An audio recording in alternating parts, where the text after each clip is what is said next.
wanna be like me, but I got no time. See, get up, get up, get up. Now let's go. We gotta move on up. We gotta move on up. We gotta move on up. We gotta move on up. We gotta move on up. We gotta move on up. We gotta move on up. We gotta move on up. Get up, now let's go. Get up, let's go. Get up, let's go. Get up, let's go. Get up, now let's go. Get up, let's go. Get up, let's go. Get up, let's go. Get up, now let's go. Wake up in the morning feeling super fine. Now let's go, don't got no time, yeah. Turn it up, I'ma strut my stuff. You see me walking on the block, can't get enough. Like, nobody can touch me. They wanna be like me, but I got no time. See, get up, now let's go. We gotta move on up. We gotta move on up.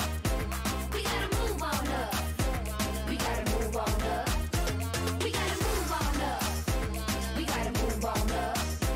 We gotta move on up. We gotta move on up. Get up, now let's go. Get up, let's go. Get up, let's go. Get up, let's go. Get up, now let's go. Get up, let's go. Get up,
just wanna love somebody, someone who gon' love my body the way that I want my body to be loved. Give me love, love, love when I need it. I'll be right here to receive it. Only kind of love is the one you give it. I mean it, need it. Need the kind of love you give. I mean it, need it. I just really wanna know if you want.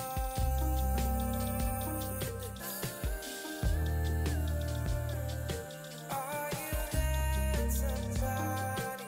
Are you that somebody?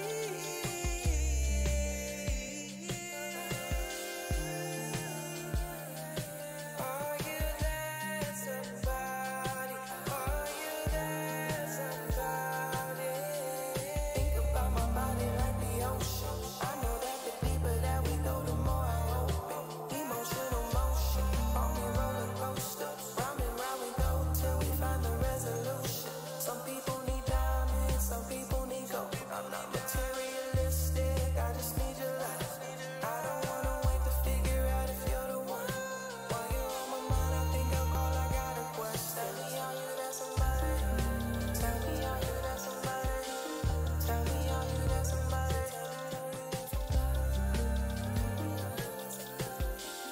Someone who gon' love my body. Tell me, are you that somebody? Tell me, are you that somebody? Tell me, are you that somebody? Tell me, are you that somebody?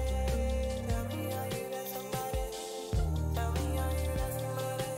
Baby, love me, love me, love me, love me, love me, love me, love me, love me, love me, love me, love me, love me, love me, love me, love me, love me, love me.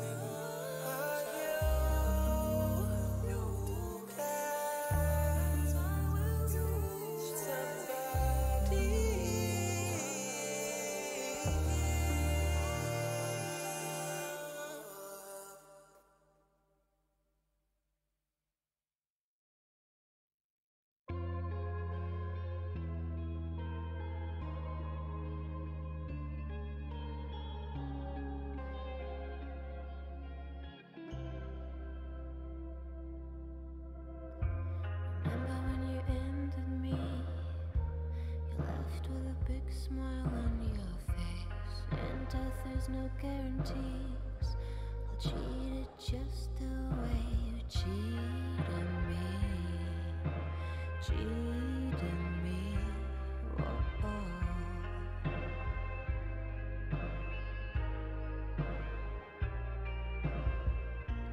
Little did you know, I didn't let it go. Guess who's back to kill? I promise you, you had to come in. It's supposed to pay. Now it's time to play. You know, pass around Russian roulette. Pull the trigger, see what you get. You let it come in.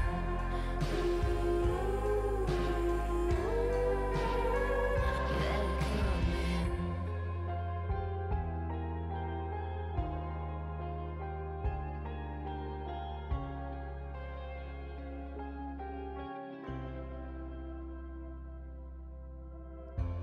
Remember when you ran from me? Now I've caught you in my web. Don't try to struggle free. It's nothing personal. It's you, not me. You, not me. Oh,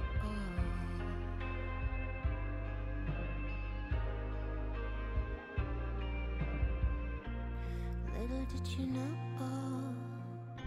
I didn't let it go. Guess who's back to kill? I promise you, you had to come in. It's supposed to pay.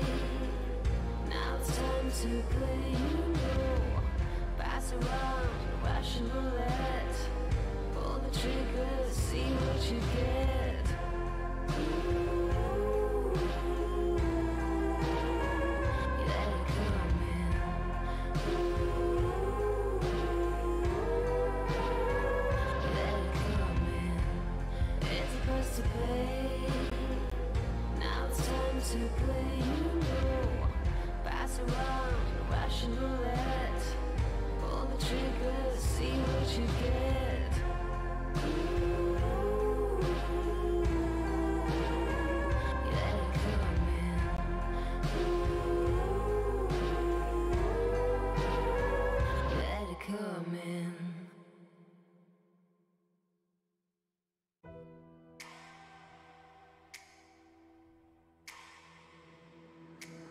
Guess who's back to blow your mind?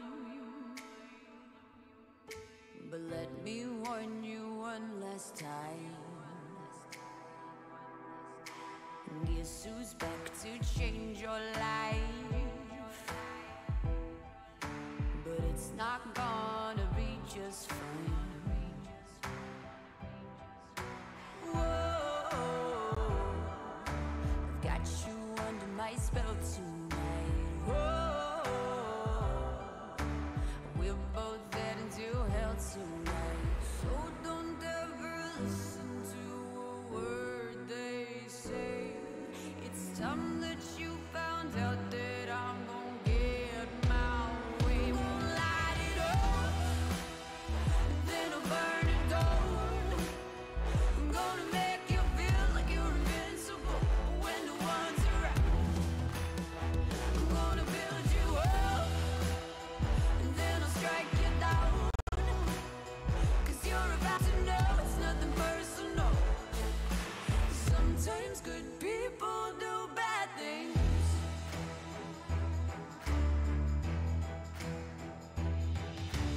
I have always tried to be nice.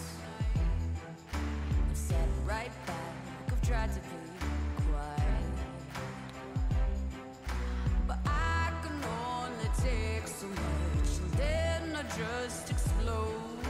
To feel it building inside, then I just need to let go. So don't ever listen to a word they say. It's time that you found out that I'm gonna get my way. Okay, I'm gonna light it up, and then I'll burn it down. I'm gonna make you feel like you're invincible when the one's around. I'm gonna build you up, and then I'll strike you down. 'Cause you're about to know it's nothing personal.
Spring arms wide apart in the middle of the storm. Whoa, you fulfill it right now. Set a goal for yourself. This is still not the end. And pull it through now. Every pain that you feel comes to an end oh so soon. The time has come now. No, it's not the time to quit. Put yourself together, whoa. And let's live it right now. Don't care about the tears, all your problems. I'll be there for you. In the middle of the night. And I don't care about all of these hard times. I keep pace with you. 'Cause the rest is shining bright. Let's walk for a while with a face full of smile until sadness disappears. Oh, when weakness overcomes you, face it, go through, take things as they come. It will go further, it will go further now. Spring worlds wide apart in the middle of the storm. Whoa, fulfill it right now. Set a goal for yourself. This is still not the end. And pull it through now. And every pain that you feel comes to an end oh so soon. The time has come now. And don't stop the time to quit. Put yourself together, whoa. And let's start it right now.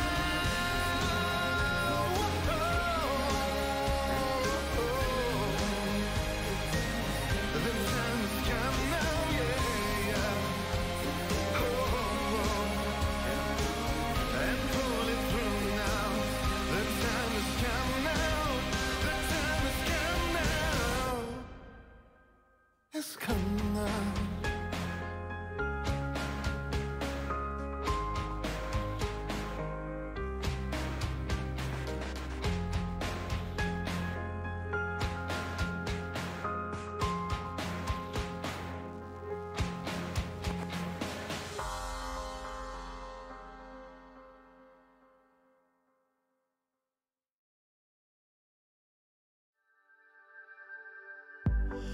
We've been walking countless miles on a mystic way of life, unsure where we're going. Where's the rooftop of our life so we can lay down side by side, facing the sky, watching the stars collide, watching them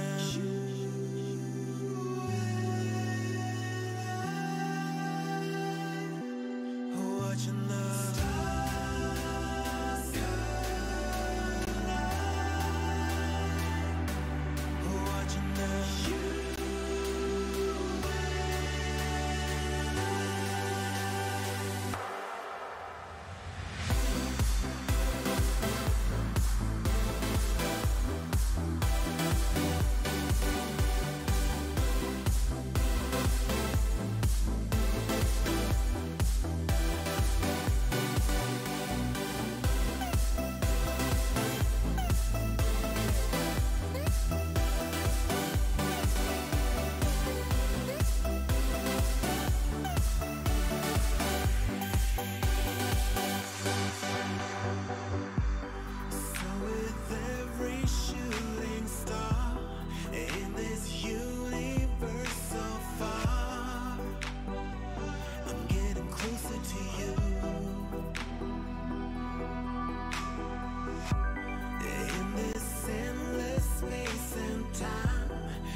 Welcome, one and all, to the LPL Spring 2022 Finals. I am Oshin. I am joined on the analyst desk, and we'll be bringing you some narrative, some stats, some great videos as well. But alongside me is also going to be Ox and Lyric. Guys, how are you getting on? Man, Yeah, doing pretty good. Pretty good. Feels pretty Below great. me. The finals today. The fact that we have this like 30-minute pre-show analyst desk thing going on. Asheen, Ox, Asheen, me. It's great. The trio. I love how you're like trying to like, it's like you're almost like counting the seconds. It's just like, I was told to speak for X amount of time, so I'm going to speak for this amount of time. I speak for as long as I want. It doesn't matter that you are the host. We talked about this. I do as I please. We did we talk about hold the power, right? We did talk about the power sharing in the analyst desk. But let's, before we jump into today's series, before we talk about anything that is, going to be happening today, let's look at our bracket and exactly how we got here, because guys, it took a while. We had a break in between. It went a lot of different places, but we finally got here, and Ox, it just feels so good to finally be at the finals. Yeah, I mean, it has been a long journey for the viewers, for us, for Top Esports. We finally get to the finals where we get to see RNG against Top Esports. And I feel like, the fact that V5 hadn't made it kind of broke away from people's expectations. But based on how things played out, I'm so happy with our final two teams. Yeah, I mean, again, it's sad that V5 couldn't replicate what they did in the regular season. But, I mean, RNG, so much tenor, showing up, obviously, in finals before on an international stage before. In Top Esports, I mean, it's been a while, right? It's been since 2020. These two teams have never faced off in a final, despite the fact that they've both been hovering around the top spot for a few years. So, I think just exciting that we get something new. Yeah, and it's a tale of two teams. You look at Top Esports doing their run from the, the gauntlet, basically dropping down into the lower bracket. They've played 5 best of 5 so far, whereas RNG have only played 2. This will be their 3rd one so far, so they've had it nice and cozy right now. But again, some people say that getting the run, getting the experience can mean a little bit better for you. But we can talk about our most recent series as well, Ox, because that was Top Esports versus V5, and it was very scrappy, but it felt like Top Esports got their learnings from the winners final against RNG, which they lost 3-1, and really came out swinging. Yeah, I mean, it was a good start for V5, but I feel like it took Top Esports a game less to get things together, right? Gold lead came out for V5 in that game 1, and it felt like they were really on top of the skirmishes, and as a result, game 1 was pretty one-sided in favor of V5, and we saw a similar thing in that first matchup between the two, but it was really Top Esports coming through as we went on the series, and particularly as we went into game 2. That one, it wasn't a quick game by Top Esports. It definitely took them a while to close it out, but they were in control for the majority of the game, right? They were the ones setting the pace, and we saw the expectation, which was them having a solid early game. And it felt like that was the story of the series the whole time, right? TES coming in with their early game. How much can they get done going into the mid game? We've really seen them have those macro pitfalls. I'm a bit surprised, though, because if there was one team who we thought could match them in the early game, was going to be V5, with Rookie having an outstanding split. Rich, for the regular season, was a phenomenal top laner who, people were having him first, second in the league for how well he was doing. But sadly, as the series went on, V5 just lost more and more steam, and as we got into game 3 and 4, they pretty much just got absolutely slaughtered by Top Esports.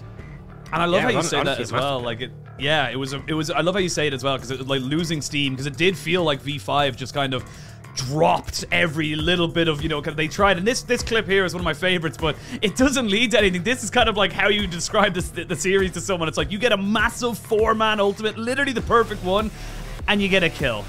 It just feels bad, man, sometimes. It's Wayward, Asheen. It's Ox's Wayward. Of course it's going to happen. Is. Dude, I mean, he's spamming the emotes all game, but this was just such a fantastic game for him, right? When it comes down to facing the #1 team in the regular season, managing to outmatch his opponent across the series, because he absolutely did. And, I mean, this fantastic play we have coming up was honestly the peak for me. And really solidified Top Esports. They finished out this game in style. Yeah. Oh, this double kill was just... C'est magnifique, if you will. By the way, we do have a French broadcast of the LPL finals. Do check that out on OTP, but if you want to. But it is going to be kind of, a fun one this way, because Top Esports, they went 3-2 against V5. They then went 3-1 against V5. Of course, they still had to play an awful lot more games. And it's going to be curious to see, do they run a Steam? Have they been figured out? Because don't forget, they did lose in the winners final to RNG, so RNG will just have to replicate that if they want to try and take the title today. And speaking of RNG, we can never count them out. The Emperors of Spring, Lyric. These guys, they just seem unstoppable when it comes to between January and May. Yeah, it's actually pretty crazy too, right? Because we've seen times of them coming in with new roster iterations and still being able to do well. Last year is a prime example, but whether it was last year winning Spring, going on to take the MSI title, going back to splits like 2018, where once again they pick up the MSI title, it was beating Kingzone in that final. Just time and time again, Xiaohu and Ning especially being the ones who've been here for so long, but even the rest of the roster, great to see, Wei, Gala being able to follow through with the success that RNG have had over the recent years. I think the big thing as well, yeah, I was just going to say, the big thing is that you look at this team, and even Ox, you as someone new-ish into the LPL casting scene, you would have recognized this team and this, the prowess that they bring throughout most of, the entire LoL community, basically. This team has been around what feels like an eternity. Yeah, and, reigning champions MSI wanting to go and be able to defend their title would be absolutely massive, and comes down to winning out this series. That is what they're going to have to do if they want to be able to get there and face off against the likes of T1 and G2. Well, we'll have to see who's able to make it there. But first, of course, we got to get today done with and over with. And we got to think about, we think very fondly about the Emperors of Spring. And we got a couple of clips of some of the best times we've had of them in the most recent of springs. In the opportunity, never get the TP. Solar Flare! It lands, and that's going to force Doomby into an early Zhonya's. The Shockwave is enough to only catch one. The Olaf is dead. It's FBX turning this one around completely. But there's the Kaiser. There's one. There's two. Can Kaiser get any more? There's three. Kaiser with the Kaiser. Gala! He's doing it again. He's doing it again. Kill for Gala! It's getting to the point where it's time for the big push, because this is the last standing turret outside the enemy base. RNG should be able to take it down here. They have the cannon minion, slowly but steadily putting that DPS into the tier 2. They're already going in. Gala, man, he's already in the back line with a Guardian Angel. Barrel's trying to stay alive. Showmaker's under pressure from Wei. Showmaker taking the kill onto Ming here. Xiaohu trying to chase after Barrel. Everybody except the AD carry. Holy moly, man. And look at Uzi, he goes over the wall only to flash back out. All of the traps are already dealt with, and RNG are not giving Kingzone a chance. Backwards edge comes down. There's a bit of disarmament, but simply not enough. A multi-man stun from PDD's bought some time, but nobody is even touched. RNG are destroying, dismantling, deconstructing Kingzone, and as Kingzone run for their lives, Uzi goes godlike, takes down the inhibitor turret, and turns his attention to the Nexus turret.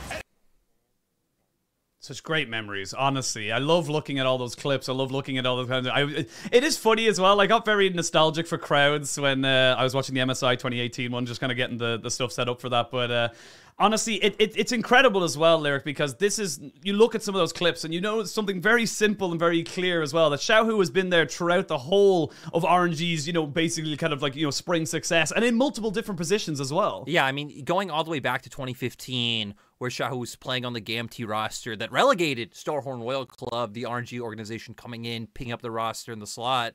And Xiaohu being the one constant factor on the team. Again, just looking at his history, playing with names like Looper, Mata, Zatai in the top side, Carson MLXG, Uzi, of course. And he has really just been the one to survive. Again, going back to 2015. So I think it's just crazy that going through so many star players, that this was the guy you stuck with, and it's paid off dividends. It's just wild, the commitment, even when he's, role swapping up to top, role swapping back to mid, still the team very confident, the organization willing to build rosters around him and keep him on, because, I mean, he has been stellar throughout his career.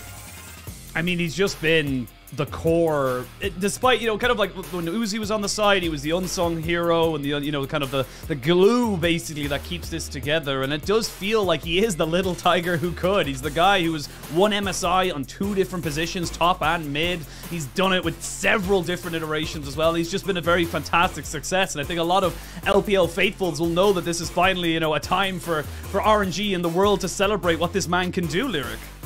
Yeah, and I mean, I already feel like he celebrated, right? I feel like last year he finally got the praise, the recognition, the respect that he's deserved on the international stage, which, to be fair to why he wasn't getting that for a long time, right? Wasn't stepping up on the international stage, was typically falling at the last hurdle. But last year, I think really cemented Xiaohu as one of the legends of the scene.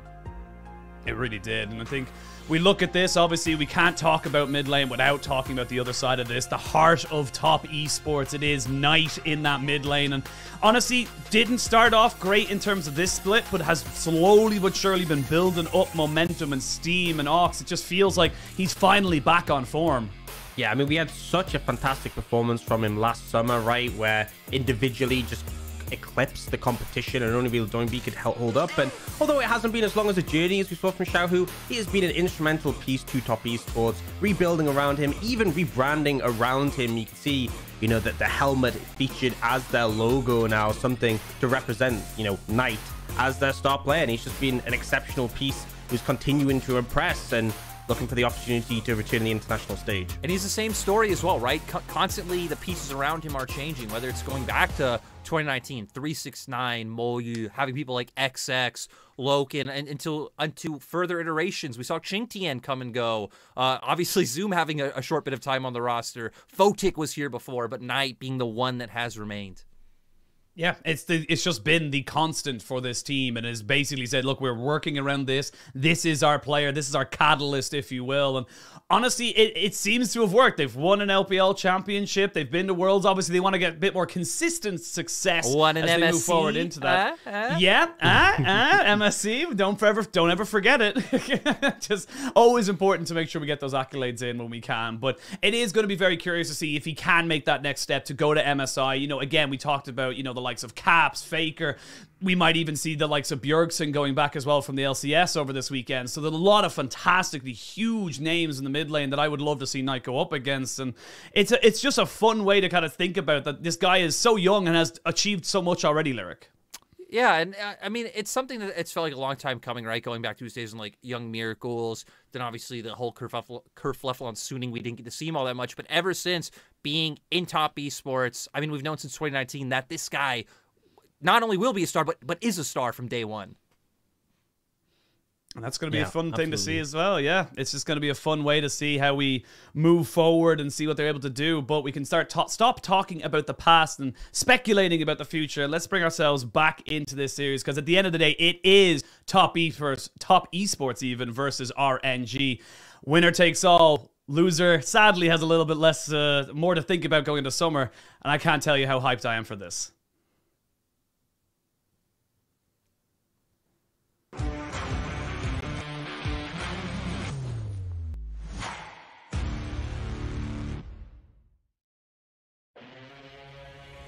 RNG decided it was time. Another date with the grand final. And they're smashing on all fronts of the fight, and they're still going! Royal never give up.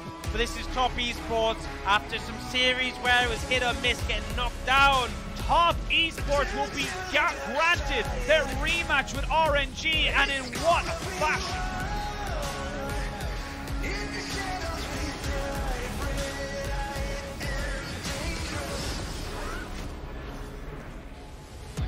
Like we talk about pick advancement, Bin gets into the nitty-gritty. Bin versus Betty. Who's the winner? Well, it's RNG, of course.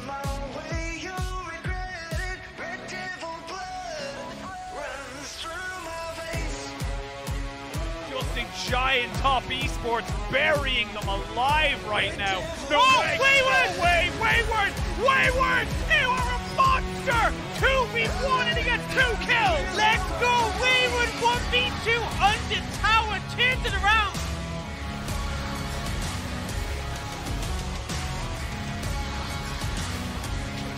It's all in Wade. I mean, Wade's in, he goes to the kick, the fight comes down! And he's still top esports. Why did you 50-50?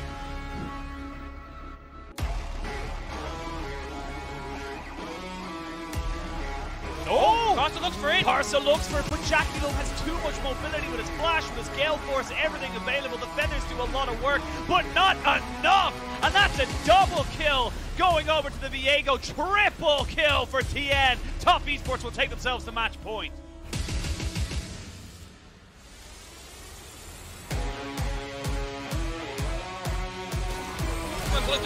Xiaohu! Back, Xiaohu! Say his name!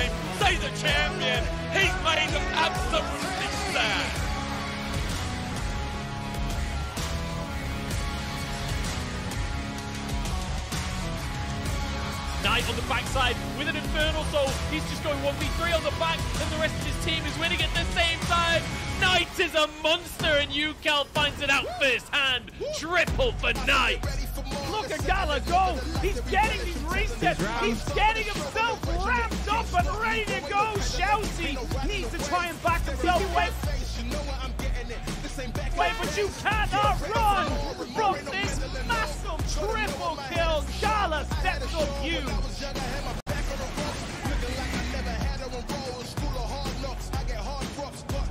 Jaculov getting excited. AoE heaven. That's a return down from LNG as Light tries, but with Rise and Jinx, it's time to say goodnight.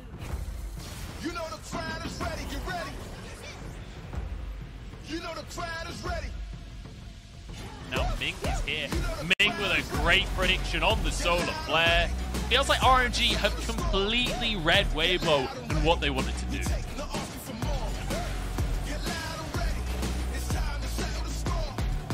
Comes out from Mark. Big face breaker. There's the Wombo combo I wanted to see all game long. Undying Rage is going to lead to a death for Breathe.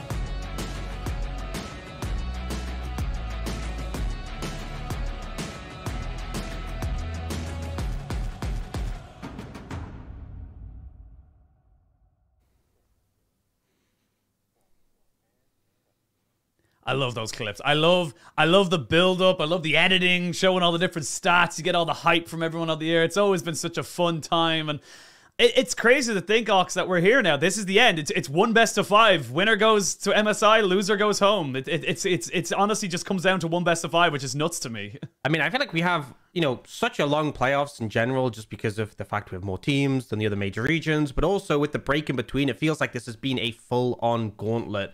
An absolute journey, and it's been honestly just fantastic to watch. Yeah, it's especially crazy, right? Getting to see teams play so long in a certain patch, seeing the adaptation coming in over time, like the different picks becoming probably the Viegos, the Gallios, and again, it's just like super Hecarim's cool. just gone now as well. It finally ends today. We find out who's going to MSI to hopefully not get destroyed by T1. That is always the hope.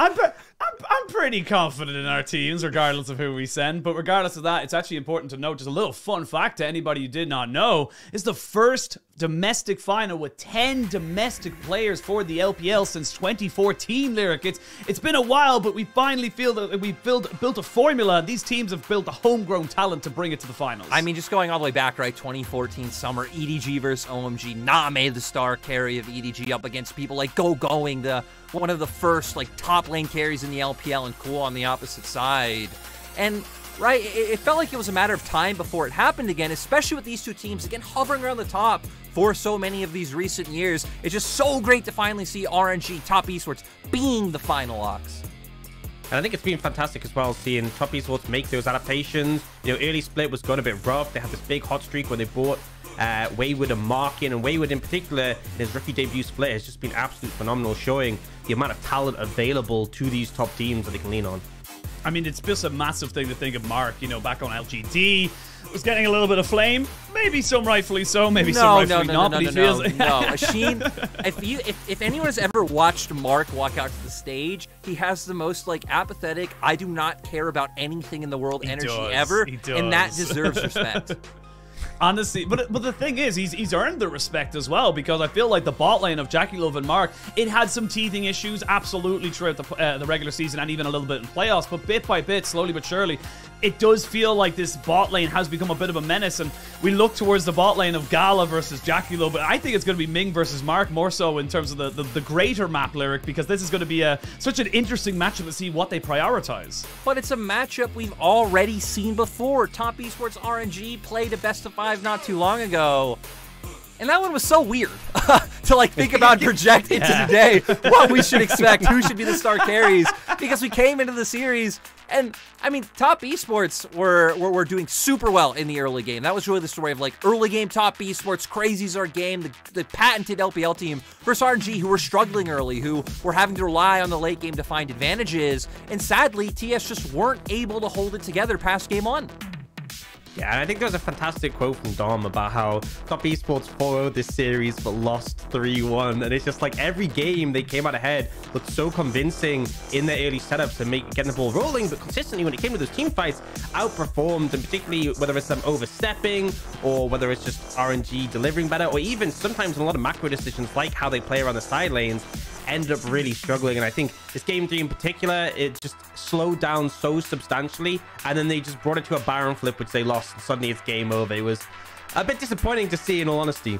But especially like when we're talking about like the late game, how it's coming about, right? That meant for RNG that a lot did come down to Gallo. We've seen in a lot of teams, a lot of part of the split, right? It didn't feel like, unless you're on something like Zeri, that you were finding a huge impact beyond maybe the OP-ness of certain champions like Jigs. But now in playoffs, it really feels like for RNG, it's transitioned from Xiaohu being the main man, getting everything going, to having to rely on Gala, not only having a stellar laning phase so far in playoffs, but also being the huge carry for the team, just like we saw in playoffs last year, just like we saw at MSI in Worlds. He's constantly the guy to step up under pressure.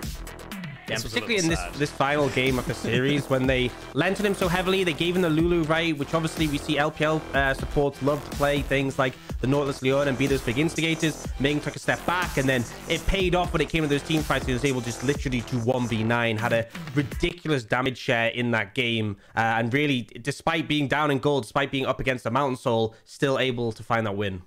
I mean, it was a big one as well. And like we said, you know, I think I would be remiss to think, if you weren't thinking of RNG as like, you know, a team that could just play fantastically around their own win conditions. They understand what they can and cannot do. And yes, Top Esports had fantastic early games in all 4 of those games, but the way that RNG were able to play around them, and honestly, a couple of little throws, as you saw in that last clip from Top Esports, definitely helped the way. But it does feel like it does come down to, how they end up playing the game. And honestly, I think if Top Esports coming into this one here, they are going to have to be a little bit smarter, Lyric, in terms of what they're doing around the map and when. Yeah, and I mean, right, we just need to see them be able to follow through, not get baited by having to flip Baron, not over-aggressing. I think taking some learnings from V5 of when they find a lead, playing aggressively into the enemy jungle, getting those vision line downs, fishing for those picks. And if Top Esports want to be big, a player I just really want to talk about is TN, because I feel like TN really has stepped up in playoffs once again, just like he did last year in both splits. And I feel like for TS, other than the players we're going to talk about soon, he's going to have to be the big one to really just keep that lead going in the early game for TES. Nox, I know you have a lot of love in your heart for a particular player on Top Esports. And I'm going to give you a moment now. We have time. I'm going to give you a moment to give a little bit of a gush as to why you like this particular, and who they are, you know, in case anyone doesn't know. I talked a bit about him earlier, but Wayward, this guy coming in as a rookie, right? Solo kills the Shy, pops an emote, like disrespected him when he gets back to lane. And this guy, I just feel like it's just comedic timing of his emoting, right? Anytime he'll be in the middle of the fight. My favorite was when he was halfway through solo killing Rich and he's popping an emote, right? I just feel like he's such an absolute gangster, and the way we see this comedic element to him, but also the performance, like we saw that 1v2 double kill under tower from as well. It's like you have the stellar play, you have the banter between you and your opponents. He's got everything you want and more, and the fact he's a rookie is just mind-blowing to me. Going all the way to this finals on his first split in the LPL is just fantastic. So yeah, Wayward, my goat of the split. Yeah, he also lane swapped, funny enough. He used to be in, I can't remember exactly what the position was, but he definitely wasn't a top laner before this split coming into it. So curious to see how he's able to do it. Someone on the other side of that as well, Bin, hasn't been as explosive, but definitely has been able to come up with some very clutch performances. But we got to talk about the guys in the mid lane. It is going to be Knight versus Xiaohu. That is our massive, massive mid lane matchup. And not so much about what they can do individually, Lyric, but how they can affect the map and the team as a whole. Yeah, I feel like the story's been a bit different for both players so far. Knight coming in, has had the lane dominance, has stepped up to be a big carry for the team. We see third in damage for a minute, being aggressive early, kills plus assists at 15. To where for Xiaohu, he's been taking a bit of a back seat, which is, again, weird considering in the regular season he was the big carry, but it's been a lot more about finding angles to move. Picks like the Galio and the Rise have been huge for him. Yeah, I think that's the thing is like Knight's laning prowess will allow him the comfort to move and assist his team. Whereas I feel like Xiaohu's been sacking lane, right, pretty often, where we even saw clips of him against JDG when game 5 didn't have prio, just sacrificed a couple of waves to make sure he's there to move. And I really feel like his role as facilitator has been so pivotal in RNG's success so far in playoffs. And particularly even when like RNG will go for a bot side play, if he's not needed, instead of just sitting mid, he will go and shadow the opposite side, which can often help defend bin and mitigate cross maps from the other team. So he really is such a pivotal element, and I think both mid laners are to their teams. It feels like as well, like, as I said, the pivotal elements, and Knight with the much better stat lines than we see on top of Xiaohu. Xiaohu's had a bit of a quiet one. I will put the caveat on there. Knight's played a hell of a lot more games than Xiaohu has. Yeah, that 3-0 against LNG definitely inflates a little bit of the stats there. But I'm so curious because, like, Lyric, we were talking about it during rehearsal this morning, and it's like, and also just in terms of when we were getting the B-roll from the last time these two teams faced against each other, I don't think you can lose the early game that hard and not be punished. No. I feel like Knight is going to end up finding an opportunity to change the dynamic of this matchup. Like, for RNG, I would not want to gamble on like falling 4K gold behind every game and winning a series again, right? I feel like Top Esports this time around can come in more prepared, can look at some of those flaws, maybe even like adjust drafts a little bit accordingly to where they have more scaling elements, which we saw in their last years against V5. They were coming out with drafts that not only win early, but also win out late. So for RNG, don't press your luck. Don't gamble once again. we need to see a better performance, I think, especially from Wei, who has really been struggling to find any sort of early impact. Yeah, I feel like we kind of had the bandage that was the Viego, right? And that was a big tool that he used to come back in their series where they'd fallen down against JDG. But that's now become just a heavily contested pick between pretty much every jungler we had in the top 4, and now between these two.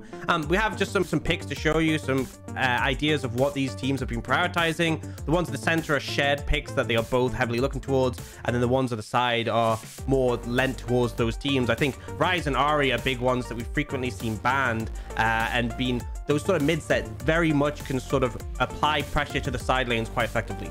Yeah, and I mean, and then moving over to like the side of Top Esports, right? Things like the Graves being huge for Wayward, despite the fact that Wayward, despite the fact that Graves has pretty much fallen out of the meta for a lot of other top laners. He finds comfort being able to play weak side or having resources invested into him. We've seen many times just how well he can do on this pick. The Lee Sin standardly there for TN himself. And then the Renata, I find the most interesting one because I feel like we've seen so many Renatas flop here in the LPL, but Mark has really gravitated towards it. And Ox, I know how much you love saying how well this works for Jackie Love.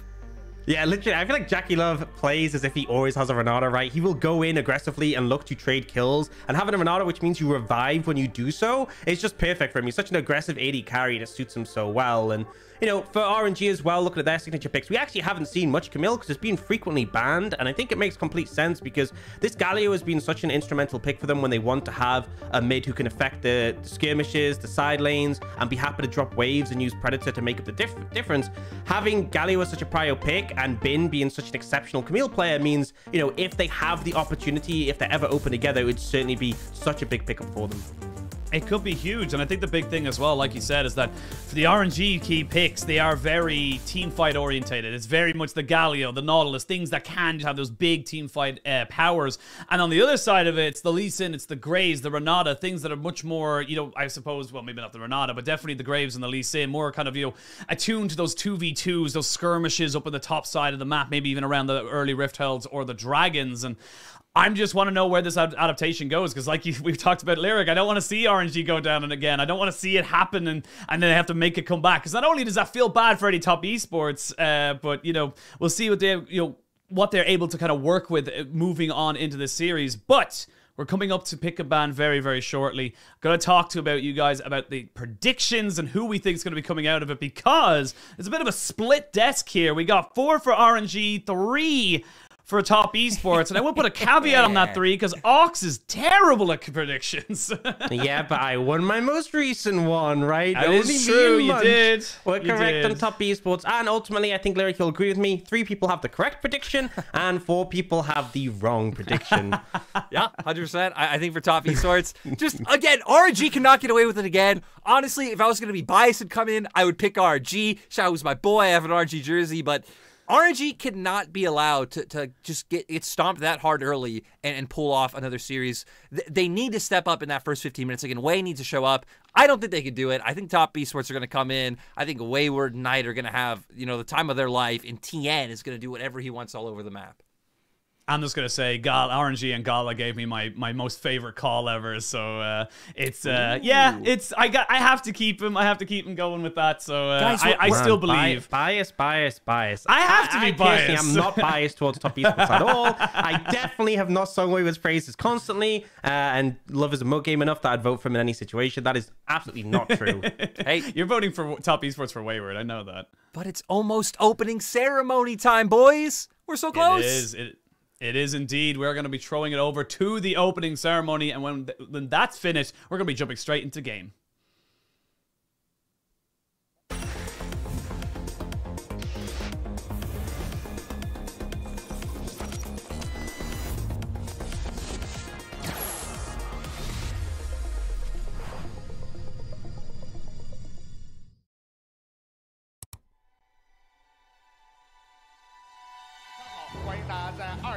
年的第一场 LPL 比赛直播前准备。哇，肖南过来，直接闪现波野一脚踢回来了！恭喜汤姆，恭喜 RNG 保住了自己联赛第2的位置。闪现一直直到了换防，我有这边直接炸玩几何的玩几何。恭喜滔博让1追3，最终是与 RNG 会师决赛。Hello， 大家好。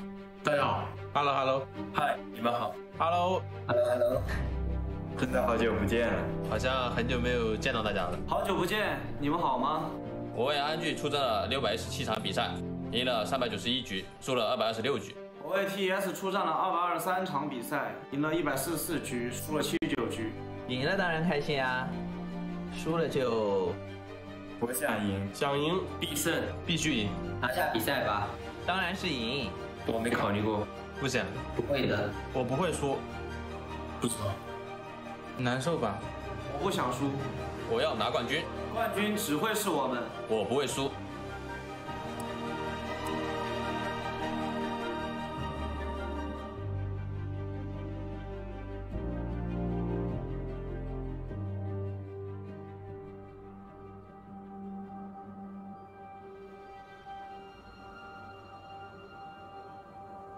比赛有赢就有输，输了会有泪水、难过、失落，甚至质疑。但这些都不会动摇我们想要赢得比赛的决心。为了赢，我们不再稚嫩，不再狂妄，甚至将质疑化为了动力。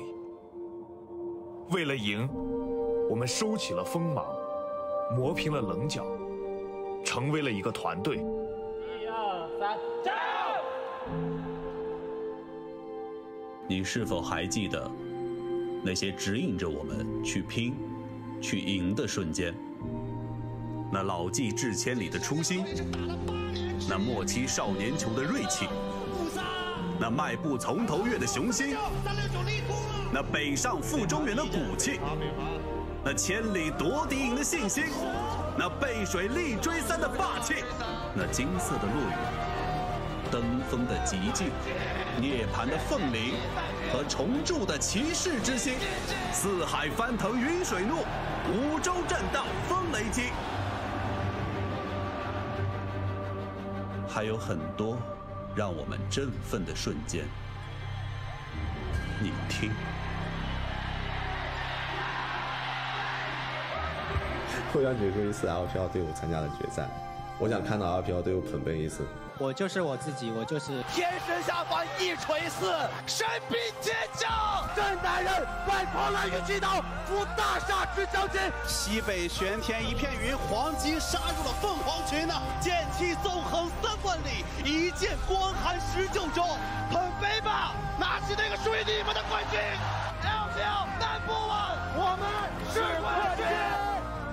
在通往胜利的道路上，少不了我们的支持与呐喊，少不了他们的付出与坚持。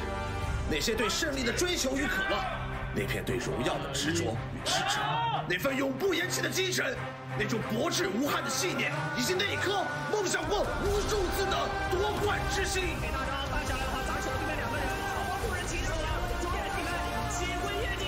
没到6的，这波要去 JK 踹回去，1打2，电光火石之间上下路全部出神。烟雾弹加大招触发的星矢暗藏，这边的一个 Forky 他是没有打伤。我是 RNG 冰，我是 TES 为我的，我是 RNG 威，我是 TES 天，我是 RNG 明，我是 TES 慢，我是 RNG 高，我是 TES J-Cloud，我是 RNG 小虎，我是 TES 奈的。欢迎来到2022英雄联盟职业联赛春季赛总决赛的比赛现场。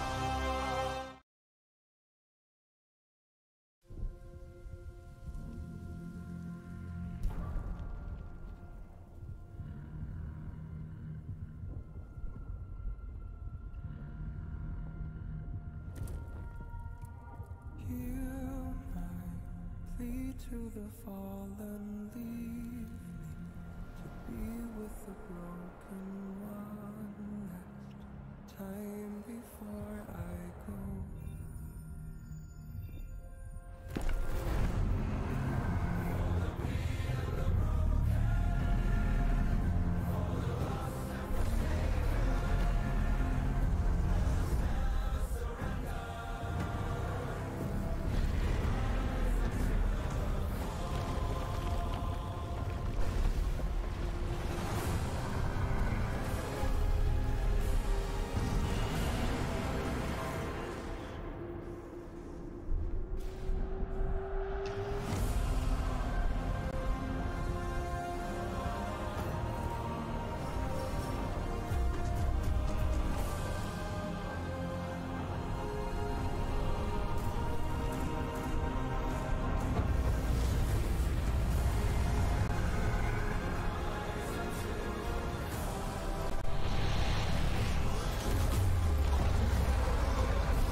Hello, everybody, and welcome to the Spring 2022 LPL Finals. My name is Munchballs. I'm joined as ever by the Daggertron himself. And, you know, we couldn't be in a stadium. We couldn't be in a studio. But we've made it work. We're here together. We've got our headsets on. And we're ready for a banger. And I cannot wait. What is going to be an unbelievable rematch between RNG and Top Esports. You know that both these teams are going to be putting it all on the line. And there's no way that this is not going to be an LPL banger. Right. It has to be. It just has to be. And the key thing as well is that this is a rematch, ultimately. These guys have played before very recently in that upper bracket final. Top Esports are coming here for revenge. Yeah, and that's the big one that's going to be on our lips here today is like, can we see that improvement from Top Esports? Because when we looked at the early game from Top Esports, they outshone RNG in so many situations, but it was when we got to that mid game where they started to fumble Baron calls, where their team fights weren't able to match up. That's where it started to fall apart, and I'm excited to see now if Top Esports can right their wrongs and kind of smash RNG in that early stage, or if RNG have kind of corrected their own early mistakes. Well, that's going to be the big question, right? Because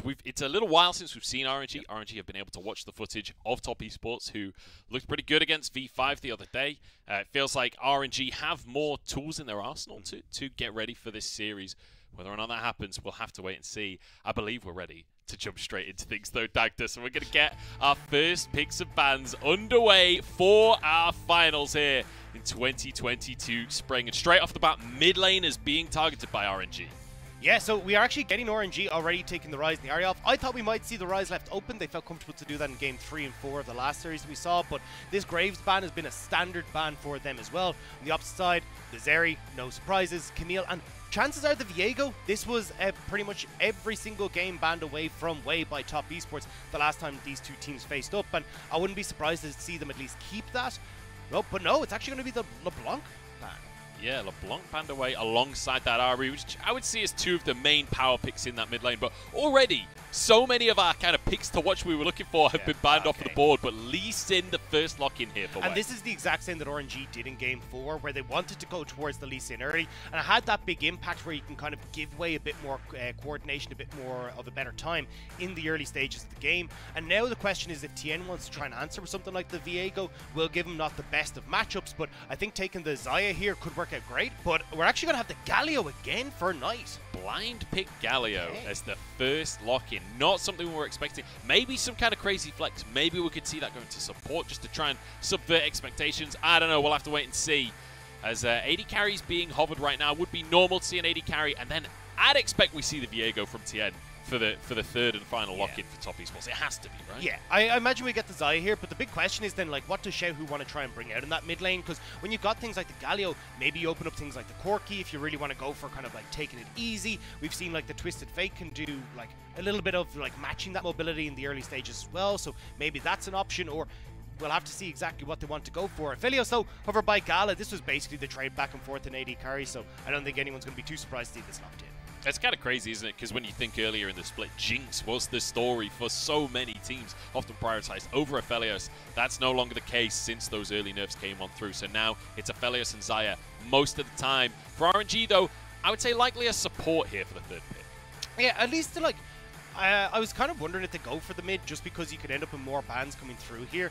And generally what we saw in the last time these two teams faced up was like you got your jungle AD carry locked in and then they always went for mid lane and then it was holding that counter pick for the top lane. But we are going to get Ming going towards the Leona in these early stages, so trying to put the pressure onto top esports going, hey look, are you going to take the jungle here and leave Mark out on his own? Because one of the big things that happened the last time these teams faced was a lot of back and forth in that bot lane. Gal and Ming getting advantages game 1. You see Jackie Love and Mark fighting back in game 2 with some duo kills for themselves. So I'm super excited to see how this bot lane matchup is now going to pair up.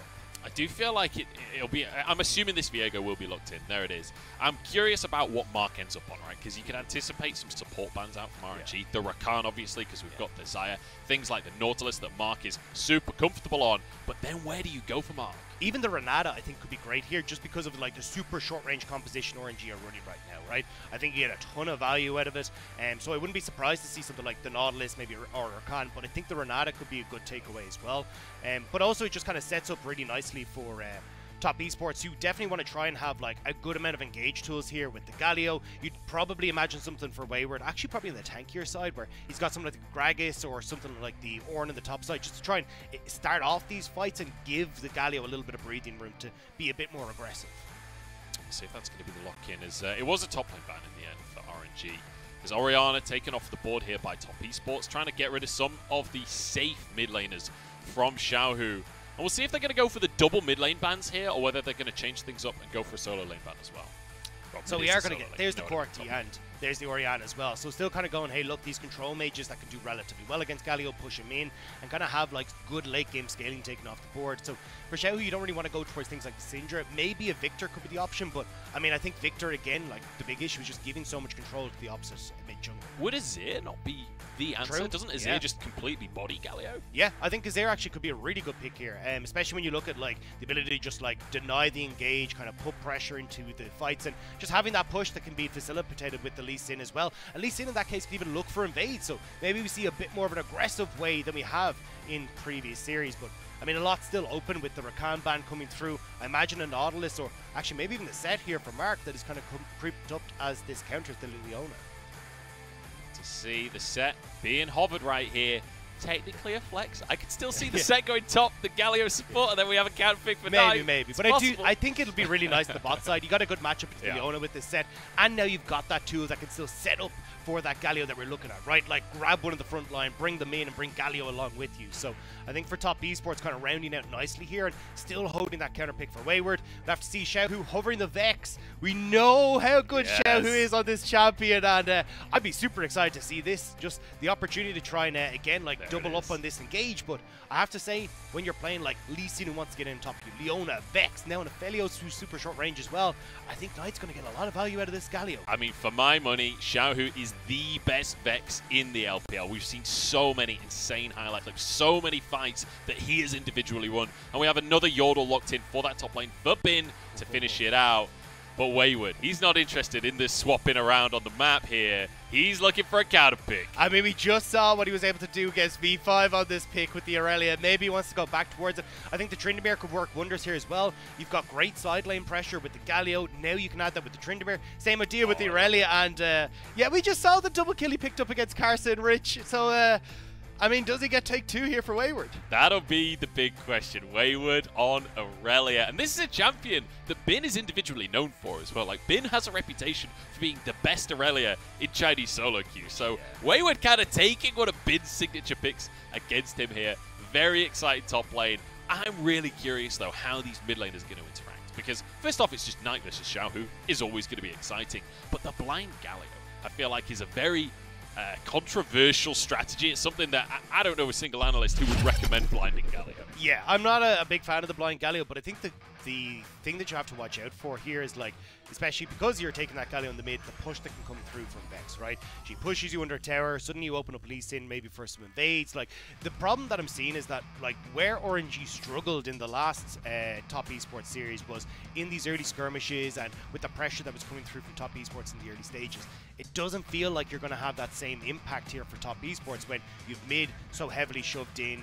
You have the potential to try and, like, play through your top side, but honestly, I think if you, like, start to lean there with RNG, it makes it very hard for this Aurelia for Wayward to play aggressive. So for Top Esports, I'm super curious to see how they try and play this one out, because for RNG, it feels like you push mid, you start to set up for the dragons that RNG like, and it starts to become a very easy RNG game plan to kind of play down towards this bottom side of the map. So RNG looking towards that bottom side, and Knight, he'll be looking towards whichever side lane he can get to. But I'm loving this set Galio combo, right? When things go down in that bottom side, the amount of CC and disruption they can bring to the table is terrifying. But Dagda, enough about the compositions. We're jumping onto Summoner's Rift. It's game number 1 of our Spring 2022 LPL Finals. It's a rematch of our upper bracket final as well. RNG as the first seed coming on in from the upper bracket here, up against Top Esports, who had to make their way through that lower bracket. And you know the gloves are going to be off. They're going to just be throwing haymakers left and right, trying to see who can get that big advantage. And I mean, I think when you come down to, like, how these early team fights, these early skirmishes have gone, you kind of lean in favor of Top Esports, but at least the way they've been playing, right? We've seen that RNG have been a little bit messy when it comes to trying to set up for these early skirmishes. Way has been going too far forward, kind of getting caught out. It's why the desk highlighted that, you know, he hasn't had the best of times, but it feels like with the composition that RNG have drafted, maybe it'll make things a little bit easier for them to set up towards these early neutrals. And I just want to quickly mention as well that this is a little bit personal for the players on Top Esports. This isn't just about, you know, org versus org. When we think about TN, he almost made it to MSI last year. He was denied by RNG in the finals. When you think about Knight and Jaculov, the best year these guys had on Top Esports was in 2020.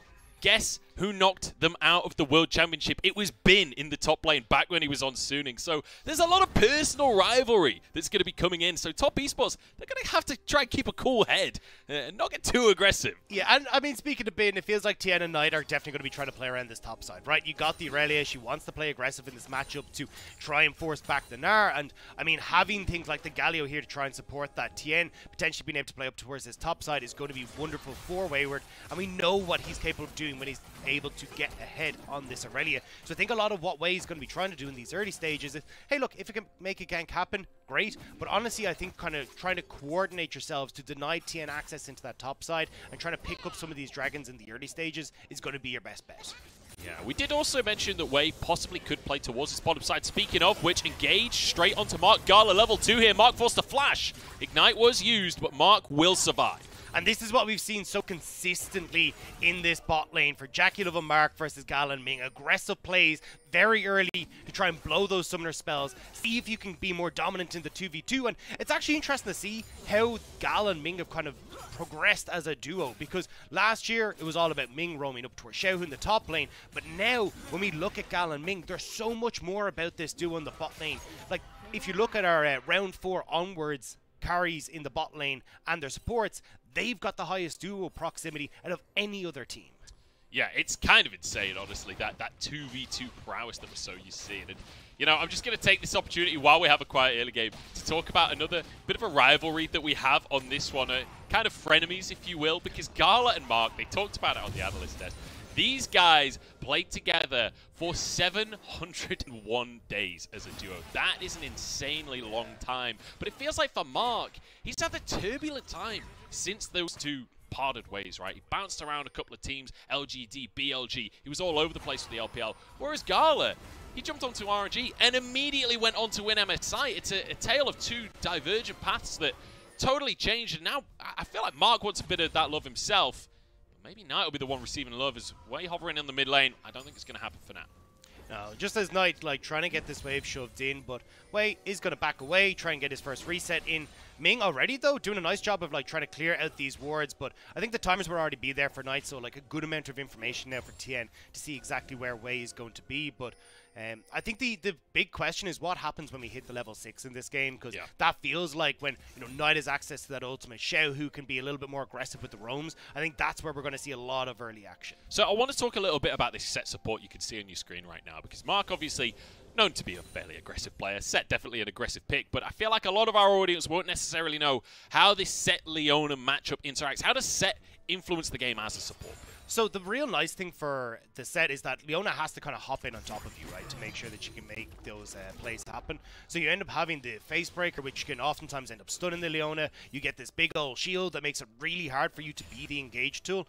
And as well, then you get that true damage back. So you bypass a lot of the extra resistances that the Leona gets off her W, which is just fantastic in that scenario. Plus, when you hit level 6, right, Leona tries to go for engage, you send her absolutely packing, and maybe back in on top of her own AD carry and turn that play around. So it just dilutes a lot of the pressure that Leona has. Not only do you send her packing, but then a Galio flies in on top of you and follows up on the CC. I mean, there is a huge amount of CC. You get the full airport experience, you know, pack the bag, send it flying, Not only do you find a landing zone, then another plane lands immediately afterwards. Bit of a collision on the runway.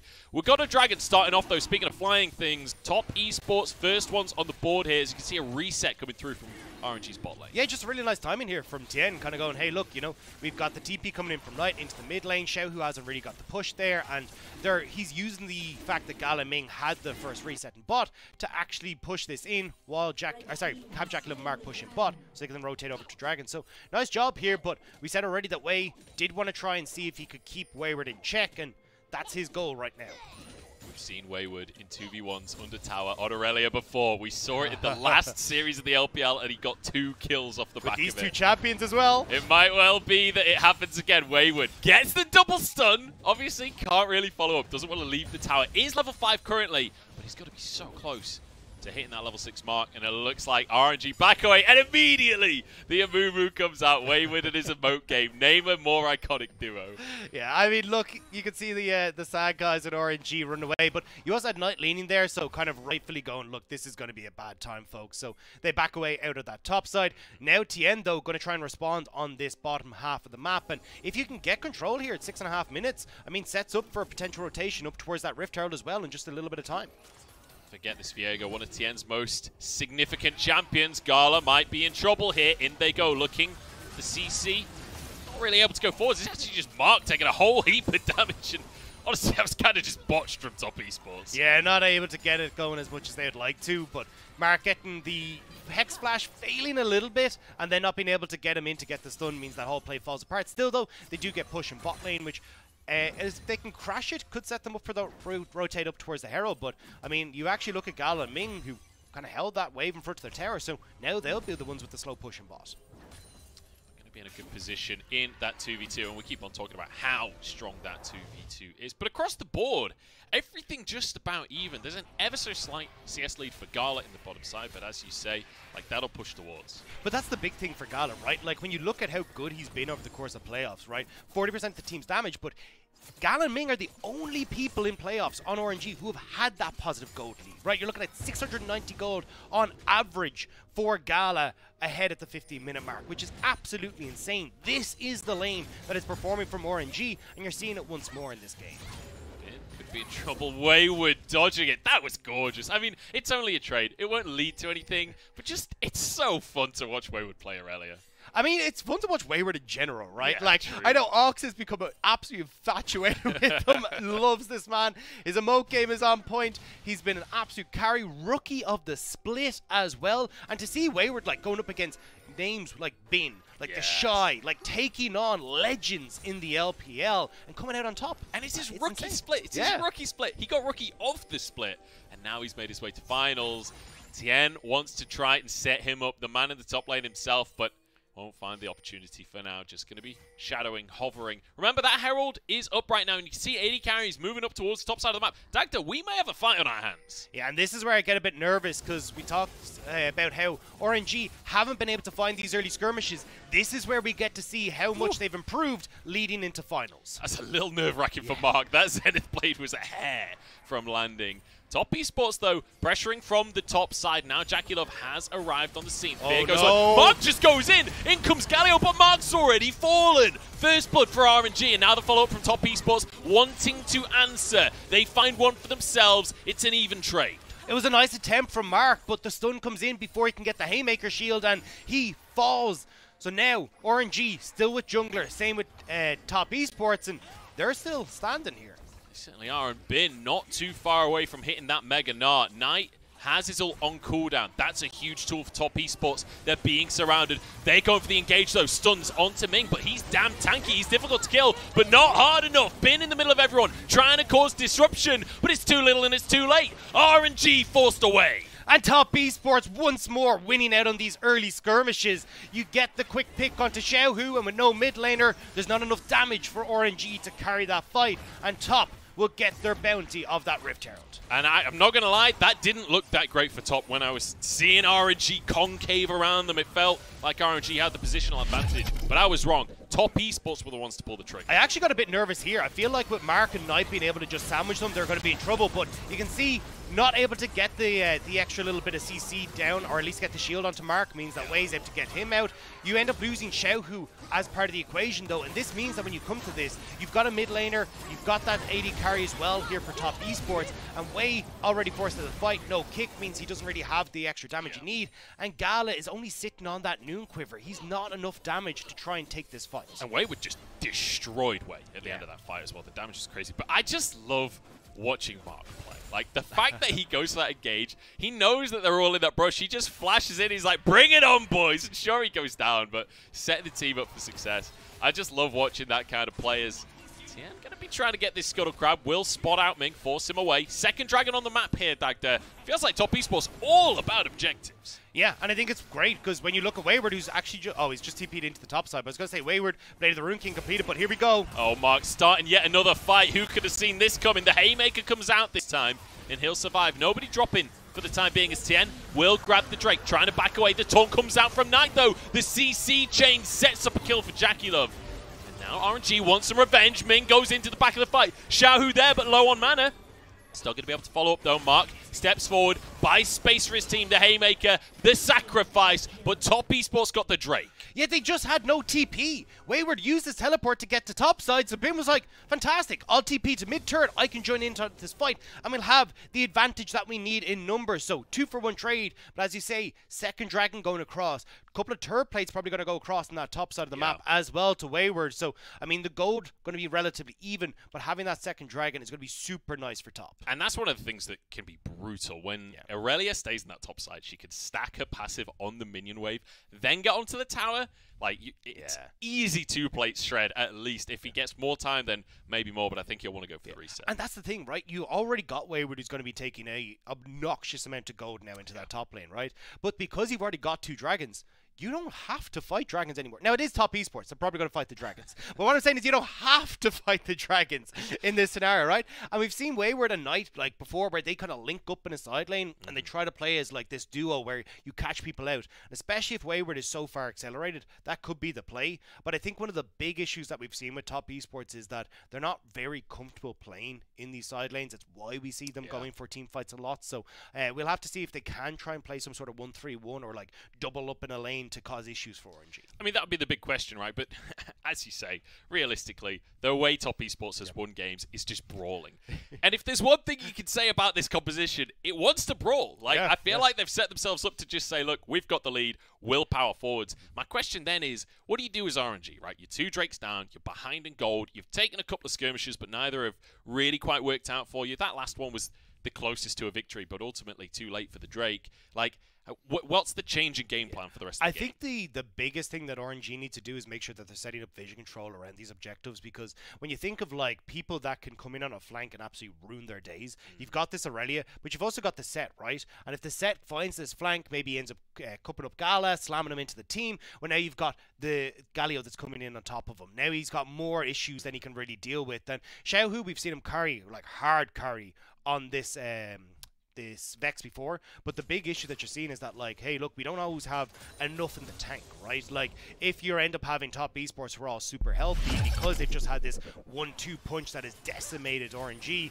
it's not going to work out too well. Now, we're just going to hop into the replay here, and you kind of get the idea of what Mark is trying to go for, right? Consistently trying to find these big showstoppers to set up Knight to follow up, but didn't have it in this situation. And when you've already got the TP coming in from the Nara as well, despite the pick going on to 8, Top Esports just needs to call it quits at this stage. It's a 4v4. You've already committed pretty much everything to the initial skirmish, so now with round 2 starting, you just don't have anything left. Yeah, so Mark just sacrifices himself, and I love that we saw on that initial engage, Mark goes in. Ming actually managed to get the Q stun onto him as the showstopper started, so when he lands, he can't pull anyone in, he can't get the stuns off. It means he can't finish his combo. I like what you did there as well, when you're explaining that, you're saying how Mark sets up the rest of the play. Very, very smart word. I'm going to accidentally do that the entire way through this game. Yeah, definitely feels like one where Mark, very willing to be aggressive so far, and I love to see that, because Mark is one of these players where when he's feeling it, he's an absolute beast, but some days he just doesn't feel like he's quite on top. I was going to say, when he's not feeling it, everyone else in the audience feels it, because you're kind of cringe going, oh, you shouldn't have missed that. But, I mean, those things have kind of been more of like the LGD days, right? Where we're kind of looking going, hey, you know, these Leona ults are going wide, the Zenith blades aren't hitting, but he actually has been a little bit more consistent, I will say, in Top Esports. We still see smidgens of it, but Mark, certainly on the set, going to make things a hell for RNG here. Oh, we got a taunt onto Ming. There's a showstopper as well. Everybody pulled in. Xiaohu doesn't get to move, and Ming, stuck on the wrong side of the wall, doesn't have flash. He gets to Zenith blade off to safety. He actually escapes. The feathers don't hit Ming. Somehow getting away with murder on this one. They still lose their mid laner, and crucially, that was a bounty too. Somehow Ming's been watching a lot of Houdini videos at the moment, apparently, because I don't know how he managed to escape from that one, but Top Esports still turning these plays around, consistently finding these where plays where RNG is that bit overextended, they're catching RNG on rotation to the play, and they're just doing a really good job of matching it. Certainly are, as we've got a 3-man group here on the bottom lane. I think Wei should be able to just defend the tower. As you can see the replay in the bottom right, Bin needs to be a little cautious. Wayward could just go for an all-in. He's just going to back away though. So I think this game now is starting to kind of divert into 2 different areas, right? We're looking at Top Esports who do have just a small goal lead of 1,000, but a lot of that is going to be on Wayward, right? Full tower, full plates on that top side, already have the Blade of the Rune King completed. But when you look at that bottom half of the map, that's again where Gala is going to be the big one that we're looking at. Actually, Bin as well with a good amount there, as actually you can see the player go on the left-hand side. But, I mean, already got that Gale Force completed. He's starting to ramp up, and it feels like he's going to be the big hope for RNG once more when we get into these fights. Like, it's been the story of RNG all playoffs long. It certainly has, relying on Gala to be that character. And I feel like it's so exciting to see the evolution of Gala, right? We talked about Mark and Gala on DMO. We talked about the fact that he joined RNG and just had success, but that's not quite the whole story. When he first joined RNG, it felt like Gala had a full split of like warming up period almost, the cooling off period. Like it didn't quite mesh, but then once we got to that first playoffs last year, that's when Gala started to mesh with the team. Yeah, it really felt like once he got that big play in spring 2021, that was kind of where the confidence for Gala came through. But we'll have to see if he can provide that for RNG here again. Looks like RNG grouping up here. Remember, Drake up in 35 seconds, so a good opportunity. Dagda, you said you wanted to see vision control for RNG on these objectives. Well, they've not been able to grab it so far. Just the entrance to the river, a ward in the back of the pit, but no control of the river itself. Yeah, but look at this red ward, the control ward that's in at the back of red. You've got TP for Wayward up very soon. They can attack from multiple different angles, but Mark forced to flash away. He was not where he's supposed to be. I think he knew what was going on, though. I think he was trying to be as cheeky as he could. Flashes away, keep yourself safe. Has that Hex Flash, remember. Look at Wayward in the top side right now. Pushing onto a tier 2. RNG want to go for this Drake, but how much are they willing to trade for it? Because Wayward has that TP. And this is so smart from top, right? Like, pulling RNG across. This is not what we saw from them a lot of the times, but, oh, they're being called in. They're hearing the call of the battle, Munch. Yeah, Wayward is waiting in the brush. He's going to go for the TP. That ward you talked about earlier is the target. Bin almost making our Wayward behind enemy lines. But it's just going to be Top Esports pulling the Drake away from RNG. It resets. Dagda, this is going to be a 5v5. Oh, we're always going to fight here. The haymakers are going to come, but the question is, can RNG deny? Can they dodge the first punch thrown by Top Esports? It's going to be so crucial. We're looking for Mark's engage. We're looking for Knight's follow-up on top of it. We're looking for a 50-50 on the Drake at this rate. Mark going in, trying to get onto Gala, but the haymaker is not really enough. Now Knight on top, but it's too little too late. RNG got the Drake, they've got a kill, and Gala wants a little bit more damage onto Knight. It looks like Top Esports will back away. Again, these mid to late game fights are coming in clutch for RNG. Somehow Top Esports always win the early skirmishes. RNG seem to have their number in these later game fights, playing it slow, playing it calculated, and with Mark just taking that step too far forward, RNG get the dragon and the kill. Dagda, you know, I may be a monkey brain play-by-play, but to me, that didn't feel like a fight Top Esports needed to take. They had Wayward in the top side. There was no TP for Bin. I felt like they could have just gone for the trade with the tower. I mean, that's what we said about Top Esports already, right? And why I was so proud of them. I was so happy for them coming into that fight. I thought, you know what? This is growth. This is character development for Top Esports, where they try and play through side lanes, where they use Wayward's ability to have these, like, this massive lead and this TP to play for the tower instead. But they try to take the fight, and it just comes back to bite them. But this is the thing about Top Esports. They don't. Oh, hang on. This is a double TP towards Wayward. I think he should be able to just get away. He's got a tower here. Yeah, I think he's fine. Double TP kind of wasted on this one. Bit of a weird play from RNG. Yeah, surprised to see them commit the double TP there, especially like when you talk about the ability for Top Esports to try and play sides with like Knight, maybe have a double up coming through where he tries to play around Wayward as well, and they look for the pick. It just seems strange for RNG to try and commit that many resources with, you know, nothing really on the map for them to gain in this situation. Like, there's no dragon or like fishing for objective vision at Baron or anything. It's just trying to see if they can make that work before anything could really come from it. I fear for RNG though now, because Knight has that TP. Wayward's TP will be up and available much sooner than Bin and Xiaohu, and Baron's going to be on the map in just over a minute. We know Top Esports are more than happy to play around Baron from that 20-minute mark. I feel like with the teleports, they can really use and abuse that map. Yeah, and I think that's where, again, we'll have to see if Top Esports are able to do it, or if they do get baited into these fights, right? Because, you've got Baron in 50 seconds, but can you really do it that quickly as Top Esports? Not really. As, oh, here comes the TP. Bin trying to make a play under the tower. Wayward, though, threatening the dive. TP from Knight. Everfrost goes ever so slightly wide. And it will just be the Top Esports solo laners backing away. Bin hurls a house at them as a parting gift. Yeah, just trying to see if they can make a play happen on that bot side, because they know Xiaohu's pushing in fully in the top. So seeing if they can make something happen and trying to get some advantage out of the TP play, or TP summoner spell up that they had. But now TN coming bot with Mark. We're having a party in the bot lane. We certainly are. Top Esports want to finish this tower if it's the death of them. And it's possible that it would be, but looks like for now, RNG going to back away. They were trying to pressure in the mid lane and the top lane. Yeah, I like that they didn't drop the Herald that they had, though, because you can see, look, you're going to get that regardless. Now they have the opportunity to toss this mid, especially with RNG out of position, and Top Esports basically bullying the members of RNG out of their own jungle. I love this transition to the mid lane. As you say, Herald in pocket for TN, and you can imagine that'll be slammed down here to finish the mid tier 1. Gala with a Moonlight Vigil. A little surprised to see that one. Maybe they can DPS this. Herald Smite available for Way if they can hit the eye. There we have it. RNG very nicely defended. Especially when you look at the map state, right? You got the push in from Xiaohu on top side. He gets the top lane turret, so you're trading on the bot, and you never actually lose anything off of the Rift Herald charge. So for RNG, they're keeping this game stable, and look at the gold lead. This game couldn't be closer if you tried. And I love that, because both of these teams Love a team fight, and especially when we get to the mid-game. That feels like where RNG come alive. So the early game strength that we've historically seen from Top Esports, they have been strong, but a couple of key mistakes has meant they don't have a big lead going into the mid-game. And that makes me start to think that RNG might be the favourites now moving forwards. Yeah, and that's where I'm nervous. You know, we saw that big Baron throw in game number 3. Game number 3 against RNG for Top Esports, where RNG were able to bring it back. Game 2, they had some spectacular team fighting that we've already kind of got hints of in this game as well, that brought that game back from the brink. So we really need to see if Top Esports have learned, if they've been able to go right. We know how the mistakes that we've made, we've learned from what we've made mistakes with in past playoffs, and if they can find this win in game number 1, because Gala ramping up now, nearly got that Bloodthirster as well, he's going to be strong. The thing is, though, Top Esports don't learn that. They don't think. They follow the call of the mojo. Yeah. Whatever the mojo tells them, that's what they do. It explains the player on Dragon earlier. It explains a lot of shenanigans that come out from Top Esports. But trying to play 1-3-1 at least for now, which I feel like is the right setup for them on the map.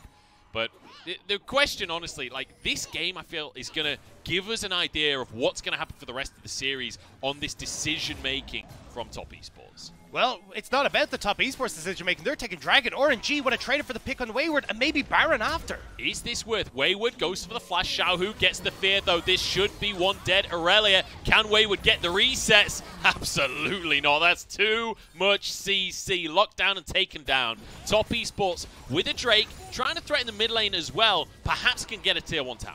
I mean, if you end up trading the tier 1 tower and you get Dragon, I mean, that's a massive trade-up for Top Esports. RNG needed to try and make something happen at the Baron, or even try and collapse on mid lane, but they didn't end up going for it. You end up using Bin's ult and Xiaohu's ultimate in the play, so you don't actually end up in a position where you can try and trade for any of the neutrals or any other objectives on the map. And I think this was just RNG going, look, we don't have control over the river on this bot side. Like, look at the vision control that's there for Top Esports. So they say, hey, look, we'll try and make a pick on towards Wayward on the top side for something back. But now Top on 3rd, Dragon, Soul in 4 minutes for this Top Esports team. I kind of like the way that Xiaohu is TPing. While neither of the TPs has been immaculate, you know, so far this game, the 2 TPs to try and catch out solo lanes from Top Esports, I like the idea from RNG, right? Trying to play around, finding a numbers advantage and doing something else on the map. Unfortunately, though, the timing hasn't been right, because they haven't been able to set themselves up for a big objective. And now the second time, they end up actually losing objective. But it's like, I'd rather see them try and like get a little bit more, right? Like when you make that TP, try and look for, hey, we're going to get vision control in topside jungle. Now we can start to play off of that into maybe getting top tier 2. Maybe we can rotate someone through the fog of war in topside jungle into mid. But you can see they haven't placed that vision. Top Esports get back onto the map, push all the waves back into where now it's Top Esports with the control, and it's only that 1 kill you've gotten for a trade of a Dragon and Terror. It just isn't worth it at the end of the day. So now we got to see how can RNG utilize the fact that Top Esports are just shoving into them. They want to fight. They want to just muscle their way in. Knight trying to be just engage Galio here, but he's locked up on the way out. Flashes to his team. Solar Flare in. Mark has to play defense. Bin in the back line is beautiful. And now the rest of RNG can follow up. Jackie Love alive, though, and gets one onto Bin. In comes Knight to the rest of the team. 4v4. Ming on the front line. Tien has to ult away. Ming tanking up. He's gone straight for the back line. The rest of the team can't follow, though. Turns Golden. Wayward onto Gala, but he's turning Golden himself. Can't quite finish the kills. His way on the back line, but Wayward can't finish the kill here. It's a close fight between the 2 teams. It's a 3-for-2 at the end of the day, and when Bin got that immaculate Gnar ult off, it looked like it was going to be all RNG, but Knight able to keep RNG at bay. Top Esports right themselves, and they come back into the fight. You'll see it here. Over-aggression, 100% from Knight here, trying to see if he can get onto the backline, but realizes no one from Top Esports can follow up. And this is where Bin pops off. This ultimate is gorgeous. It means that Jackie Love has to burn the cleanse, burn the ult to get out, but once Knight starts to buy space, this is where you see the issue. This short-range composition, this composition that wants to be up in your face and personal, has to deal with the Galio, and it buys time, buys space for Top Esports. At least can nearly get some of these kills back from Wayward, but Gala just able to stay up. Wayward almost finishes Gala there. That was damn close. The Bloodthirster literally saving Gala's life in that situation. So fair play to Wayward, but Bin, the better top laner in this situation. That Gnar ultimate setting everything up. But now, 1:30 until the next Drake. And for Top Esports, that's Soul. And that's where you're going to have issues here for RNG, because, again, the vision control firmly in favor of Top Esports. They got a ton in this bottom side of the map, and even Mark placing more there at the back of the pit. And you can see they're already trying to set up for this, right? You reset here in about 15 seconds, come back in, defend your vision, and when you're RNG trying to work through these small corridors into River, it's going to be a nightmare. Mark is going to have a great time because you're all going to be clumped up trying to move through these small channels. Same for Jackie Love and the Feathers, Knight with the taunt. It's so easy for Top Esports if you just funnel into these one spots. And I feel like that's the crucial thing about that last fight, right? Is they weren't letting RNG play to them. Top Esports were brute forcing that fight. Like Knight just walking forwards for a taunt.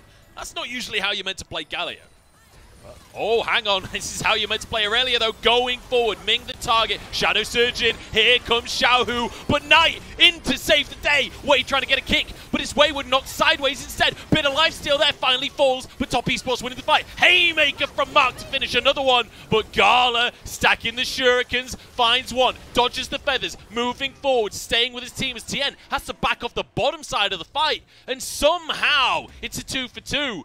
TN playing with fire on this one, jumps over the wall, looking for a 1v1 in the jungle against Wei. Doesn't have ultimate available. Knight moving over to protect his jungler. It's a 2-for-2. I cannot believe some of the escapes that we're seeing in this game, but you can see Top Esports thought they had the pick. Xiao, who turns around, and now the dragon is alive. TN is low. It's so important that TN survived that last play. But now he wants to go into Wei, looking for the kills. Jackie Love finds Bin over the wall. Wei forced out of the play on this one. TN smite almost up. Wei's only halfway on cooldown. The two TPs are coming in, though. We're still going to have a fight, Munch. TN is so low. Even a stiff breeze could take him down. And Gala wants to see if he can match with Xiaohu and get in on top. TN crucially almost has his ult available again, but almost is the word. Doesn't quite have it, but I think the Drake... Oh! Xiaohu finds his knife! Shadow Surge into the pit. It's too late. Dragon still goes the way of Top Esports. The Dragon resetting was so close there. Maybe RNG could have turned around, but Xiaohu does get the pick. Now, Wei is back up. RNG can move up towards the Baron. Top Esports have no vision here. They're going in completely blind, Munch. The little tiger himself, Xiaohu, makes the hero play on Vex. We said this guy's Vex was good, and boy is he living up to that expectation. Baron being burnt down. No TN, remember, no smite, but a TP into the mid lane from Knight. Yeah, now he's in range to get the ultimate. Mark trying to see if he can grab Gala. Gala has no idea the Mark is there. Knight behind enemy lines. They're going on to Ming here. Mark onto the rest of the team. Jackie Love moving forward. Wayward is here as well. Gala's in trouble on this one, but Wayward whiffs the ulti. Wei finishes the Baron. Top Esports need the fight, but Jackie Love is down. Mark has to run away. Wayward has nothing in the tank as Knight will fall as well, but Wei finds Wayward. He tries to turn it around, but he hasn't got it in him. And RNG find yet another fight. And Top Esports look at the winning ticket. Their Charlie and the Chocolate Factory is crumbling in front of their eyes as once more they get this great early game. They get 4 dragons, but they're losing the mid game on Barons. Dagda, they saw the river, they thought it was chocolate, but they floated away, unfortunately. And again, RNG versus Top, we see Baron be Top's downfall. And this again is just like already messy from Top Esports. You get Mark, who's gone in beautifully onto Gala. I was like, Knight's going to come in. This is the fight. Jackie Love follows up the 1, 2, 3, and you're down. But we don't get it. I end up in a situation where they try and aggress onto Xiaohu. Knight can't follow up. Mark is left high and dry. And by the time that the combo comes through, RNG are no longer where they once were. 13-10 on the scoreboard, but now the goal difference, we talked about it 20 minutes, it was dead even. 4,000 in RNG's favor now. But that Mountain Soul, worth a lot of gold in of itself, and key breaking points across the board here with Jackie Love hitting 3 items, Wayward hitting 3 items, but it's a similar story for RNG. And it's Gala that I'm keeping my eyes on, right? That Infinity Edge now complete. He becomes even more of a threat. You're looking at Xiaohu as well, who has that Void Staff, so any sort of magic resistance going to come through on the opposite side is just going to be negligible. So now RNG are the ones with the push. Crucially, Wei on 3 items on the jungle. It's not something you often see at this point of the game, but he's feeling strong, and if he can find a kick, he's got a GA, so he can be real aggressive. I love the build coming through from Bin as well, getting that early Punk Sword as well, just so then you can make sure that Wayward can't heal, Tien gets less, Mark even as well to a certain extent. Like, it works out super well across the board for what Top Esports are trying to do, and having that come through onto the top laner when Bin is in Meganar means you're spreading that across multiple different members here on Top Esports. So I think the Baron play is over. I feel like the Purple Worm is out of play now. We've got 45 seconds, but the resets come through from RNG. I'm not sure they'll be able to get too much more. But in 3 minutes' time, we're going to see Elder Dragon onto the map. And that's where things get real scary. That's where I don't trust these teams not to 50-50. Mark has been found by Way. I don't think Way will be able to find a kick, though. Stun comes out from Wayward. Mark will back off. Jackie needs to be careful. I'm surprised Way didn't go for a kick on Jackie there. I feel like that was a potential opportunity. Yeah, instead of flash, instead of ult, so might have been putting himself into a bad spot if he tried to get onto Jackie Love. But, I mean, all RNG are trying to do is play this slow, right? They know that they now firmly have control of the map, so getting vision in this top side, rotating now up towards the top lane with just 4 seconds left in the Baron buff. They'll make quick use of it to make one more tower happen. Okay, Wayward just backs away. Decides against oh, it. wait! He can't back away. The Moonlight Vigil knocks him into his GA. This is a huge pick. This is a game-changing pick. But the feathers onto Way in the meantime. He tried to find a pick of his own, and now he might have bitten off more than he can chew. Resurrects once more. Bin is pushed towards Jackie Love. That ain't it. Galio over the rest of the team, but the damage might have already been done. Gala onto the back line once more. Red and white as he shreds through the health bars. Knight surely will fall, but it doesn't matter because Xiaohu's the man of the hour. A triple kill for Xiaohu. Gala forcing back Top Esports, and just like that, when Top Esports had control for so long in this game, RNG can end right now. Wayward tries to get cheeky with it, tries to make this sneaky play in the brush, but it doesn't work out for him. Taunt comes out from Knight. He is tanky under that tower, doing his best to defend. One Nexus tower falls, but I think Knight might have done it by himself, holding on. How many times have we seen this from Knight, holding on Top Esports base by a thread? But look across the board here. You're looking at 309 coming in for Gala. You're looking at 7 kills now for Xiaohu. And again, control of the map in favor of RNG. And I feel like Knight has been playing his heart out this game, right? 2-0-10. He has had, well, you're absolutely right. He's got 10 stacks on his Dark Seal as well, but he's on Galio. And I hate to see Knight on Galio because I feel like this is not the pick he can carry on. I want to keep my eyes on Xiaohu here, though, in the replay. Yeah, I love here, by the way, that Way went in aggressive. Knew he had the Guardian's Angel, so it was like, look, if I go down, it doesn't matter. I just need to separate Top Esports away from the rest of them. And as you say, keeping your eyes on Xiaohu here, just kind of picking up people right, left, and center after Gala flashes in to be the true carry. It's like, you know what? You're flying on the wings of Gala here, Xiaohu. You know, I saw the triple kill after commentating that fight, and I was like, oh, I missed a trick on that one. It was all about Xiaohu. No, it wasn't. He was just last hitting people, let's be honest. Here we go, though. Elder onto the map, 10 seconds time, Dagda. Yeah, and you've even got a big wave pushing in topside as well. The Top Esports are going to have to be careful of, so you can't really take your time. You need to find the fight. Tien trying to go aggressive here. Way looking for Mark, but that's really not the target he wants. Bin on the top side of the play.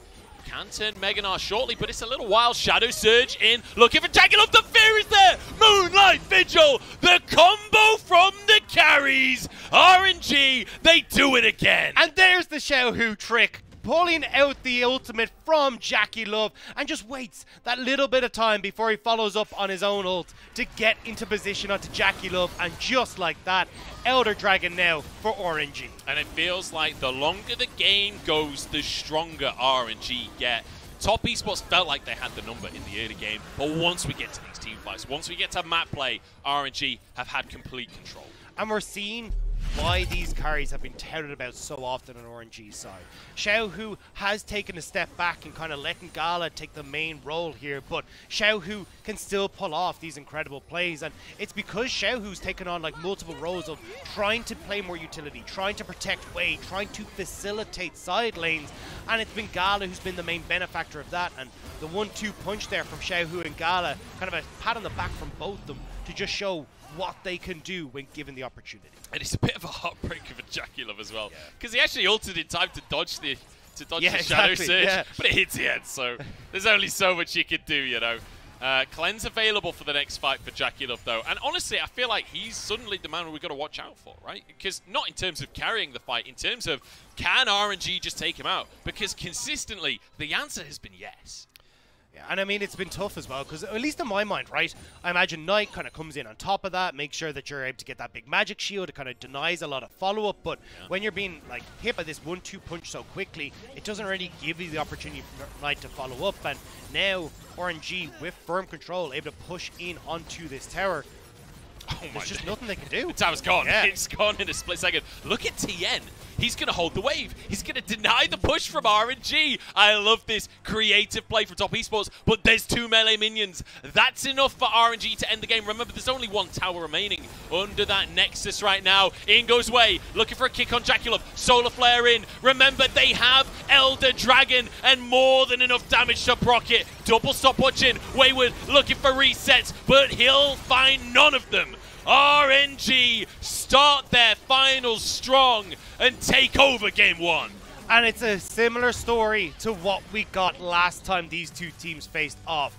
Early prowess from Top Esports, mid-game dominance from RNG. And that's where RNG have been able to fight back time and time again. And now you're looking, going, here, Top, you had the tools. You could have tried to play side lanes, but you tried to take the fight. You try to figure out how you can try and make plays happen around the map, but RNG are outperforming you every time it comes into these big aggressive fights. Gala and Ming popping off, and you end up in a situation again where everything is falling down around you. And I just love the synergy we saw between Xiaohu and Gala there. I love that Gala is one of these players that he's played a massive amount of Aphelios. He is so happy to be that aggressive Aphelios. He has no issues gale forcing forwards, flashing forwards to make the play alongside Xiaohu.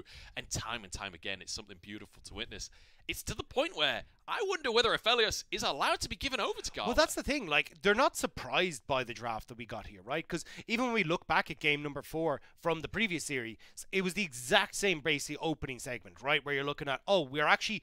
RNG prioritized the Lee Sin higher than they prioritized the Xayah. So you end up giving the Xayah across. You think, okay, well, Xayah, the Viego can kind of do their thing, but Gala has been perfectly happy to go, hey, look, we're just going to take it slow. We know that Top Esports mid-game isn't strong, so we're just going to go scale for late. We're going to bring in this Aphelios, combat the Xayah in the later portion of the game, and make sure we can carry through those late game fights. Certainly worked for them. Certainly did so far.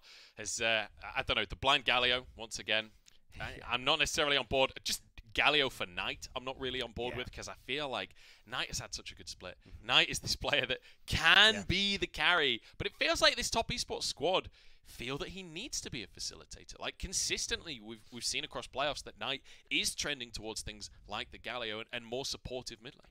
Yeah, but I don't fully agree with it. Like, I think it's just unfortunate, obviously, with the bans we're seeing coming through, but he has looked a lot better in things like the Ahri. His Vex, honestly, has been really good. His Rise has been great, but we got the Ahri and the Rise bans that we kind of pointed out at the start, that saying, hey, look, you know, they're already trying to get rid of these things that can start to roam around, and it just feels like, unfortunately for Knight, he's just not been given the tools to have the impact that he wants. So maybe we get like an early priority on the LeBlanc, because there's actually, you know, Top Esports that banned away the LeBlanc. I'd love to see him on something that does have that damage, that does have that ability to carry, because it does feel like you're just hamstringing Top Esports without giving him something with that control. Yeah, I still think back to that Knight LeBlanc at the Mid-Season Cup back in 2020, where he had Yu Yantra on his shoulder, his pet cat, just literally 1v5, 1v4, something like that, finding a triple kill. It was mind-blowing, so beautiful to witness, and I would love to see something like that out from Knight in the finals, because I don't feel like this Galio, he has that flexibility. But across the rest of the board, you know, players like Wayward, so close many times to finding the miracle play, but not quite able to put it together. And it feels like that's down to RNG working so well as a unit in these 5v5s that they're covering every angle. Well, I think it's a bit of both, right? Because when I look at like Top Esports, I just don't think you need to try and take these fights in a lot of situations, right? I think Wayward played this early game phenomenally, where he got this lead for himself. Was like, cool, I'm going to step up and I'm going to try and be the carry here. But oftentimes you kind of saw Top Esports disjointed when it came to our big team fights. Whereas you say, like for RNG, it was like, hey, we're going to play en masse as a unit, way willing to like give his life in certain situations to make sure that he can make sure that Gala has that space he needs. Same with Bin, same with Ming. It's like, it's about, you know, kind of throwing everything at the kitchen sink to separate Top Esports, so you're enabling Xiaohu and Gala. And just look at how many mid lane bans. Top Esports, 3 mid lane bans towards Xiaohu, and he still tops the damage. He's still the big carry for the team. But just look at the gold as well. Like, what, 28 28 minutes, 29 minutes. It's basically dead even the entire time, and then suddenly RNG blow it over.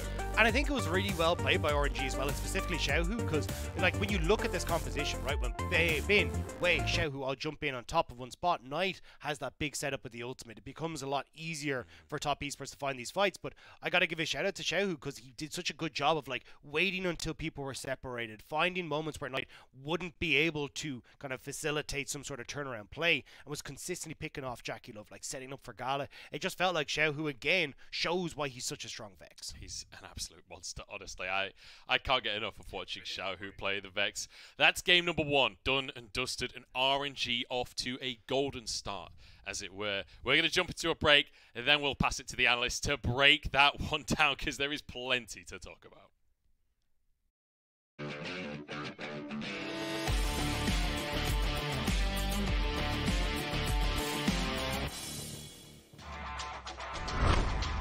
We talk about LPL. I'm going to stop myself here. Romborg going to be coming in. Folks are getting a little bit of a trouble. He flashes right on top of the predicted entrance, and that's going to be a nice pickup there for top esports, finally making something work. Jackie Love doing Jackie Love thing. Hang on a minute, folks. We'll talk about that in a second. RNG's bottom lane close down. Oh my God! How did that trench line get through the support? Goal against first blood. Ming is a Nautilus genius.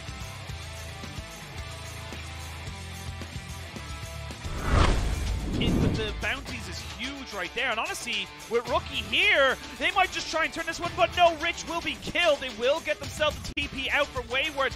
He'll have to go golden. It's going to be Knight trying to kill him off. There's Rookie coming in, a double stopwatch here for Knight, and that's going to see the GA come out, and this is great for top esports. They are turning this one right on its head, as they've got the 2 massive solo laners coming in clutch, and 3 kills goes over the top.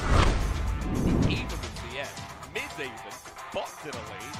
Every lane is fine right now. Oh, that was actually pretty clean. That was slick. Yeah. Right into the barrel. Wait, Rick flashing forward. Oh my God. He's dead, and honestly, this is getting so much worse. No way! Wayward! No way! Wayward! Wayward! You are a monster! 2v1 and he gets 2 kills! Let's go! Wayward 1v2 under tower, turns it around, up to crying Moo Moo. And we're gonna get a replay. Meganov or Rich makes it look like it's gonna be the game plan, but Wayward ends up soaking so much damage with that W, uses the minions for a reset and a beautiful stun. God.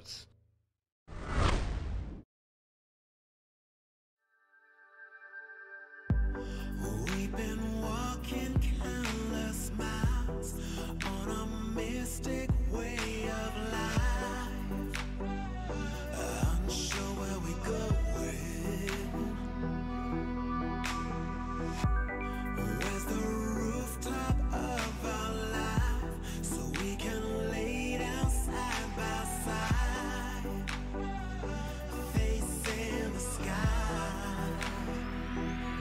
watching the stars collide, watching them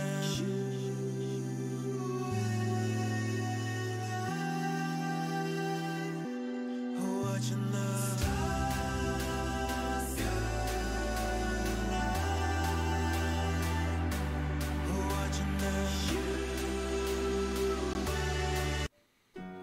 Welcome back, one and all. It was a quick break. It was a quick break for us to get back into this one, as we got to try and dissect what just went down. I am Oshin, joined on decks by Ox and Lyric.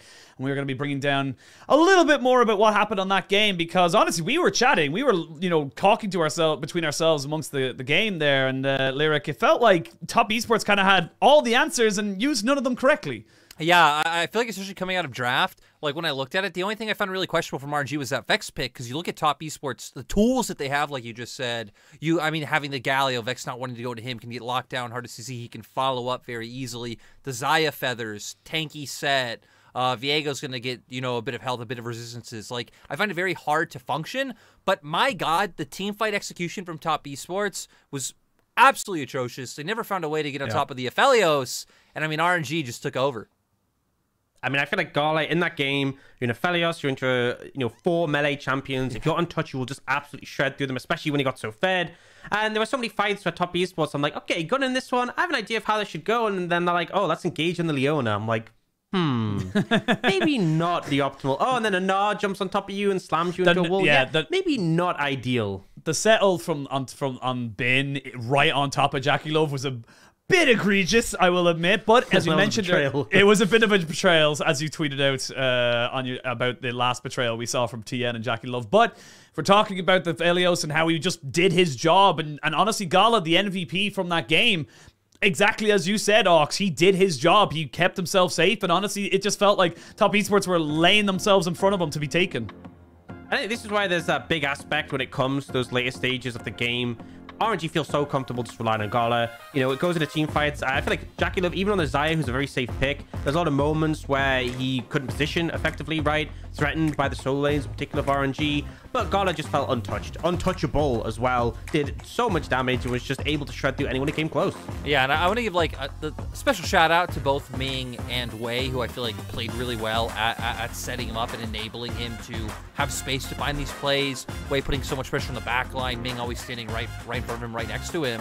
But I feel like another thing, Cephalios, Gala 4-0 on the pick. Jackie Love, it's his most played by far. I feel like this is something that has to be respected from both AD carries. It's going to be really important to see who puts priority on this pick. And we obviously listened, of course, to Dagda Munchables talking about this as well, but it did feel like, yes, Knight was exceptional on the Galio, but there's only so much you can do with the Galio lyric. It feels like you are limited to a certain, window of opportunity, and once your cooldowns are gone, you kind of, as you can see in this clip here, you kind of have to walk away. Yeah, I mean, we saw him over-aggress a few times and get caught out here looking for flanks, trying to, getting caught out by the RNG front line. But something we can pivot into that RNG did really well. I think RNG played around their flanks super effectively this game, never letting Knight get in. We saw behind Dragon as well many times where RNG were shutting down Wayward and finding a way onto Gala, because realistically, that's the only way RNG loses once they get ahead in this game. It's like, okay, can Top Esports get numerous members on top of Gala and burst them out? No, RNG will just flat out win. So, beautiful play by them to not let those flanks come through. This was that unfortunate moment when Mark ults the Mega Knight. I will say, it is a bit of an interesting one when we're trying to talk to each other without physically seeing each other, because obviously there's 3 of us and we're all online. But I thought I'd give that one a little bit more room to breathe for you there, Ox, just because you found it a bit egregious when it happened. I do remember you specifically screaming, "Oh my god!" and then just moving on with your life. Yeah, and I think, looking at the next game, I don't think there are any particular draft issues for Top Esports. I think maybe priorities will shift based on how they want to play, because I think Mark didn't look comfortable in the set. I think, there's definitely an argument for Knight. Didn't have that much happen early on the Galio, and then, Munch said in that game would have preferred to see him on a carry. But I think how the draft shaped, it wasn't necessarily the issue. It was all down to gameplay, right? I think fundamentally. And that's something that hopefully we see Top Esports improve on. Being 1 game down, not a big deal. We've seen throughout since the top 4 of playoffs, every team who's gone down game 1 has ended up winning. So I still think there's definitely hope. And as we expected, the early game's still pretty solid from them. It's just working out the mid game. And surprisingly, often they've made mistakes around how they set up, how they sort of look to set up the map, right? But here it was just target selection, I think, was such a massive thing as well, often engaging on the wrong person. So I think these are all issues we've seen them mess up on before, but also we've seen them do well on before. So I wouldn't be too concerned about them going into game 2.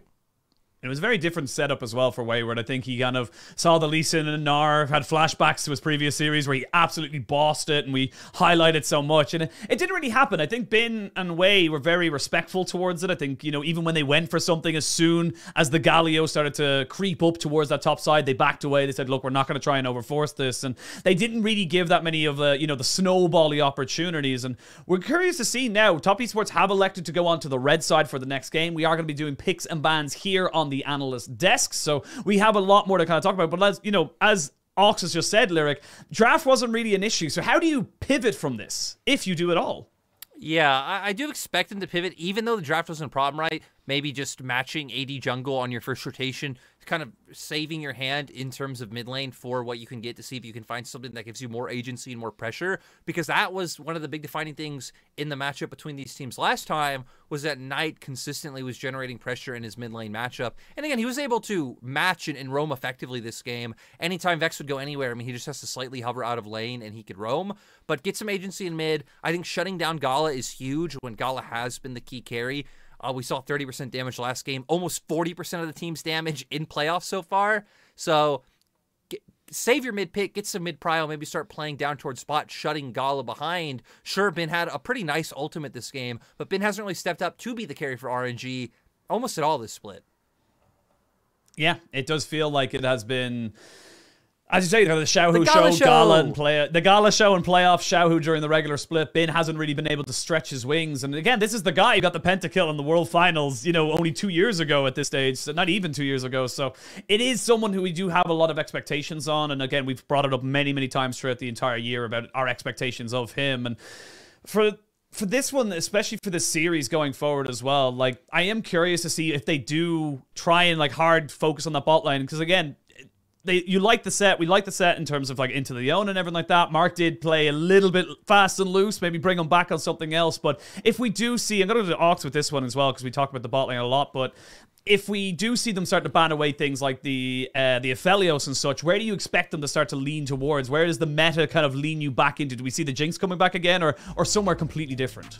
I think it comes down to your preference, honestly. Normally, if we see one of Azire or Aphelios banned, we're going to see the others, but I feel like the teams kind of have a lot of things they want to ban away, right? I don't see RNG having a reason to change what they ban, and I feel like for top esports, you know, they can't ban Aphelios Azire here because then RNG gets first choice to the other, and it kind of moves down further into the pool. So, you know, it's the same sides as we saw in game one. It's the same bans in game one. RNG, I expect them to pick up the Aphelios again. I don't see any change there. And it's, as Derek said, the adaptation of that 1-2, where they went for that Xayah Galio, where we could see things shift up and then maybe use that third pick on red side for a bit more flexibility. Because I think that's a really strength of being on red side, is that you have the third pick into 2 bans, you get first prio after the next ban phase, and then you also get last pick counter pick. So I feel like playing around those for your solo lanes in particular could give a lot of value. Yeah, so here, you know, I would be surprised to see something come out, whether it's the Lee Sin or the Viego. TES, I feel like, just have done really well with that early pressure, but Viego being so high priority, I'd kind of expect jungle to come in. I think you can even match Xayah now if you so do choose, and just kind of put the ball in RNG's court to show what they're going to go for.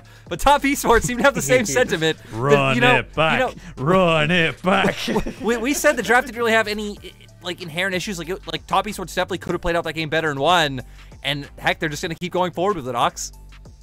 Yeah, I wonder if they change here, because, you know, if they pick jungle here, it does mean they get choice on it. Interesting enough, they're going for the Viego again, but this does put quite a bit of pressure, because now if RNG opt to take something like a mid lane pick, well, I guess they already have a mid lane. If they opt to take like a support pick, you can't answer it in that third pick, because you're kind of locked into taking the Xayah third pick. So it means top esports draft is very predictable. They don't get too much strength from that third pick, but in the end, they secure that Viego. It's going to be the trade-off for the Lee Sin.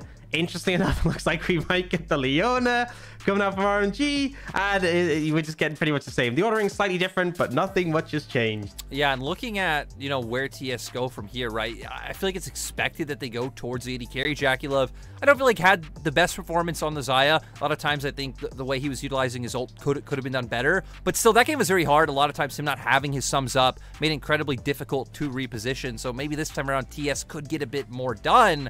And looking towards second phase, I think RNG just have so many different mid lane options. If, as TS, you're concerned about the proactive ones, I think Vex and Syndra are the 2 picks that come to mind that Xiaohu would pick up into Galio. But then he always could lean on something that is more scaling oriented, but still wins lane. The Azir we've already seen. The Orianna was banned out last time. So I feel like Xiaohu should still get the pick of the litter.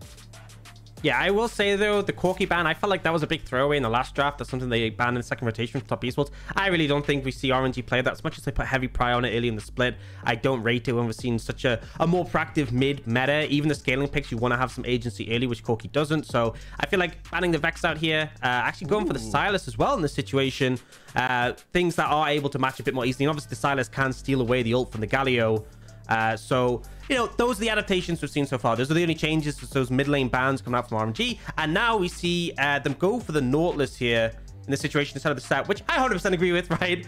We said earlier how not a fan of Mark's set play. Yeah, it really did not look confident. Now looking at where RNG goes from here with Vex off the board, again, I feel like if you're leaning into early prio, since you're really the only thing that stands out, hasn't played it in playoffs yet, or you're defaulting back to something like the Corki, something like the Azir. I know you were saying you weren't the biggest fan of the Corki. This is a little bit of a throwback, tried and true matchup that's been played over the seasons with how aggressively you could trade with your in that laning phase. You get free scaling, but Knight gonna have his way with the map. Yeah, I feel like you're just giving such a free pass to top esports, and it's kind of like you set it up at the start of the day where like RNG giving such a massive gold advantage early to top esports and then losing on the back of it. I mean, sorry, they still won on the back of it in their previous series, but it's like you shouldn't be giving them that much of a lead. Them taking the Corki here, I feel like it's just giving top esports so much agency to set up the side lanes. Like RNG are really like, okay, we're confident on our mid to late game. This game, they must be really confident because they are taking the hands of the wheel a bit. Yeah, it really feels like RNG have come in, and as long as they can neutralize early game, like they did in game one, nothing really happening, you know, a little bit on their part of the plays they're making, a little bit on top esports, not finding those angles. RNG are going to be solid going into mid game. They can just play off top esports mistakes. Top esports, we need to see Knight be active. You want to see him influence that top lane matchup, especially if Wayward can get ahead on the Irelia. Irelia can just take over. I feel like the other thing is just going to be finding those angles, finding the flanks where you can get on top of key carries this time, because last time they just couldn't do it.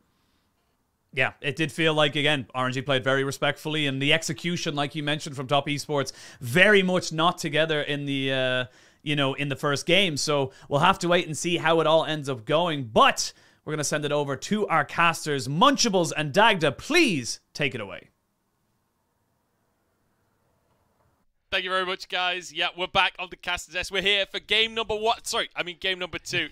The draft was always exactly the same between these two games. Literally one pick different between game 1 and 2. Yeah, it was kind of insane to see like how much they kind of stuck to the same playstyle. But I agree with the guys on the desk, right? It feels like you're kind of seeing from RNG, hey, we're just going to run this back. We're going to play like super late game, make sure that we're able to like work with this Corki, make sure we're fine. And then on the opposite side, it feels like a lot of that is coming back down to TN to try and make some of these early plays happen. And it is kind of funny to see TN go back towards the Viego again, because there was a really funny quote that came across from the Chinese side where TN said his Lee Sin could beat his Viego, but his Viego could beat his Lee Sin.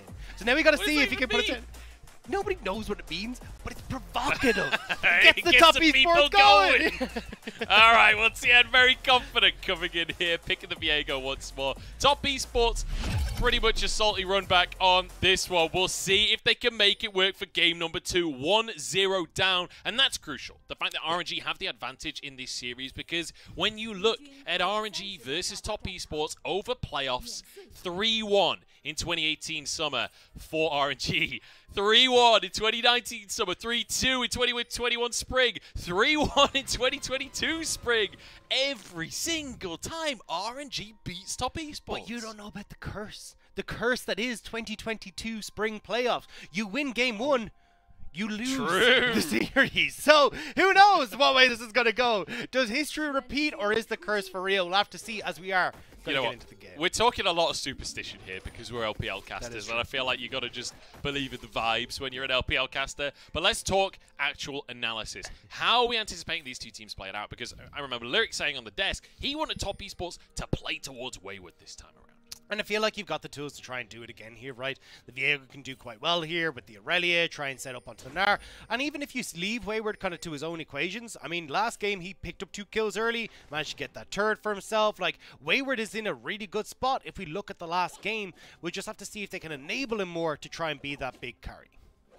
I want to see Wayward trying to make bigger individual plays during the early stages of the game as well, because I feel like, you know, that's where we've really seen him have his biggest moments is during the laning phase, finding individual differences. And one thing I will say in favor of Bin here is the fact that he has been way more consistent in playoffs than he was in the regular season. Trading the bottom side, but just going to be a bit of damage back and forth. As I say that, Bin starts bullying Wayward to start this lane off. But yeah, Bin, in the regular season, often dying in the laning phase. Feels like he's cleaned that up a lot for playoffs. Yeah, he definitely has. And I mean, bullying Wayward, as he said, quite well here. I was kind of half focused on mid lane, though, as this is all going on, because there's some really curious wards going down from top esports, because Knight actually like snuck off into this top side jungle to get that ward just as he kind of... Banana brush? Yeah, the banana brush there. It's a bit... Like, he actually sat out a lane for quite a while, so it feels like top esports, and he's trying to spot out if Way is going to go for any sort of early plays, or maybe even trying to threaten Bin a little bit about maybe Knight roaming up, but we'll have to see if it actually comes to anything. So, you know, we talked about Tien being confident on both sides of this matchup. Lee Sin and Viego, both his kind of 2 signature picks of recent years. Talk me through how this matchup is actually meant to play out, because I feel like historically, Lee Sin is the aggressive side of the matchup. Yeah, and I mean, that's what I've seen, right? So I was kind of interested to see what Tien meant by that, but I never got a follow-up from him to see what the story was. So, I mean, for this, like, Lee Sin just has more damage early, right? You got the shield, you got good damage, you've got the ability to kind of like follow up on the Viego as well. And Viego, like obviously a melee or the auto attack based champion, so you don't really get an awful lot of that off very quickly against Lee Sin. You don't have to burst to level 6. So hang on a second. Maybe Viego's the one being aggressive here, Dagda. We're going to see a 4-man dive at the bottom side. Gala doesn't get to play today, but a TP from RNG. It's Knight taking damage. He's ignited. He's down for first blood. And Ming wants a little bit more. Tien on the wrong side of the play. Has flash available. Remember, no ulti. We're only at level 3. But Xiaohu can jump over the wall here. Wei is moving over towards the rest of this play. Tien, low on HP. Ming there, trying to be the front line, trying to do the damage. Jackie Love here. They're focusing Ming, though. That's not the best target. 3v3 locked in the pit as they have to flash over the wall. Jackie Love regrouping with the rest of his team. Anchor, I guess it went wide because there's a solo kill for Bin in the top side. It's pure chaos, Dagda. What is going on?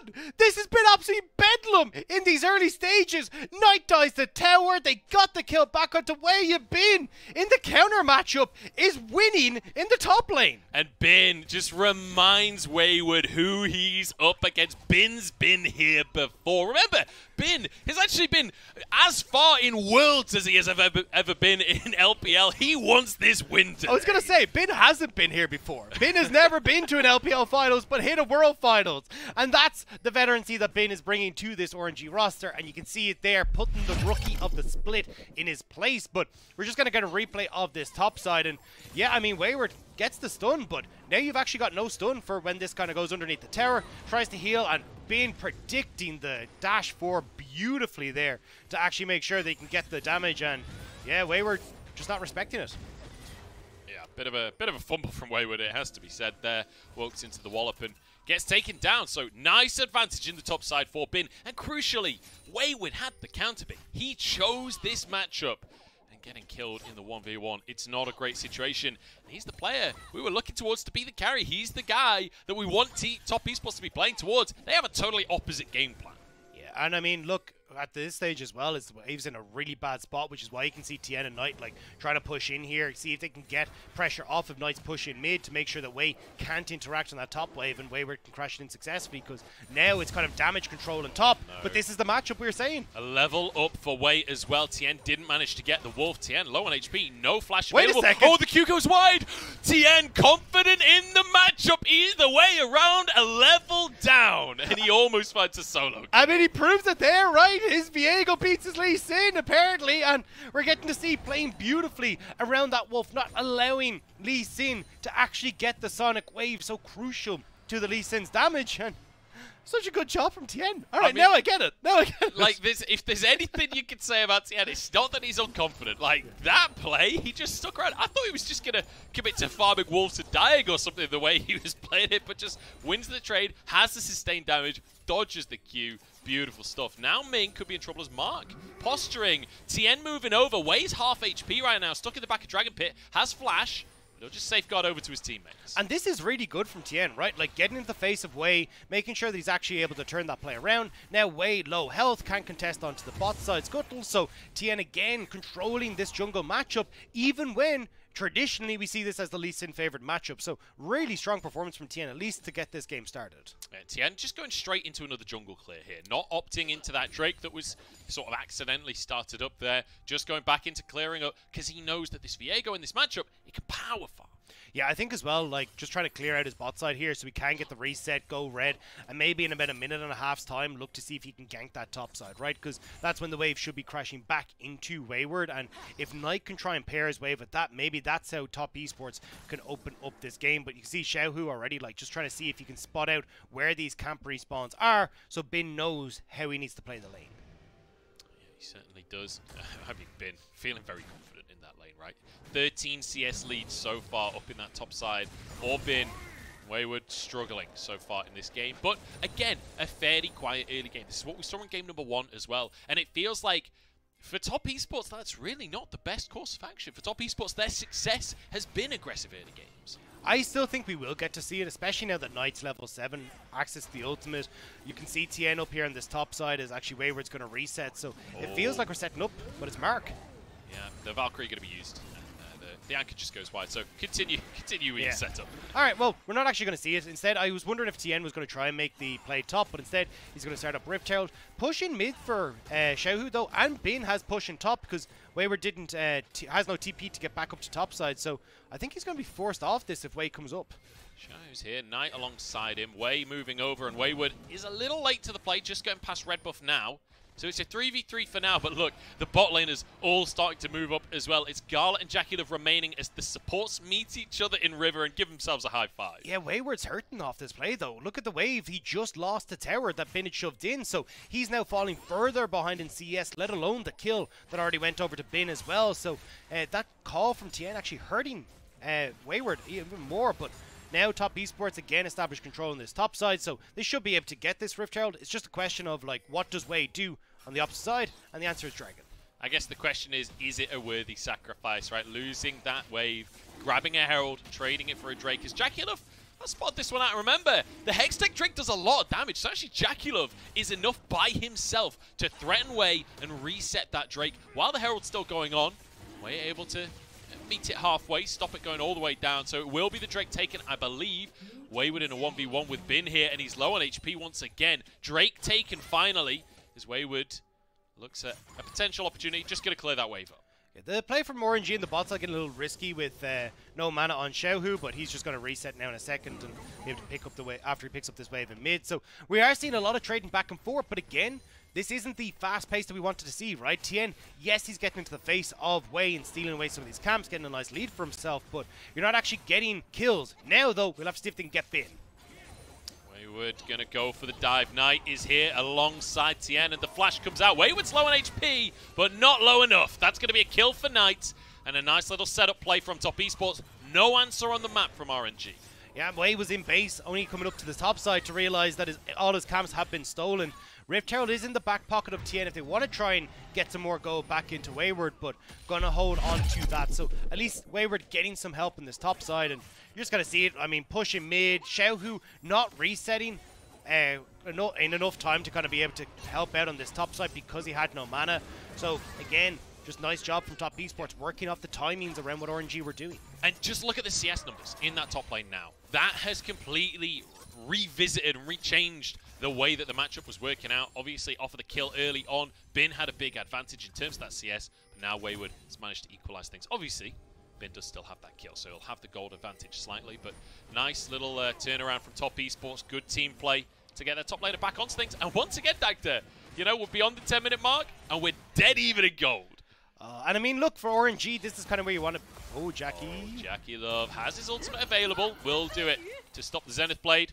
That'll be the play negated, but that's a big cooldown early on. Yeah, I was going to say, you need to be careful as well because you had the Gravitum with the Calibrum shot on JackeyLove, so still could have had that follow-up CC from Gala, but we'll just back away. Wave is gone, so TN can't try and help out, but Wei is answering on top.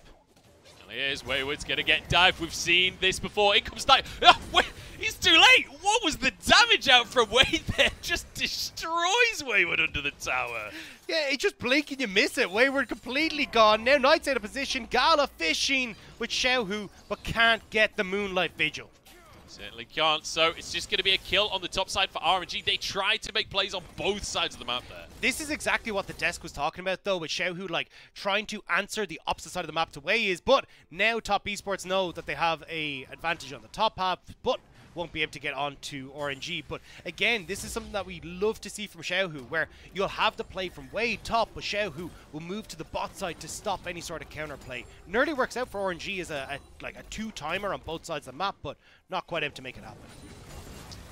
For the time being, and it will mean that now RNG, I immediately, as soon as I say, oh, the gold's dead even, RNG make a play, find themselves a little bit of a lead there. But I'm looking at the Herald for TN, because we're getting a little bit close to that timing out. Only had control. Taking that play on top side was your best bet, because you don't really get pushing mid. You've got full control with Hullbreaker now for Bin and top side as well, so it just becomes incredibly difficult to keep any sort of map or any sort of wave pushed into the map to try and use this Herald. So you can even maybe look at bot side here, but it looks like it's just going to end up getting plunked in mid, or having a response here, especially with Wei on the bot side, ready to try and turn this around. Yeah, it looks like bot lane will be the play, and not too surprising, right? JackeyLove going to be a huge portion of the damage in this composition. And remember, this is a composition Top Esports have locked in twice in a row now, so JackeyLove being the focus, not a massive surprise. Wei is here, though. Let's try and counteract this play. Looks like the plates at very least should go down, should be 3. Into JackeyLove's pocket here as Mark moves around for a potential flank. Are they going to go for a dive on this one? It would be risky. It would be a 3v3. Looks like Knight has to move back to the mid lane. He wasn't trying to hover. Yeah, he was leaning down, but actually just gave a plate over towards Xiaohu. So, I mean, you do get the Herald, you do get some much needed gold into JackeyLove, but still, you end up with a trade for Xiaohu in that mid lane because Knight had to roam. And that's a couple of times now we've seen that, right? With the wave lost for Wayward on the Herald play. We're just going to go for the dive anyway. Gala, the target here. There's the feathers to find the route. TN gets himself a kill on that one. And Ming, alone under the tower, alone in the world. Tanking the tower is Mark as he pulls himself out to safety. Golden under the tower. Ming doing a damn good job, but they just kill the tower. Why kill the Leona when you can kill its defenses? You're going to be stuck there anyway, Ming, so you end up falling with the terror, but there's Wayward roaming down. Wayward wants a 2v1, but that ain't a fight that you can win, my friend. Taken down by Wei. It's a 0-3 game for Wayward as his tower crumbles. And suddenly RNG again fighting back against Top Esports. They lose 2 on bot, they will lose Dragon, but RNG answering back a little bit. You get that turret in the top side, you're getting the plates in mid, you're getting a kill onto Wayward, so you're not getting these astronomical leads for Top Esports. The gold is even, the Dragons are even, the towers are even much. Everything even Stevens except the game scoreline, because RNG have that advantage, and this is how game 1 went as well. I like the engage from Mark.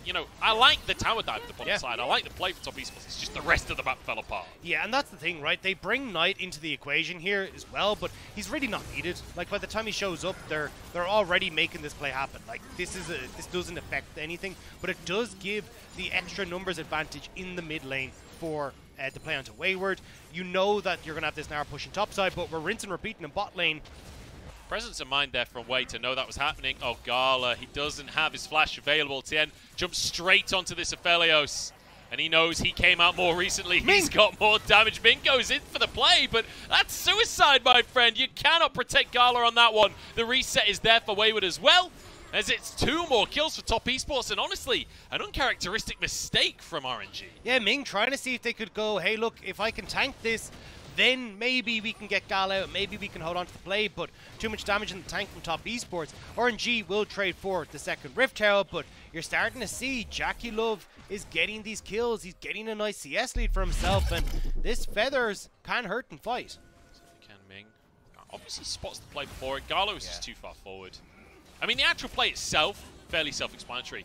It's when Ming comes in. I'm curious what his angle was, whether he thought Gala could escape. Yeah, I think he was tank the hooks. Well, tank the hook and the stun, but Wayward just managed to get a little bit more onto the back line with his own CC and then is able to follow up. But Gala should never have been in that position regardless. Like, Wei is already clearing up towards the top side. You're way overextended with absolutely no vision on the bot lane, so it's an easy setup. And now Top trying to see if they can rinse and repeat in this top lane, as Tien showing up with Mark. I will say, I respect the play from Ming, right? He's a true supporter at heart, flashing in to block the anchor. Like, it was nice to watch. It was well-meaning, but just a little too much. Drake not up for 3 minutes, but we're having a bit of a group around that bottom side for RNG.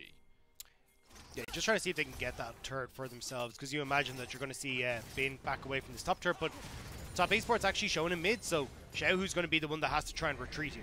Oh, Xiaohu, you're in trouble. Has Flash, has Valkyrie, will back away through the mid lane, or through the Raptors, sorry. As Mark just Spider-Mans his way back out of that mid lane once again. And I feel like so far, Dagda, this game is all about Tien, right? Where he gets on the map. Tien versus Wei. And Tien, he's a player that needs a bit of redemption. He had a really rough year last year. He had a bit of a rough split. In playoffs, he started to look a bit better, but still people very critical of his play. And I feel like it's not just that redemption story there, but the redemption story for last spring as well, where he lost to RNG and was denied MSI. And he's had a pretty good game here, but the problem is, again, that RNG, have him playing back across the map. And as well, you look at like where this gold is situated in RNG, this is kind of looking like that spring 2021 RNG. Top lane in a really good position, especially with Hullbreaker in the back pocket. Wei trying to facilitate these pushes across the map, working and linking up with Xiaohu. Like, it feels like now we're going to see the RNG where they try and play through Bane, try and play through these side lanes and see if they can make things work and just kind of hold on to the later portion of the game where Xiaohu, already with 2 items complete, gets a third. Same when you look at Gala working up towards that Bloodthirster. Like, there is serious late game threat here on RNG side, and Top Esports haven't really accelerated this game fast enough. Yeah, it doesn't feel that way at very least, but again, team fighting is good, right? Team fighting can be great for Top Esports. The big criticism we had of their composition in game number 1 of the series was the fact that they were overforcing. They were trying to be the aggressors when they needed to play around this Galio ulti and allow RNG to jump onto them. Wayward not waiting for that one though, as he goes in onto Bin, forces the flash, and we're starting to see the reason that the Aurelia was picked in the matchup. Tien wants a little more, but won't be able to find it. Yeah, I think Top Esports have just been doing a great job of controlling River, and a lot of that is thanks to Mark and Tien, like linking up and working as a unit. It means that Bin has to play defensive in this matchup and giving more control to Wayward, giving him the opportunity to take this top tier 1. But RNG, once they see multiple members of Top Esports, are again trading across map, getting that bot tier 2. Where again it will be answered by top in the mid. So a lot of this is coming down to the map play, and we're seeing Top Esports slowly pulling away, but it's just not fast enough. Yeah, not for the time being, just 1,000 gold lead. And this time around, not stacking those Drakes in the same way. They got the first 2 Drakes, remember, in game number 1. This time, yeah, might be able to get that third Drake for themselves as well, but it's a Cloud Soul as well, so not really as valuable. I mean, I gotta say from Top Esports, this doesn't feel very Mojo-esque, does it? No. Like, very slow, very calculated. This is feeling like an RNG type of game. And Jackie Love taking rocket after rocket from Xiaohu. And you can't even contest the second dragon. I mean, at this rate, Top Esports are looking more like Dr. Evil than Austin Powers. But Wayward trying to change that one up as he goes towards this top lane. He wants to be that international man of mystery. Has his stacks and will get the tier 2. He wants to be the shark with frickin' laser beams. Well, at least he will laser beam down this turret as well, right? Like, it actually does work out for them here. And Top Esports, I'm happy to trade a Cloud Dragon for a tier 2. The real question is, will RNG throw a cupcake? Will it land? That's the big question. 2 Drakes now for RNG. I'm going to move away from Austin Powers references for the rest of the cast, but that is a great film in a terrible, terrible sort of way. 6-4 on the scoreboard as the second Drake picked up, but this time, like, this is the trade that we criticized in game number 1, right? Where Wayward was in the side lane, teleported, brute forced to fight for not much reason. This time around Top Esports, they go for that tier 2, and I prefer this play. Yeah, and what we don't see in, Austin Powers is character development, but we're seeing it from Top Esports, right? Where they actually are coming into this and going, hey, look, we can trade inside. Mini-Me has massive character development. Okay, How fair. dare Actually, you? yeah, that's fair. Mini-Me aside. But I think for Jackie Love, kind of taking those 2 rockets kind of put Top Esports out of the equation, right? Which kind of forced them into making this side lane trade. And now, honestly, I think we're starting to see Wayward like equal up a lot of this pressure. He's now matched the 2 items that are coming through for Bin. The matchup can now start to play out a little bit easier for Wayward, and Way has to escape from this bot side jungle, or top side jungle. And this is one thing that Top Esports always do, right? They love to just muscle into the jungle. They treat enemy buffs like they're Drakes. They have the same level of importance in the Top Esports mind, as they're just going to take this entire top quadrant, just robbing Way before his very eyes. You can see a bit of a CS difference in that jungle role between the 2 players as well, thanks to Tien. Again, knowing this matchup in and out. Yeah, he's been super comfortable, and again, I like that he's trying to bully his way through and kind of show that he does have, as you say, that really good understanding of how to actually play against this Lee Sin, and a lot of that has been playing aggressive in through the lane, like using those moments where Knight actually has push in mid to try and get in and evade, and that's kind of been what we've seen, the success for Top Esports, but the Barons haven't always been successful. Jackie Love, you're on the ward! I don't know why the Scryer's Orb has just been used there. You already had vision of the guy auto-attacking. Here we go. Mark going to try and play front line. Goes for the engagement. Just hits the wall. Has to flash away instead. Mark's completely whiffed it. He's turned golden, but will not escape. It's a freebie for RNG. And they want a little bit more. The feathers go out, but they're not coming back again. Tien, the next target, has to ult away. RNG find an opportunity. Every time Top Esports go for Baron, RNG crush them underfoot. I don't know why you go for Baron. I don't know why we're seeing LGD, Mark. I don't know what's happening to Top Esports, Munch. Now it's RNG who can turn towards the burn. And Wayward, a TP's down to the bot side going, don't worry, guys. I got the tier 2. This is the trade, right? Yeah. You know, last time you told me off for TP into the Drake, I will never join the team again. I will be in this side lane, says Wayward. It's going to be the Baron for RNG in 23 minutes, no less. And that's going to even up the gold as well. People always forget the fact that Baron just gives you a bunch of gold on taking it as well. So gold almost even once more. And for the late game team. The team that, as you can see here, like when things go rough, it's very easy for RNG to turn it around. Knight completely off to the side. Mark goes golden, so Knight can't even use him as an entrance into the fight. And Jackie Love is just getting poked out before he can even get into a position to try and fight. The entire thing falls apart for Top Esports, with Mark whiffing on that hook. And I feel like if Jackie Love just survives a split second longer and can pull the feathers, maybe it's something that's turnable. If like one or two little things go slightly different there, maybe it's turnable. If Knight can get his ult onto Mark before he goes into the stopwatch, maybe it's turnable. But none of these things are happening, right? And the mechanical difference here for RNG, and Mark having a pretty rough series so far, it has to be said. Yeah, it hasn't looked great. And we were saying, look, for Mark, it felt like maybe this was the Top Esports home that he needed. But unfortunately, when, oh my Jesus, sorry, Jackie Love's help bar went. But when Mark kind of gets to a point where he hasn't found quite a home for himself, we're hoping to be Top Esports, but not looking so hot right now. I just love how Irish that curse was. That was oh my Jesus. Yeah. Oh my Jesus. It was beautifully Irish. But yeah, I feel like we're finally seeing the reason that this Corki was picked, right? Corki's come online at this point. The big ones are going to hit like a truck. Yeah, oh my Jesus, RNG. There you go, folks. You can send that one or clip it or whatever you need to do. But RNG are starting to push in. They don't really have control of sides, though, so you can see Top Esports trying to see if they can find these flank opportunities. RNG will back away, looking for the dragon in just a couple seconds. Certainly will.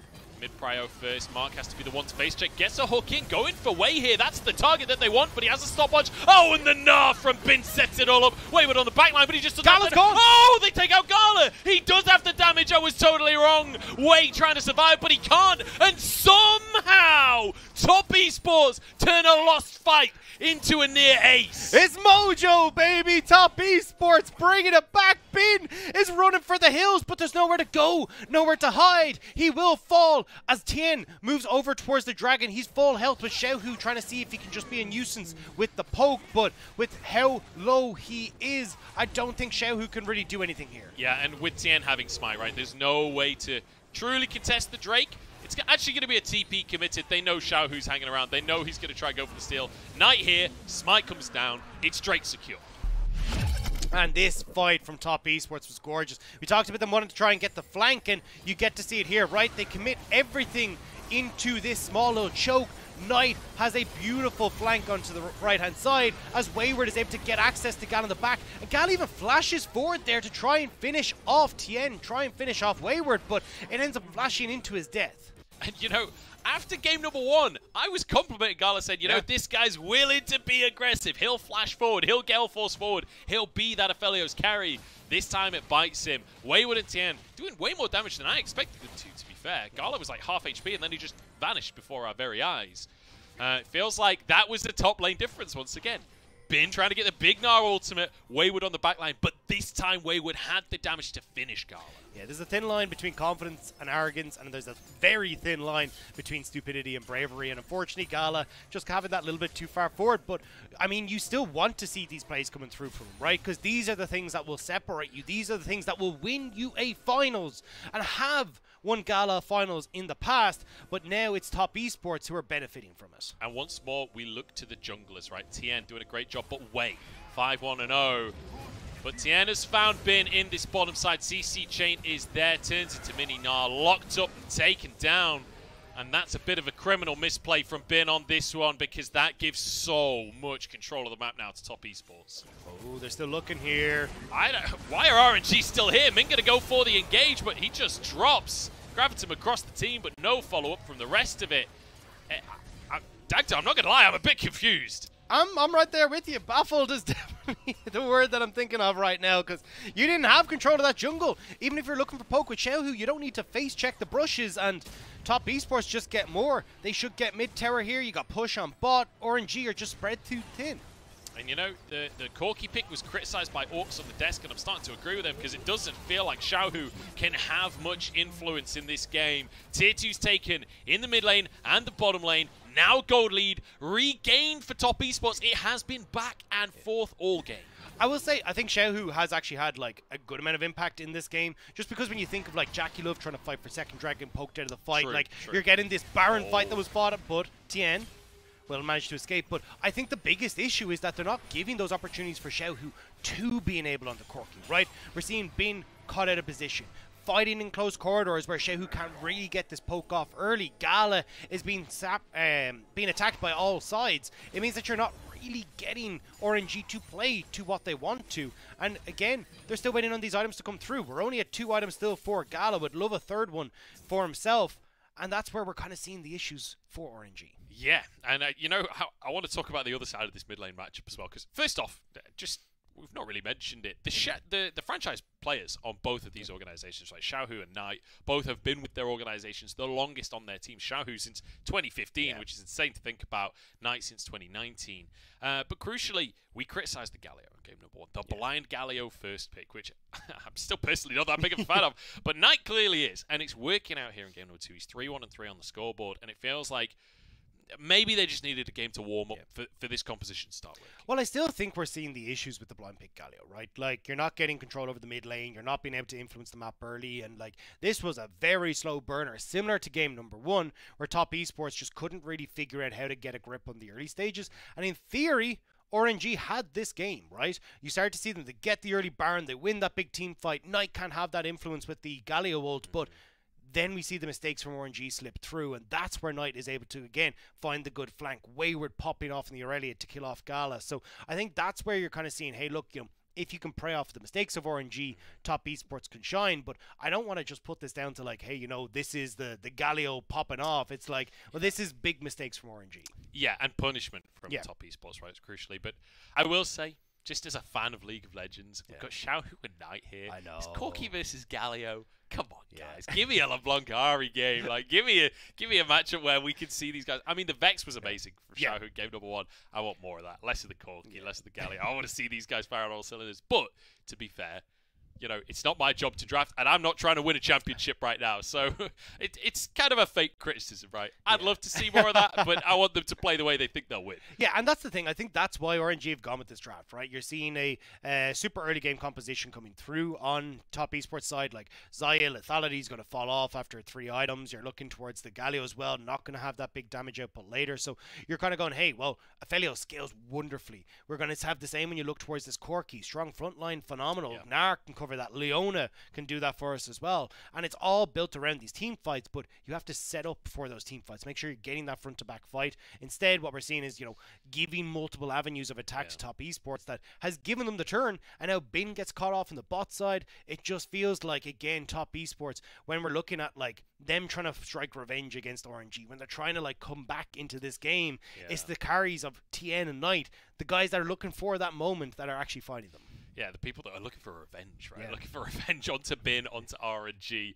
It's an exciting one, that is for sure. And I feel like for Top Esports, you know, you're mentioning this formulaic team fight that RNG can bring to the table if they can set up and fire these rockets out. Oh, Nice is going to flash forward, gets a taunt onto Xiaohu. We're out of the replay and straight into battle. Another solo laner caught in the bottom side, and that's a shutdown into Wayward's pocket. And, I mean, Xiaohu only got his hands back on the keyboard and he has to take them off again. Grey screen for the mid laner of RNG. And this is what I wanted to see, the ability to play side lanes. This is not being what Top Esports have been able to do at all. Pretty much the entire way through playoffs. And suddenly Knight making his way into bot side, getting the picks, giving space to Wayward, and that's going to gain them the Baron. Yeah, they're just going to go straight onto this one. We just need to see them not go for a 50-50. Wei is a king of smiting. He's certainly made this happen before, but Knight is straight on top of him. Goes for the combo onto Wei. Big damage on this Lee Sin, and he has to back away on the top side of the fight. Mark in the meantime, buying space. They're trying to burn the Baron here, Wayward. but RNG might just look for a fight instead. Wayward on the backside found Gala. Has been only just about to turn Mega.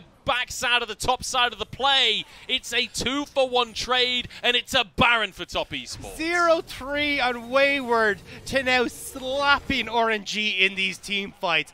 That was gorgeous with the flawless duet. Now, Top Esports have Baron. Now they have more opportunities to play the map. And you've even got the Dragon of 40 seconds, which they're going to very nicely reset for and let themselves take over. Bin, though, is spot on the top side and pings galore towards the Gnar. Dagda, we've seen this before. We've seen Bin overextended in the bottom side. We've seen Xiaohu overextended in the bottom side. Knight sprints around the top side of the play. And Bin wouldn't even win the 1v1 with Wayward, and he's not even going to find a 1v1. It's a great ulti, but it's not enough. No, but Top Esports are still stuck on this top side of the map. Jackie Love is low, so now with the resets coming through, RNG do a push, and they can look to try and sneak away this Dragon very quickly. They have a ton of damage with the 3 items on the 2 carries. TP available for Knight if he wants to get there very, very quickly. Also has his ultimate, but looks like Top Esports are just going to say, you know what? It's a Cloud Drake. We're not that bothered. We're going to play for the top side of the map. You can see Wayward already pushing that wave in, and now the rest of the team pushing through the mid lane.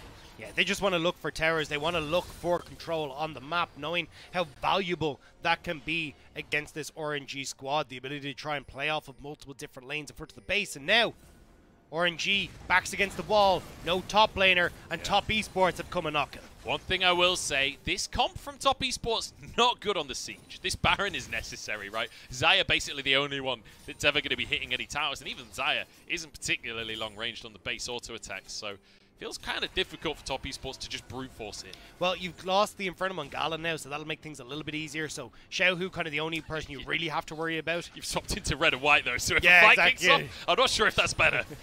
Oh, he's not going to be cleared? Okay, let's not go near him. But, RNG still fishing here, Way trying to see if he can catch people who are off guard, but looks like with the waves slowly back in. Jackie. Solar Flare onto Jackie Love, gets the Featherstorm, flashes behind his support. Mark there, and the Feathers find everyone! Knight slams down Xiaohu on the wrong side of the play has been frozen up. Jackie Love also, so does Mark. Bin gets the Gnar ulti, and Gala's here to clean up. Knight turns golden, but he just buys seconds. Gala with another, and Xiaohu, he'll not let Wayward escape. RNG once again find their play. Wayward couldn't get into the fight. He shows up for the surprise party and turns on the lights and nobody's home. RNG had already taken Top Esports out, and now Wayward trying to see if he can fish for it. Let's go for Xiaohu, but misses the stun, and that's going to be the end of the play. Great Valkyrie from Xiaohu as well. It's an ace for RNG. Just when you count them out, Royal never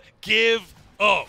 And this is why Royal never give up. We're put as our first seed into finals. The team fights that they've had against Top Esports have been so good, and Jackie Love getting caught out. You can even see there's not the proper follow-up. Jackie Love escapes from the play, the great Featherstorm, but look how separated everyone is. You've RNG here with Gala firing over the free line, but watch Wayward. Not in the fight the entire time. Xiaohu is assassinating the backline. Gala is tearing people apart with the red and white you pointed out, and Top Esports are left in the dust. And it felt so good at the start, right? It felt like they'd found an opportunity, Top Esports, to have that play, to have that fight. And we talked about the fact that Top Esports want RNG to play into them, but only when it's a 5v5, only when they've got their whole team there. Now, we got to kind of reset here, because look, there was no objectives up for RNG to take. So, great fight equals the gold, but you don't really get control, right? You're only getting these waves slowly pushed out for Top Esports to ping-pong them back into you.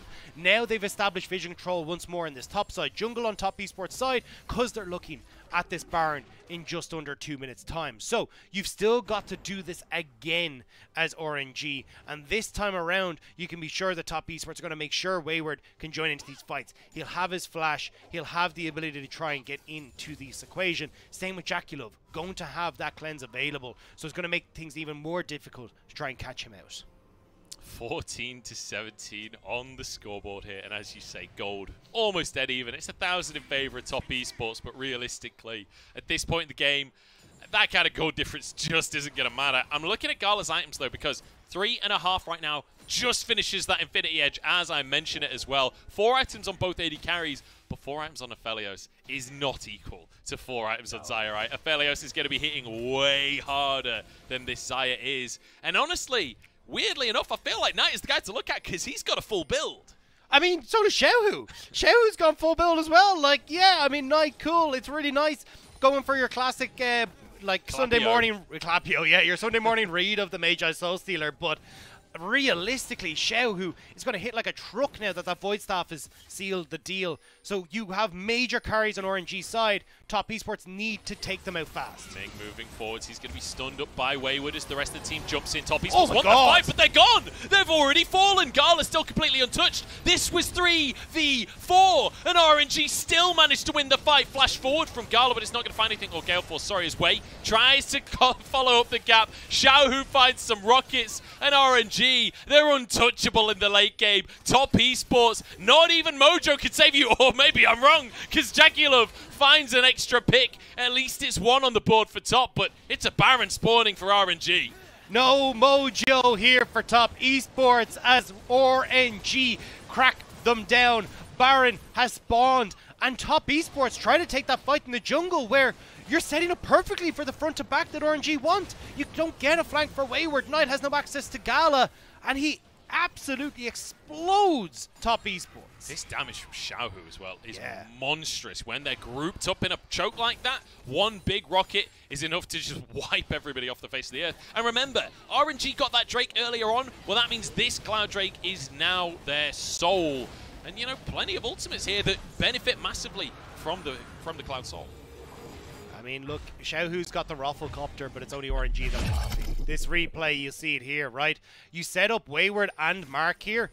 Like, how do you get access to the backline? Gala and Xiaohu are perfectly positioned here to be safe behind that big front line. You get the CC coming through from the Gnar, and instantly that Infernum Moonlight Vigil destroys Top Esports, and they're instantly running for kills. Gala trying to finish off Wayward there as well, and I love that even after that play we saw earlier where he flashed forward and got punished for it, still confident, still willing to Gale Force in, still willing to be the aggressor in so many of these situations. And Gala is the carry for this team. When you look at him statistically across playoffs, he's had 40% of the team's damage. But enough about Gala, because Ming is the man of the hour right now, buying space for his team. Jackie has to use the Featherstorm very early in this fight. Top Esports thought they had a pick. They're not going to be able to turn it into anything. Baron here for them, though. They can start to push in. Gala with the siege. Bin pushing top side. Bin looking for his first championship, and with the potential seal here on game number 2, can Top Esports find what they need to bring this game back, to bring this series back? I don't think they can, Dagda. Not right now, as RNG body their way into the base, just brute forcing here. That'll be 2 inhibs taken. They don't have a wave for the 3rd one, but they could just look for Nexus Towers instead. I'm not sure they're too worried about dotting every I and crossing every T. Last ditch engage from Top Esports, but Xiaohu uses the package to get himself to safety. Depth charge on cooldown now. Has been in Mega Gnar, tries to find Wayward, but the stun comes back in from Wayward. He uses a stopwatch, but look at the Nexus Towers slowly burning down. Top Esports gets some damage across. Health bars low for RNG. Maybe a moment, maybe a chance for Top Esports, but Way on the front line, tanking up happily and brute forcing Top Esports away. RNG, indomitable in the team fights as Way looks for a kick. Flash onto the fountain. Top Esports huddled together, trying to stay strong, but RNG just destroy them. 2 games in a row. The late game is too much. They huddle together for warmth, but it only sets up for RNG to crack open their home. And Nexus gone. Game 2 in the bag. And I gotta say, Munch, we're seeing the same story. Game 1, Game 2. No early aggression from Top Esports. RNG finding those advantages in the mid to late game, and even if it's messy, even if it isn't clean, you're still not getting Top Esports able to finish out these games with leads. I will say though, they've been here before. Top Esports in their round 4 series against V5, they got the reverse sweep. This is not a team that like mentally will be counted out, but RNG 2-0 up. You can see I like one of the teams slightly more than the other one. But you like the other team, so we're not biased casters. No, I'm not biased. I'm winning. That's the difference. Oh, I see. I see. But it does feel like RNG, you know, best foot forward, and Top Esports now twice with basically the same draft.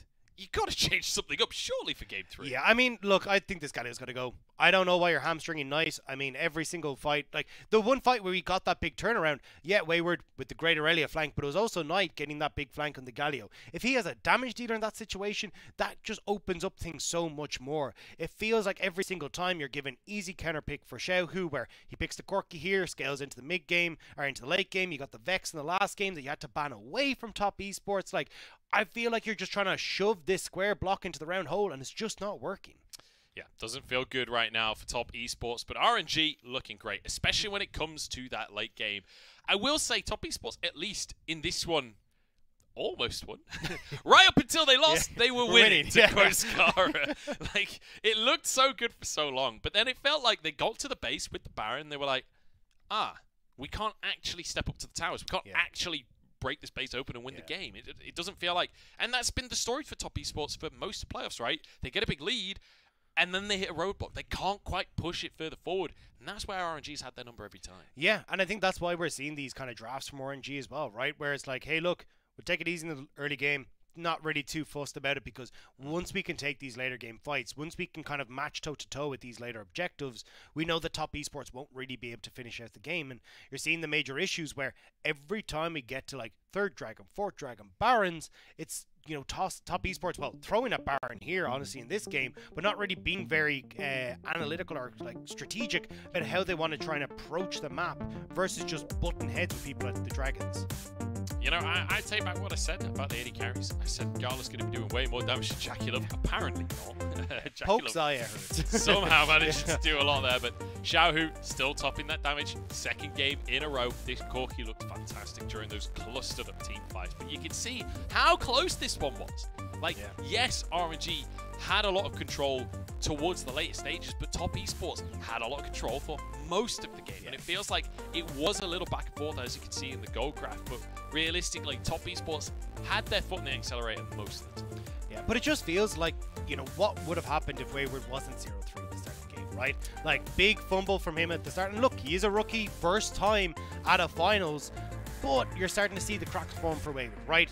Then he starts to come in, he looks great in the team fight, so obviously getting that confidence back. But if you had a little bit more from the Aurelia, if TN had found a bit of early success, you could turn these fights around, especially with how close they were in certain situations. But again, top esports, like, we're not finding those early kills. RNG are kind of reading them going, hey, look, we don't want to go near you. As long as we stay even, or even, you know, within 2K goal behind, we're going to be fine. And I feel like, you know, you talk about the experience deficit, I guess, in that top side between Wayward and Bin. You know, Wayward, this is his first time in the finals, because this is his first split in the LPL. This is the first time he's been eligible to make it to finals after getting Rookie of the Split. But Bin as well hasn't actually won an LPL finals before. He's made it to Worlds finals. This is his first time in the finals. Mark in a similar boat as well, where Mark, I mean, he's been to Worlds, didn't quite have the same level of success at Worlds that Bin saw, but Mark also not an LPL champion. But the rest of the lobby, there are 7 LPL champions in this lobby. Like, this is a stacked lobby. Yeah, this is where you go load in and solo queue, you're like, oh god, I'm not going to have a good time. I'm turning my nameplates off.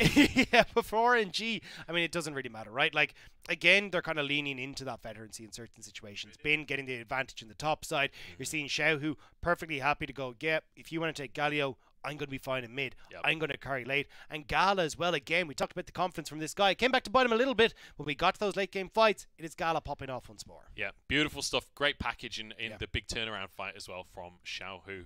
That's going to be game number 2 in the books. And RNG sitting pretty 2-0. Match point now. And we'll find out how this series ends or if it continues right after the break. Now you got to be even more careful because Londre has taken a big chunk of health and he hasn't really got any minions to try and get off of, and the Shy's on a flank. Yeah, this is so scary right now. Scout has 15 seconds till he's up, so they're trying to force the factor now. Oh, the ult! There it is! You couldn't even see him! They didn't even know what was happening. Gang, kind of pull the hoodies out. Circle full of actors. Y'all should put a movie out. Night Rider, King Kong, told us I'm a monster. Going down here, Escape still has the flash, still has the ult. Target from the wild, goes to himself. Yankos looking for it! Yankos gets it! Yankos will always find a way, and he steals the Baron. Here. They do not know that Selfmade's their control ward now going down as the dragon is started up. They're going to start it on it. Yankos looking for the steal. No! way does Cap steal that from over the wall. He gets the Hextech Soul for G2. First it's Yankos, and then it's the mid lane man, Caps. To the top of that mountain, I was everything that they wanted. Been loyal, a rider, Viking, a fighter, but I've been further with my home. These two birds, he's trying to get one down, but no, not quite able to find one bomb. The flash is good. Angel is here as he tries to get a flash away. Doesn't land the charm. Scout versus the world is Viper. It's a 1v2 on both sides. Viper gets one. They're doing it! The other, and Scout will stay alive, keeping EDG's lives alive in this series. He's got ult going for him. I don't know if they'll think about it. They won't, and that's another one. Scout is popping off, and then fight, and EDG won't go down.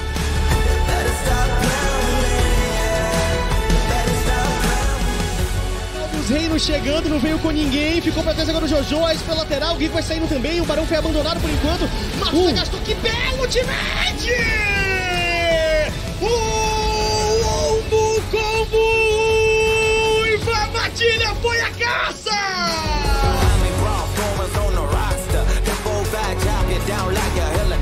And Blabber just gets cold from the Freljord, and he's still frozen solid. We're going to find a bit more now as Fudge walks away. Just barely staying alive and in the win some. It's going to be closer. Diving in for more. Kill number 2.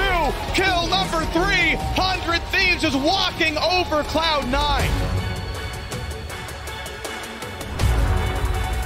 Jovi takes two of them out. There's a 3v2 fight on the top side. The T1 are getting close on, but it's not quite enough. Gumayusi, though, he's looking to angle over. He might be able to get some damage in. Ruler is in a bit of trouble, has to flash away. The stab gets him on the backside. Gumayusi gets excited, and he's going to be the one that carries the fight in the end. That should be enough for T1, that they will clean up the fight just like that. You better stop playing with me, yeah. You better stop playing with me, yeah. You better stop playing with me. We've been walking countless miles on a mystic way of life, unsure where we going. Where's the rooftop of our life, so we can lay down side by side, facing the sky, watching the stars collide, watching them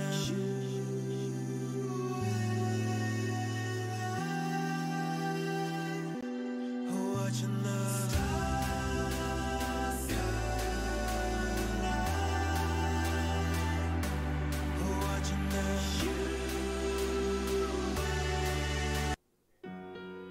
Welcome back, one and all, to the LPL 2022 Spring Finals. We are back on the analyst desk. I am Ushi, and I'm joined again by the fantastic Mr. Ox, and of course, the man who cannot write words but can make beautiful melodies. It is Lyric joining me on the desk, and we're going to quickly talk about our MVP from Game 2, and then we can break down what happened, because Xiaohu just tore them apart on that Corki. Yeah, it was absolutely crazy to see. He got through the early game unscathed, not a lot happening. He's allowed to scale up, and then chunking out, doing a ton of damage with the rockets, and then specifically his one massive package into killing Jackie Love in their own jungle. I feel like it divided the fight so much. Wayward's walking around, and they're just able to take it. So great to see Xiaohu step up once again on a champion where earlier on in the Splithawks, we were talking about how RNG struggled to win with this pick.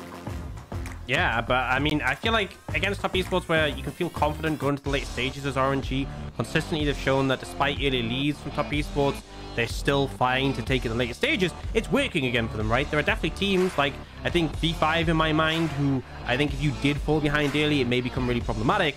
But I think they prove here that as long as they get to the team fights, as long as Xiaohu or Gala have a reasonable amount of gold and have champions to carry, that they can just consistently win.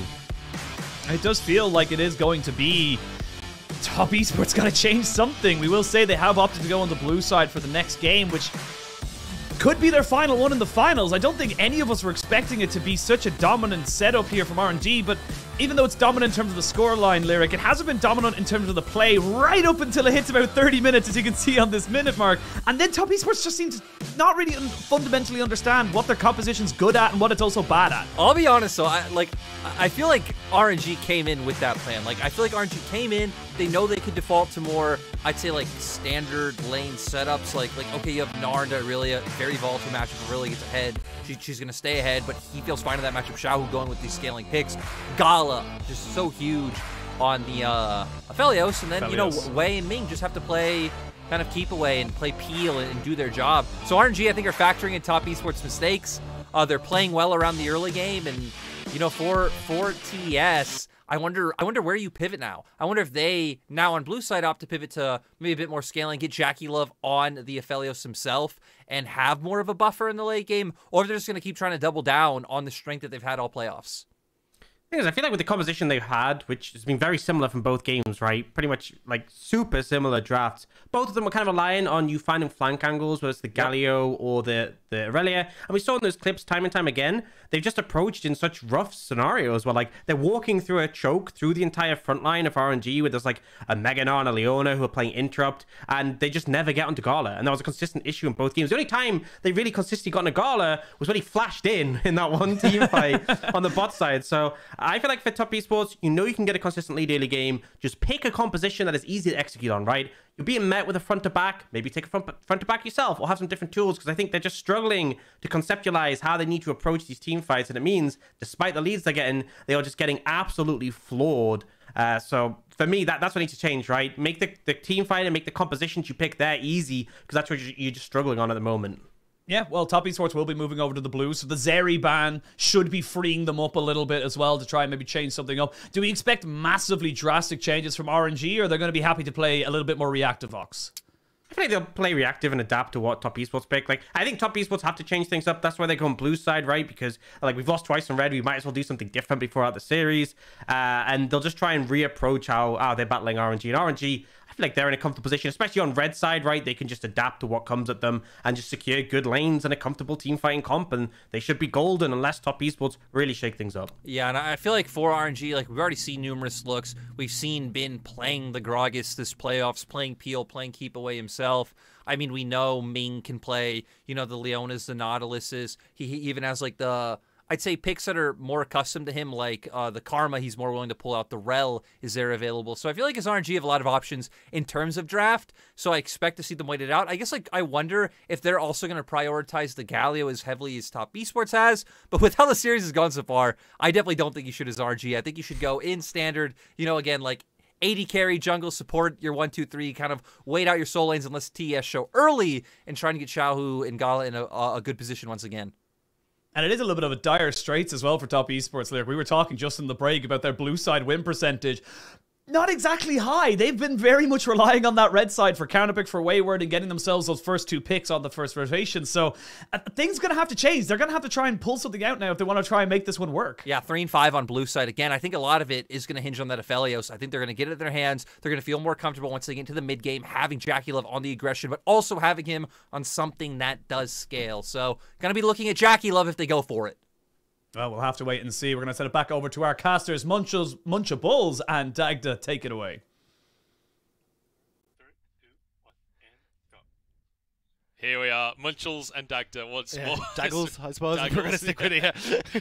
We're here for game number 3, and hopefully only one of a series. Hopefully not the last game, or at least that's where I'm sitting on this one. I'd love to see more in this final. But RNG, if they do manage to finish things off here, if they manage to get themselves a 3-0, it'll feel so good to see the evolution of this team, right? Changing their roster coming into this year, bringing Bin in the top side, changing their style, and maybe looking the strongest they've ever looked in a final. But it feels like both these kind of have the experiment, right? And right now, it's working for RNG. It's fizzling away nicely, whereas we're hoping that it doesn't blow up in front of Top Esports. We'll have to see what the plan is going to be, though, because Aphelios, Twisted Fate, Galio taken off the board by Top Esports. Still surprised to see how worried they are about this Galio pick, but Zeri, Ari, and we'll see, actually, big one, the Xayah banned away, but that Camille is opened for Bin. This has had a 100% ban rate against Bin all playoffs long. And you have to remember, Bin literally used to be called Love Camille. That was his name in solo queue before he became a pro player. This guy knows how to play the Camille. Rise the first pick. This is a totally different draft, and I'm happy to see that. This is where I get nervous, because one of the things that we've seen from top esports is when the chips are down, when they've gone and had that reverse sweep in playoffs, it was Knight on the Rise that brought it back, that started their key to victory against Victory 5. But we'll have to see if he's going to have that same impact. So RNG, with the Aphelios gone, still going to go for late game scaling on the Jinx, and Wei will get his hands on this Lee Sin again. So you'd assume TN going to prove that he knows this matchup with the Viego once more, but maybe mixing things up. Maybe going for a bit of a simpler teamfight composition with Hecarim. And to be honest, I think that would be welcomed with open arms from top esports fans, because this weird composition they've been going for hasn't been that fantastic.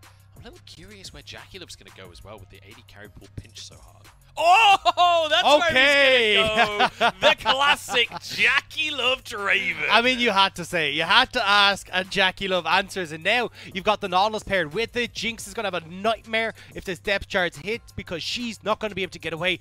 I honestly wouldn't be surprised to see a Tam Kench come through here just to go, hey, look, we need something to protect our bot lane, protect people, and stop Jackie Love from getting these resets.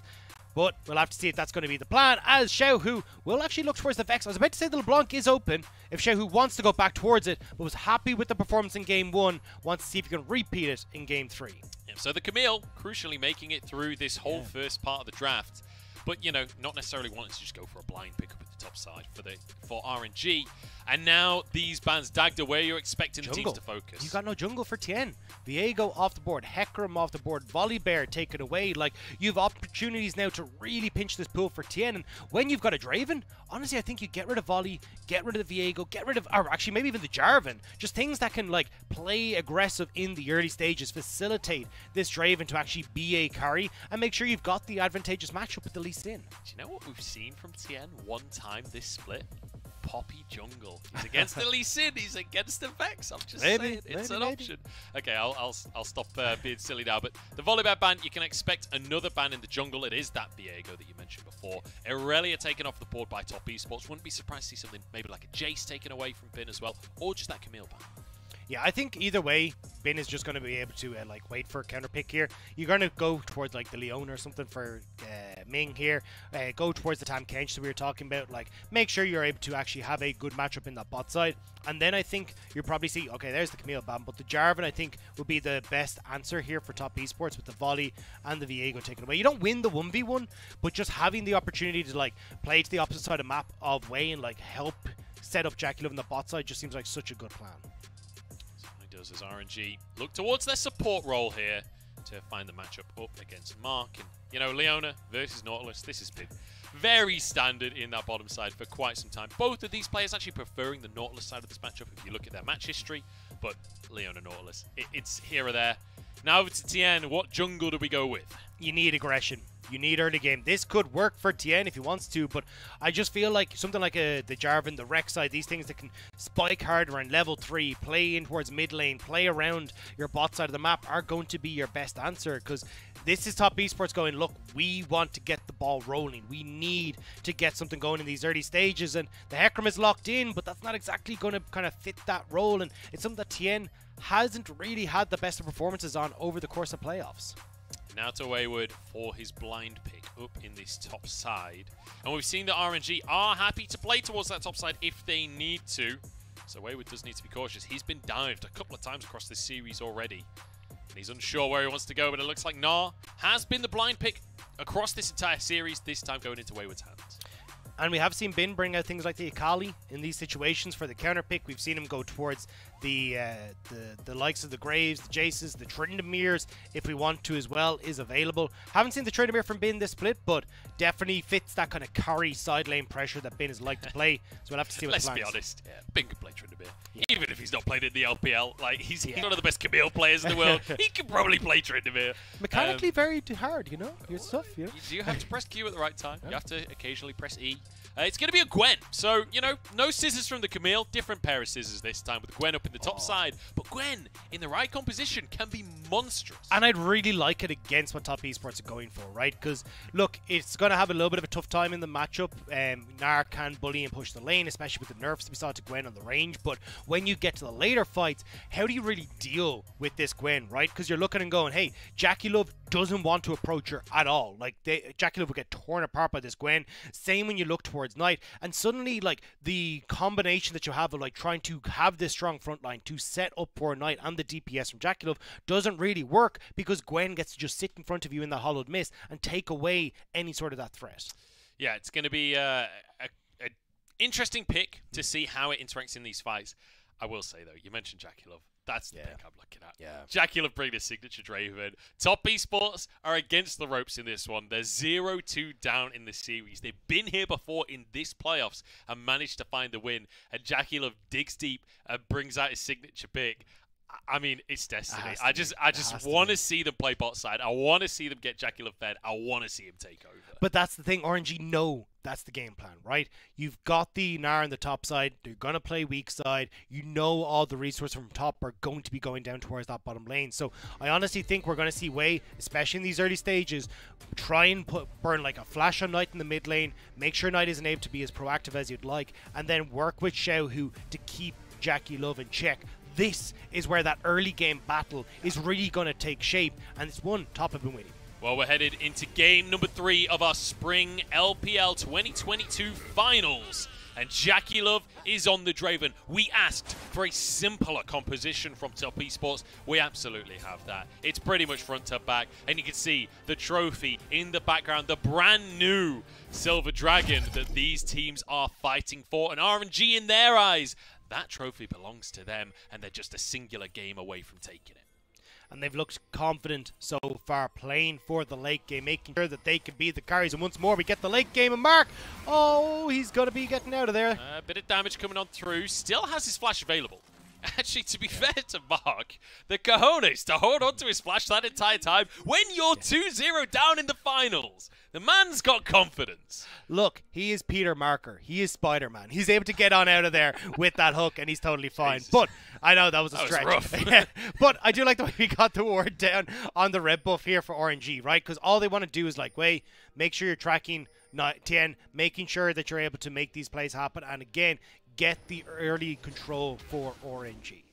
So let's talk pathing here, Tien. On this Hecarim, this is one of those junglers that typically does just want to power farm, but you can be aggressive early. And maybe there's some angle here for Tien to kind of change the status quo and go for some early pressure. Maybe make some play towards top lane, for example. Yeah, I still think it's just a case of match bot. Oh, like Wayward to the wrong side of the lane. Bin is going to have a really good trade to start this lane off. Wayward forced underneath his tower. He's half HP. An extra auto for Bin as well. Oh, Bin, he knows exactly what he's doing in this top lane. Yeah, really nice job, because one of the big things that you look at with the nerf to Gwen was that range. So the fact he hit in the bush let Wayward walk up means that he can actually close the gap regardless and still get a good amount of damage off. So Bin already with control top, push in bot as well, with JackeyLove not having the best of wave clear in these early stages. So the only wave really pushing is Knight in the mid lane, and you're going to have to see if Knight is going to be able to try and hold on to that control and kind of play almost like the Xiaohu story here, where he's trying to facilitate side lanes and make sure they're safe. Bin going in the top side once again, but Wayward in Mega Gnar makes it difficult for Bin to be too aggressive. I'm looking to that bot side though, because the second that a hook lands from Mark, JackeyLove with the Hail of Blades, with the Ignite from Mark, they will annihilate someone. It's going to be so hard to try and fight against that. And again, I think this is why my eyes are on Wei.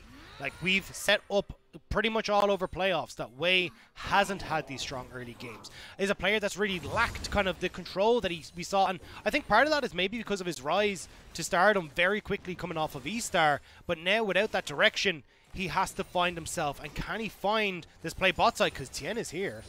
Certainly looked good across the course of this series so far as Tien tries to make a play on the bottom lane, but forces a flash out from Ming. I like the sideways flash as well. Never flashes a straight line away from Nautilus, because even if it doesn't look like it, it's going to hit you. Yeah, Wei just putting that ward down, making sure the top esports are actually backing away. But, you know, flashless Ming, it's still an advantage for top esports. Still a lane that can be revisited. And suddenly now, Gala and Ming can't really use the fact they have that push in the bot side, because if they overextend, Tien with Ghost gets in behind the Leona, and it's going to be bad news bears for the RNG bot lane. Oh, Wayward stepped a little too far forward on that one. Almost Mega Gnar. He needs to transform. Whew, so close to going down. The fleet footwork, the pot now finally procced on this one. Feels like he is playing on a knife's edge, and that's the way that this top lane always seems to go. Yeah, I mean, it's just the fact that Bin got that really nice level 1 trade means that Wayward can't really continue to pressure on towards Bin. So really nice job from the RNG top lane. Now Way on top side, and Wayward's going aggressive. Oh, he certainly is. Wants the 1v1 onto Bin, but Way is here. Way is in the river, and Way is Wayward Way as he tries to move up towards the top side. It didn't quite come out how I wanted it to, but you know what? Doesn't matter. Wayward flashes away, gets a boomerang, will survive. And crucially, the Skullcrab was finished before this play happened, and now TN moves up to this top side as well to try and make sure this wave can crash. Yeah, wants to stop the freeze with Way here, but I don't think they're going to be able to look for a dive. I will say, Knight has... Oh, wait. Knight is TP'd into mid. So you don't have Xiaohu with any mana. He needs to reset now. So maybe Knight starts to roam up to this play. You can see him now on the move. This could actually be a dive from top esports, but Knight not feeling it, knowing that Xiaohu could TP top. Yeah, deciding against the play there. I love that TN, he's in the, passive side of this jungle matchup. Way walks towards him on the Krugs, and Tian's like, you know what, mate? I'm happy to take this trade. I know I've got my Gnar nearby.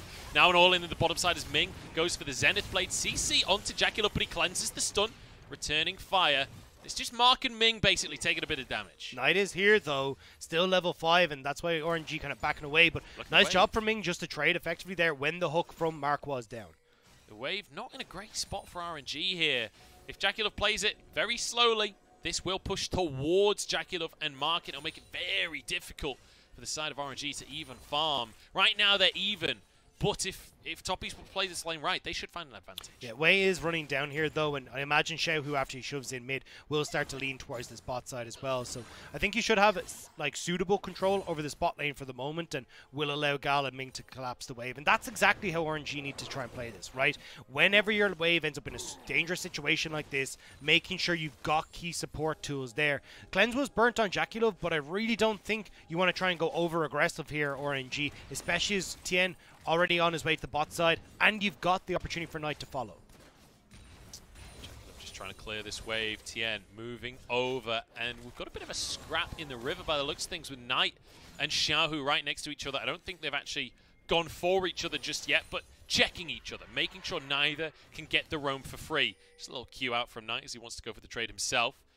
But I'm not sure either Knight or Xiaohu necessarily wants to straight up 1v1 at this point in the game. No, everyone knows it's not a 1v1, right? There's too many junglers in the location. There's just too many moving parts here, especially when you look at supports from the bottom side of the map. But again, I think this is super interesting to see kind of the evolution of RNG from 2021 to 2022, where it has become so bot lane focused. Yeah. When you consider RNG last split was all about Xiaohu playing around that top side, playing around wave states, and now it's become the Gala story and playing for team fights. And once again, that was the transition of Spring back in last year. When Gala first joined the team, it felt like he wasn't really doing that much for them until we saw playoffs, until we saw MSI, and then the story became Gala. I'm looking towards the junglers though, Dagda, because Tien toying with the idea of a dive onto that AD carry that we were just talking about. Big damage out from Tien onto Gala. Way here to protect his teammates. Flame Chompers stop Mark finding the engage. Jackalope will have to back away. Xiaohu is here, and a Shadow Surge could be massive if he can get a triple fear. Remember, Top Esports on the wrong side of a tower here, so they do have to be cautious how aggressive they go. Yeah, Jackalope will get the CS, though. Now they're trying to get back. Oh, hook onto Ming. That's a big find, but they can't quite finish the kill just yet. Jackalope's still only level 5. No execute available for him, and he's low on mana. Having to back away. Bin is TP'd into the play. Over the wall he goes, but he's 1v3 right now. Throws the needlework. Bit of damage, but he's rooted. Hooked in. The serrated dirt going to be huge for Jackalope, but he doesn't have the damage! And Xiaohu eradicates them! It's a double for the little tiger in the mid lane, and turn it into 3! And that's how many games RNG won in the series. The triple tiger tackle in this fight, and now the tussle going the way of RNG. Dragon for them as well, and just like that, it looked good for Top Esports. All they had to do was back away, but they get baited by the hook from Mark, baited onto the Leona, who's just so tanky, and from that position, with Bin TPing in, there's just nothing that Top Esports are able to achieve. And we said that this was a little much from Top Esports. We said, hey, they're between towers. And I love this from Bin. So many top laners would not go for this play. 1v3, but he knows that he has the damage, and he knows Xiaohu will be there to follow up. And the thing is, because Mark hooked him, it actually put the Nautilus into position where Bin could get the auto attack, allowed him to get the last proc of the ultimate off and gets all that healing back from the needlework. So Bin stays tall, gets the damage down, and sets up perfectly for Xiaohu. And it was like that massive damage burst was the third needlework from the Gwen, which obviously it does more damage every single time you use it. But then Xiaohu as well, just finding that QE combo across the pair of them, finds himself a triple kill. We said we wanted these mid laners on exciting carries. We get Xiaohu on this Vex once more, and right from the word go, he delivers. Now, I do want to look at the gold though, because the gold is still in top esports' favor. There was a lot of gold and CS that was lost that bot lane turret that is still not going to be answered for. You can see already the CS lead that's opening up there. A CS lead in the mid lane as well. A big CS lead in that top side as well for Wayward, alongside being able to put pressure on that top lane turret. So, even though they are turning around the plays, there is still the side lanes for top esports, whereas Xiaohu is the benefactor of all the gold on RNG. Yeah, Xiaohu needs to have a good game now. Because that's the key thing, right? As you say, all of the gold in his pocket. And we know he's capable of carrying. But the split second, you overstep. And we have seen that in game number 1 when he was on his Vex. Getting picked off is very easy. And I mean, look, he's the franchise player for RNG. We want to see him step up. But I'm looking at the redemption story for TN as well. And I'm seeing the Divine Sunder being built on this Hecarim. TN wants to be a carry. He's not interested in just playing tank. And this is a fine line to play because you can be so heavily burst out. If I'm not mistaken, that was a super interesting interaction between JackeyLove and Gala. Gala ults to try and clear the wave. JackeyLove walks forward so the explosion won't hit the minion wave and won't thin it out too much. So it's like these micro interact. I mean, I know I'm an AD carry main. Maybe I find that a lot more interesting than other people do, but really, really heads up from JackeyLove. I'm not sure he was able to actually stop the wave being cleared anyway, but regardless, nice bit of play. Knockups over the wall. Knight is here. Man advantage actually for RNG as they get the fear and they take a kill already. But Xiaohu falls, and that's massive gold into the pocket of JackeyLove. A shutdown with his adoration stacks. Jackie is rich, and Wei has to back off. Goes a bit too deep on this one. The Ignite is there and Knight flashes forward. A root comes in onto Ming. RNG dive too deep. And now Gala alone under the tower. It'll be more for JackeyLove. 3-1 on his signature pick. They just go way too deep. RNG try to turn the play, but Top Esports are in the perfect position for it. Now Top Esports finally with a firm goal lead in the early stages of game number 3. And we'll see it here. They get the pick onto Mark, but everyone clumps up for TN. This fear over the wall was beautiful. It separates out RNG. Knight is able to play forward, and RNG are forced to back away. Beautiful stuff here from Top Esports. I'm a little surprised Wei went for that one, honestly. A bit over-aggressive, and the rest of the team then punished for that. They're trying to protect their jungler, and it's an easy dive at this point. It's not happy to tank up a couple of shots for JackeyLove to be able to finish the job. Very nicely done. He actually got bone plating back in the last sec, which meant he didn't die to the auto. But here we go. Ming in trouble here, hooked in. The Flame Chompers buy a bit of space, but not enough. And Tien grabs himself that kill. JackeyLove is shoving the wave. Gala's in trouble and forces a TP out from Xiaohu. This is the aggression we've been begging for, Dagda. And it's been the attention JackeyLove has been craving. 3, 1, and 2 on the Draven. An item and a half now for this lethality carry. And for Top Esports, this is where you want it to be. This is where you need it to be. This is how you beat RNG. And in game 3, just barely keeping their hopes alive, they're looking for that reverse sweep. They certainly are. Let's not get too excited. Let's not talk reverse sweep just yet. They've got a long way to go. As Bin wants a solo kill, and Wayward might be on the receiving end of it. It's too easy. Dagda, did you have to do that? Did you have to say it?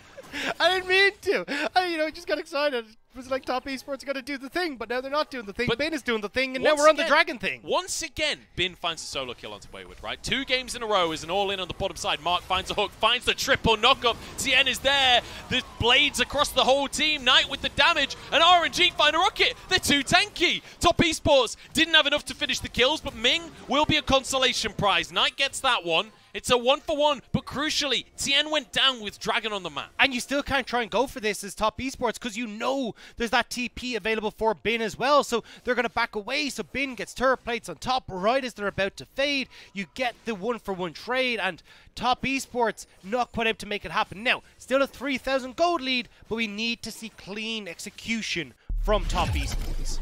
Let's take another another look at how that all started. Oh, actually, this is going to be the solo kill as Wayward. I mean, trying to tower dive, perhaps a little too much. Well, I mean, it's even just trying to get the mini Gnar here. As soon as you go into mini, this is where it gets real scary. You can see Bin is perfectly happy and knows exactly what to do. Ghost is popped. You got no flash in the Gnar. Just overextending from Wayward. And then we come into this fight. You end up with a great knockup from the depth charge, and TN tries to make it happen here, but low health bars. You can't really get Jackie Love into the fight because he's been down in the bot side, so it actually ends up as a bit of an uneven fight numbers-wise, thanks to Gala actually being able to position for that skirmish. I will say, despite the overall scoreline of RNG having 6 kills, right now Jackie and Knight are seemingly invincible, looking amazing during these fights. So Xiaohu hooked once more, no flash, but Mark needs to back away. The TP coming out from Bin, you mentioned it earlier. It's enough to deter the play, and Bin wants a bit of action of his own. Has to back away in the end. Can't go for the 2v1. So just to point out, no. Mark is dead. Second thing to point out is that the Dragon was picked up by Top Esports as those replays were happening, as Mark will eventually go down. There we go. Even kill goes to Gal as well. Is a bit unfortunate, but now we're kind of going, well, again, we're seeing Top Esports making these plays, but TP's now doubly burnt onto RNGs. It would have been a bit better if Top Esports hadn't given kills across the TPs, but now maybe they'll have the influence they want on the map. With Knight having the Realm Warp, with Wayward having the TP, but Way is here. Yeah, and Bin is on his way as well. Ghost is not available. This is a 1v1, but it's one that Way is happy to take. Bit of CC there, but no damage from Wayward. But Way not going to follow the play. Tien is Bin there. arrives, and it looks like, yeah, with Tien's reinforcements, RNG can't find the pick. Yeah, even at Knight starting to roam up with the Realm Warp as well. So RNG will back away, will give the second Rift Herald across despite the pressure though, because Tien just feeling a little bit healthier, and Wayward managing TP back in. So still objective control on this top side in favor of Top Esports. And with mid tower being so low, bot tower being so low as well, it feels like it's only a matter of time until they, put pressure mid, get the mid turret, and even if they can get that without using Herald, they'll still have it for the bot lane. They certainly will. So Tien finding that Herald for himself. And we're wanting a nice, clean mid-game from Top Esports here. We've seen them have the lead before, Dagda. We've seen them in the driver's seat. We need to see them not throw it away. And so much of that mid-game is driven by Knight, especially when he's on things like the Rise, things like the Ari, where he's able to push side and then group very quickly. He'll look to try and catch people out, look for picks, and especially try and link up with Wayward and see if you can find those moments where you have been overextended. Now, I think it's going to be a little bit tougher when you've got like this Ghost on the Gwen, and she's got the Hollowed Mist, the potential to 2v1, honestly.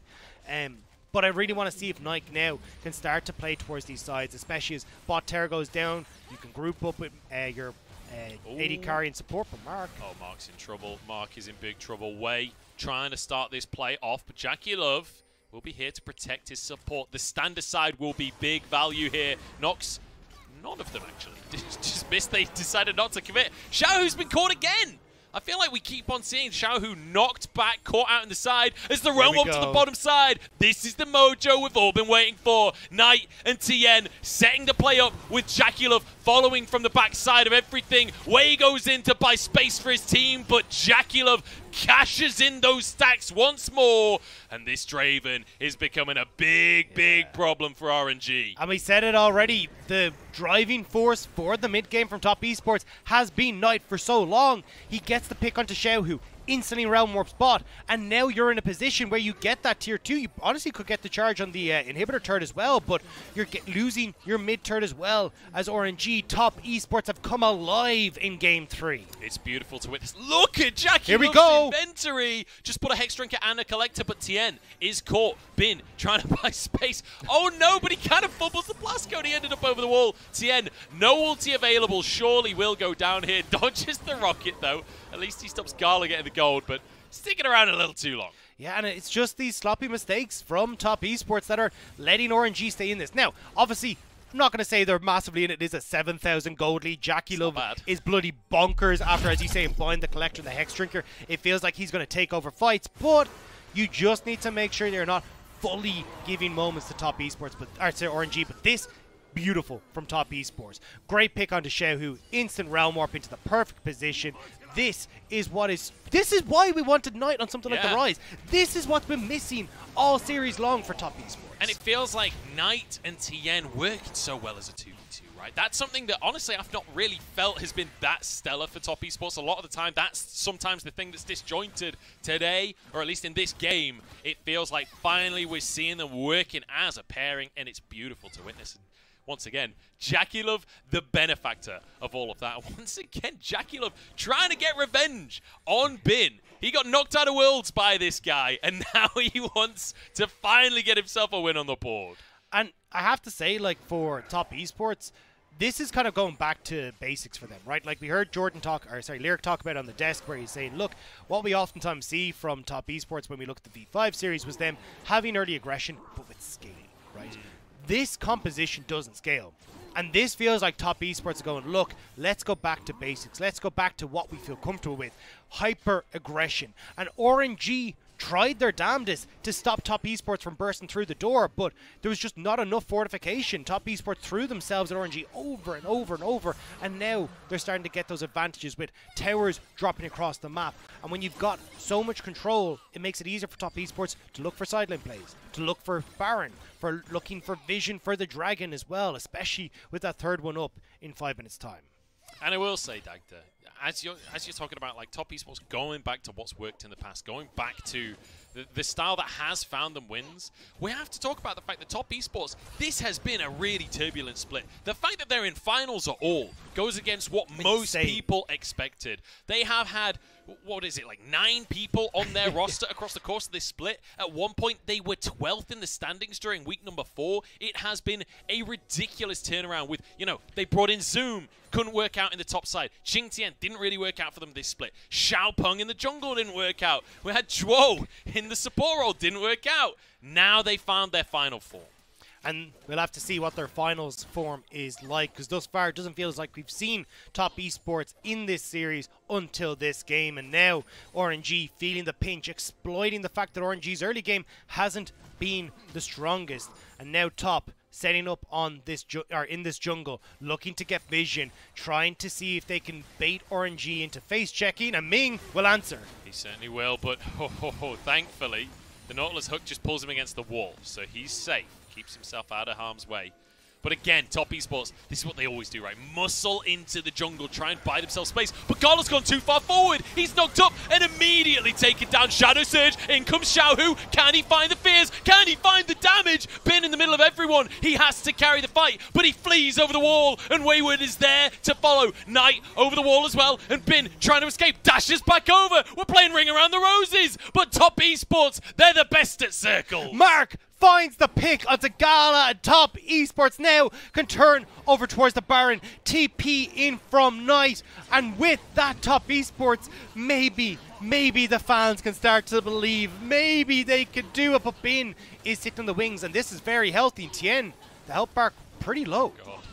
I'm getting real scared here because Xiaohu's about to come back up and he has TP available. Bin wants to contest it. Tien has Smite. Bin gets locked up. The rocket over. Smite surely from Tien here. Surely you take the Baron. There we go. Knight survives as well. Xiaohu now arriving. No Shadow Surge available, but the flash can't finish Knight though. The damage isn't there, and Wayward finds the kill. Tank Rise will stay standing, and Force of Nature is being hugged gratefully by Knight right now. And Knight is a force of nature, right? It's the perfect item for him. He survives. He's been making plays all game, and it feels like he's finally on the pick we needed. And this is where Top Esports now can finally fight back and push RNG into the base, and it's this hook from Mark. Gala, that step too far forward. Cleanse is late. Flash not there, and Bin is trying in this fight to make it happen, but look at Knight on the back line, dishing out so much damage. Wayward, as he's saying, starting the call for Ring Around the Rosie, but he's got more friends coming, and they get the Baron. Beautiful stuff from Top. I mean, that fight was just pure carnage. Everyone just stood on top of everyone. Whoever has more AoE just wins by default. I just looked at Top Esports items. There's 3 Force of Natures on Top Esports. They're like, Xiaohu, screw your Vex, screw your damage. We don't want to deal with it because Gala's already been set behind. Bin is to Gwen what 369 is to Kennen. You just build MR and he doesn't get to play the game. We've got Baron now for top esports. We need to see them not throw. They've had leads in this series, and they've thrown them every time. But this is the thing, right? The Force of Nature will only work against the AP damage. Gwen does an insane amount of true damage. It's why you don't see her build Void Staffs, because of how much true damage is built into her kit. And you're seeing it here. Knight is one of those people with the Force of Nature, and Bin is 1v2 in him with Wayward. But luckily for Knight, he's got Wayward nearby. They're going to be able to survive. With the Baron up wave, they take that tower. All three tier 2 towers have been taken down. But top esports, they're yet to take an inhibitor tower across the course of this series. Whoa! The damage out from Jackie Love! Way wanted a kick, but at least he's traded. They're happy with that 1-for-1. Mark flashes away from the Shadow Surge, stops the resets, pulls himself one. He just face planted. I love how you tried to stay serious for God. about 0.5 of a second. But now, Tien on bot side, Dragon is up in 20. You don't have Jackie Love available for this Dragon. That's actually a pretty big deal. Top esports, they end up fumbling. Yeah, Jackie Love and Mark down. It's okay. This is exactly what we said. Like, I literally just said top esports with Baron. They've been here before, and they fumble it again. You gotta laugh, because if you don't, you'll cry.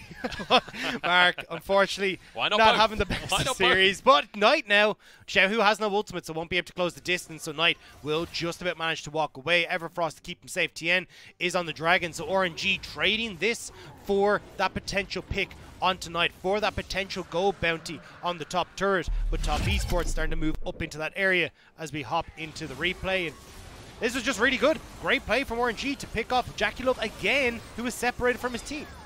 I mean, 2v5. They almost go 1 Ready? for Mark just... I mean, that's kind of unfortunate. Oh, hang on. We've got a fight on the live server right now. It's an 80 carry for an 80 carry kill right now. But Jackie Love cleanses, flashes away. Xiaohu 1 HP. Rocket won't hit Jackie Love. He survives. Bin onto the backline. Can he 1v1 the Draven? Yes, he can. Wayward is here, though, to clean up the fight. Bin finds himself alone once more. Tien with 2 and top esports towards the base. They throw everything at Jackie Love, but the rest of top esports stay standing. And now RNG, with just Bin left remaining, will have their base torn asunder as top esports step forward. And top esports finally get to break an inhib tower. They finally get a firm footrest in a game of this series. 21-14, but the gold lead 13,000 in their favor. Looks like they won't take the mid inhib. They don't want to overstep. The respawns are coming on through, but they've finally broken the base. And now you're looking Baron in 3 and a bit minutes. 2 minutes until the Dragon, which is sold for top esports. And Mark, look, went over aggressive, but you have members of top esports collapsing sooner.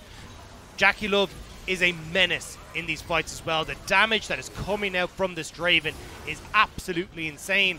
And when we looked at Jackie Love and said, this is a signature pick, this is what he needs to step up on, he has been doing so every step of the way in this game. And every single team fight, we're seeing Knight and Tien just staying as a pair, right? Working together. And you see them win the top side of the fight while Jackie Love goes down to Bin. We can see another BF sword in the inventory of Jackie Love. That'll be his 6th item. Jackie Love is basically full build. We're only 27 minutes into the game. That is mental. That is the power of a Draven when you're getting kills regularly. Yeah, he's absolutely nuts. And this is where maybe we start to see him swapping over into that more crit-oriented build, because you can see Gala's lagging behind only 3 items for himself on the more expensive build. But when you've got the amount of gold that this Draven does make sense to start going towards some of those late-game items. But RNG now backs against the wall in their base for the first time in this series. Top esports looking in control. Tien needs to be a little cautious. RNG with a full-on death brush. Anyone that face checks that is going to go down. Because Mark, remember, Glacial Augment, not Aftershock. He is not a tanky Nautilus. He can only find a pick. He cannot just go in 1v5. Bin steps on up, gets rooted. That's going to be the Shroud used very early on. It was traded for Mark's ulti. I feel like Mark's ulti is almost less valuable than the Shroud, to be honest. I mean, it has a definitely a longer cooldown, which Bin will try and take full advantage of. But you can see here, top esports, they're just playing for vision. They're just trying to keep RNG back and look at this Baron that's about to spawn. Mark, though, still playing forward. Always the potential of a pick here. Like, RNG can collapse so incredibly quickly with the composition they have. And especially Xiaohu, right? The second any CC lands, he can find his Shadow Surge, he get those resets. It's terrifying. Top esports on Baron. This is not a good sign for top esports fans. This has not gone well for top esports, not even just in this series, in this entire playoffs. Down to half HP as Mark, forced away by RNG. Top esports, I think they want a fight, but they're struggling to find it. Wayward, he's about to turn Mega. He wants to do what Bin has been doing this entire series long, but I don't think he'll find his angle. Not able to get in. Meganar hit. Baron not started by top esports. RNG just waiting for Wayward to reset. And crucially, Xiaohu still has that Scryer's Orb in his inventory. Well, no, he doesn't. It's gone now. He just used that one. So that's the last long-range vision available for RNG. They have to face check now. Ming the one to do it. Taking a lot of damage. Goes into the backline, but he's too deep and alone. Xiaohu cannot follow. Shadow Surge still available, but the rocket is gone. All of the vision is gone. And now without a support, I'm not sure if RNG can contest, but they feel like they need to. They feel they have to go for this one. Way over the wall. Wayward trying to buy space for the rest of his team. Mark has to flash on out, but the health bar's low. Xiaohu one auto away from his demise. Tien the one to cut him down. And now Wei dashing out to safety, but it's only relative because Knight has made his way to the back line. Looking for Gala, but loses vision. Wei, with a nice bit of fancy footwork, actually pulls himself out to safety. Top esports didn't get the Baron. They've chased for kills, and they can't find them. And Bin has gone on a loop around, so he's right the way at the back, so he gets to get out as well. So you've got the kills, but now that Soul is up. Top esports have thrown everything at RNG except for the ultimate from Wayward, and now they will need to try and burst this dragon out. They should be able to with no contest, but RNG can move into River on top side, get the vision control, and have themselves one more fight. Once again, I want to talk about Tien. 8-3-13, the redemption story for this player who has had a rough year and a half, basically. It's felt like he's been in a slump, but here in the finals, here in game number 3, when the backs are against the wall, this Hecarim pick comes out, and it's looking good. It's looking like the tool top esports needs. And even when you look at Knight as well, right, so close to being the guy for not even just top esports, the LPL as well. But now 4-0-13, the Gargoyle Stoneplate, the playmaking ability for this man is there, and he's popping the hell off. He's gone for the Gargoyle Stoneplate, so he wants to be the guy himself. And my Peter Marker was bad. It was terrible. My joke was also terrible. That doesn't stop your joke being terrible. They were both terrible. Here we go. Back to the Baron Pit. I just need to see top esports not 50-50. Not throw this away for the sake of throwing it away. Being in the bottom side of the map right now does have his TP available. Will get the bounty, but still 12,000 gold down. Yeah, crucially though, Gala still doesn't have this Infinity Edge finish. So not having the damage that can match realistically against the Draven, you're still looking at Xiaohu to be this big carry and find these big moments. But RNG have reset, and top esports, they're already on us. Like, this Baron's just gone.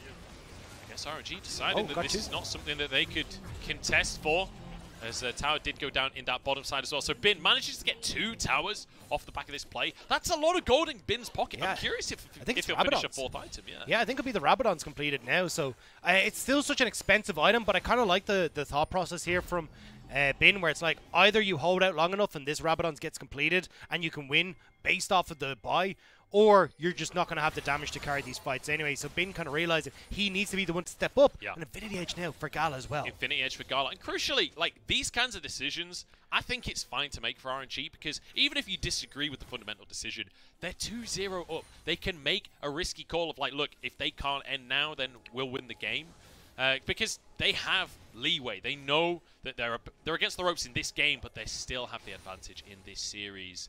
And it's a while until any objectives come up, so now top esports with the Baron buff have to push in. But we've seen this a few times, Dacta, and it's not looked pretty. And you still got great wave clear in RNG as well between Xiaohu and Gala. As long as you can keep these waves off the turrets, you can actually do work. But you've already missing one in mid. You have a half health turret on bot side, so you don't actually get very much time to clear out, especially with double cannons. Knight on the mid inhibitor. Jackalope takes a bit of damage on the bottom side here as Ming goes into the back line and just gets one shot. Knight threatening everybody as in goes Tien as well. And RNG are just wiped out. This one wasn't even close. Bin tried his best on the backside, but it's going to be a couple for Tien to finish it all out. 11 kills on the Hecarim. Redemption is the name of the game for top esports, and they keep their dreams alive in this final.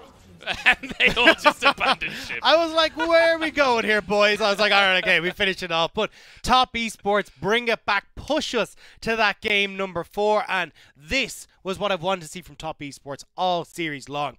Play the early game well. Get the aggressive plays, get the aggressive picks, and make sure that you're able to punish this bot lane for Gala and Ming. It has to be said, though, and this is coming from a place of support for Top Esports, that was a hard-fought win in game number 3. Everything went their way, and it was still really hard for them to finish things out. When RNG found the advantages in game 1 and 2, it was over.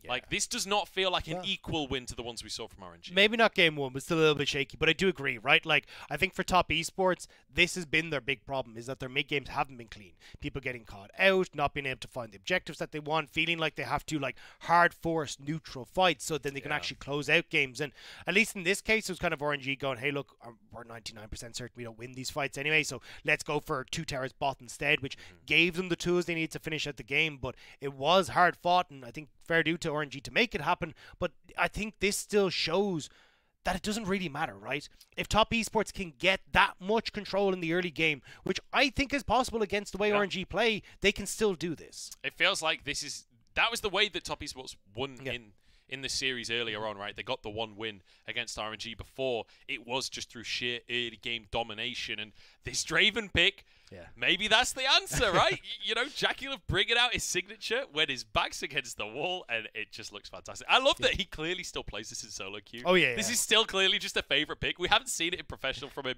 in a good while now, but he's still perfectly on point with it. It's not even that it's solo queue. It's like, hey, I'm doing this in scrims. Like, you don't just get to, well, maybe you can just bring it out onto the main stage, but you need the team to be, like, set up and coordinated to play around this pick. Make sure you're getting it going, and I don't know. I feel like with most teams, maybe. But this is JackeyLove. Yeah. I feel like JackeyLove is one of those players that'd be willing to say, all right, boys, I'm locking in Draven. And the rest of the team is just along for the ride.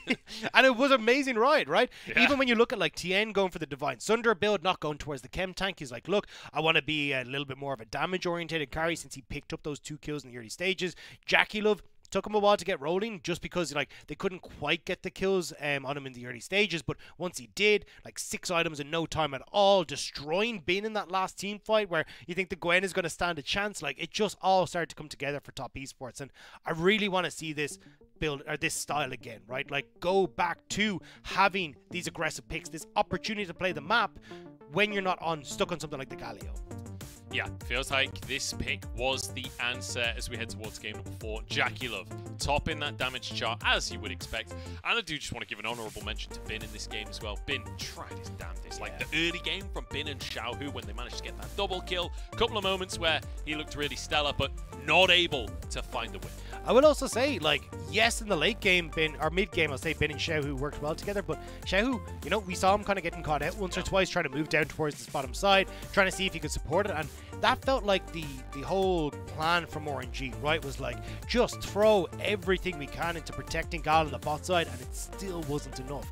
And I think that's going to fill Top Esports, especially the players, with a lot of confidence, because when you know that RNG did everything they could to stop you and you still broke through, that's got to feel good. I mean, you can see that they're feeling good. Yeah. In the fact that when they're winning the game, they're realm warping away from the Nexus. Like, only Top Esports. I love that vibe from them. I love that clearly the spirits are high coming off of the back of this win. They haven't given up just yet. They've reverse swept within this playoffs before, and they've taken their first step on their new march north. We're going to jump into a break, and then we'll see what happens for game number 4.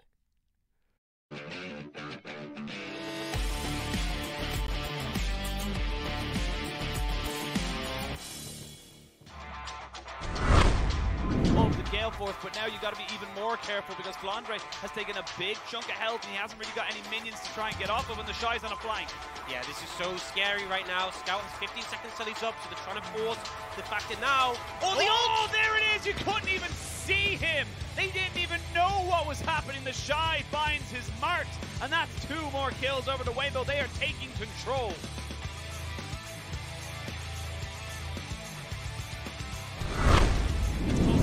Find something here. I don't think RA are going to be able to find anything, as there's the subjugate. Leyen has no health bar and he is taken down. There's the hostile takeover. More of a CC than anything else. Free gets exhausted as he goes in with slicing melt from the Moonlight Vigil over the wall. Is good, but Cube trying to keep himself alive. Oh! Massive move from Stride. He does Doggo! But Doggo is even bigger!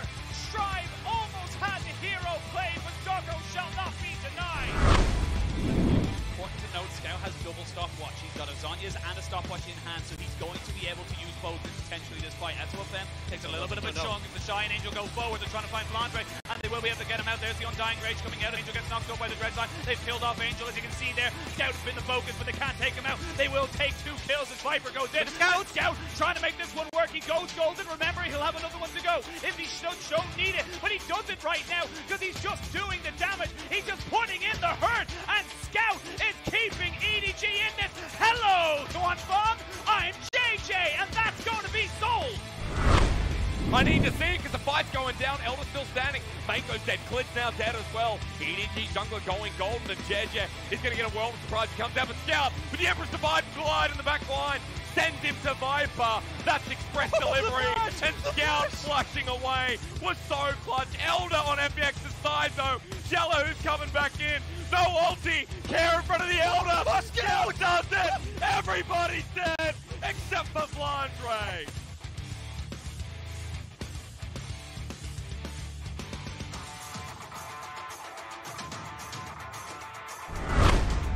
EDG want to try and get some of these low health bars, but they're being corralled, herded away into the danger, into the darkness of Weibo Gaming's jungle. And Weibo, they know they can't let this one go. These 2 birds, he's trying to get one Scout, but no, not quite able to find Juan Fong. The flash is good. Angel is here, and he tries to get a flash away. Doesn't land the charm.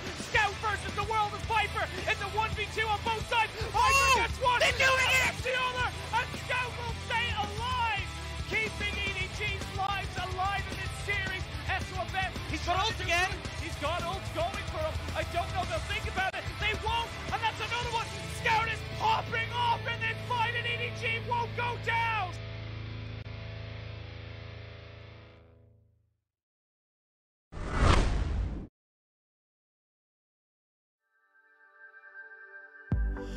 We've been walking countless miles on a mystic way of life, unsure where we going.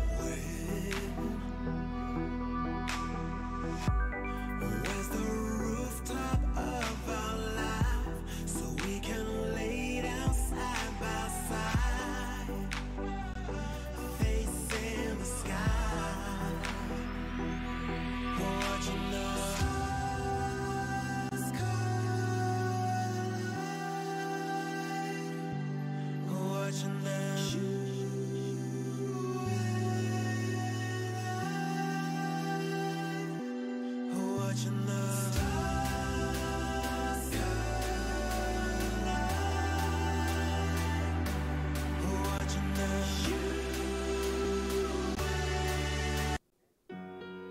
Welcome back, one and all. We are coming to you here from the analyst desk for the LPL Spring Finals in 2022.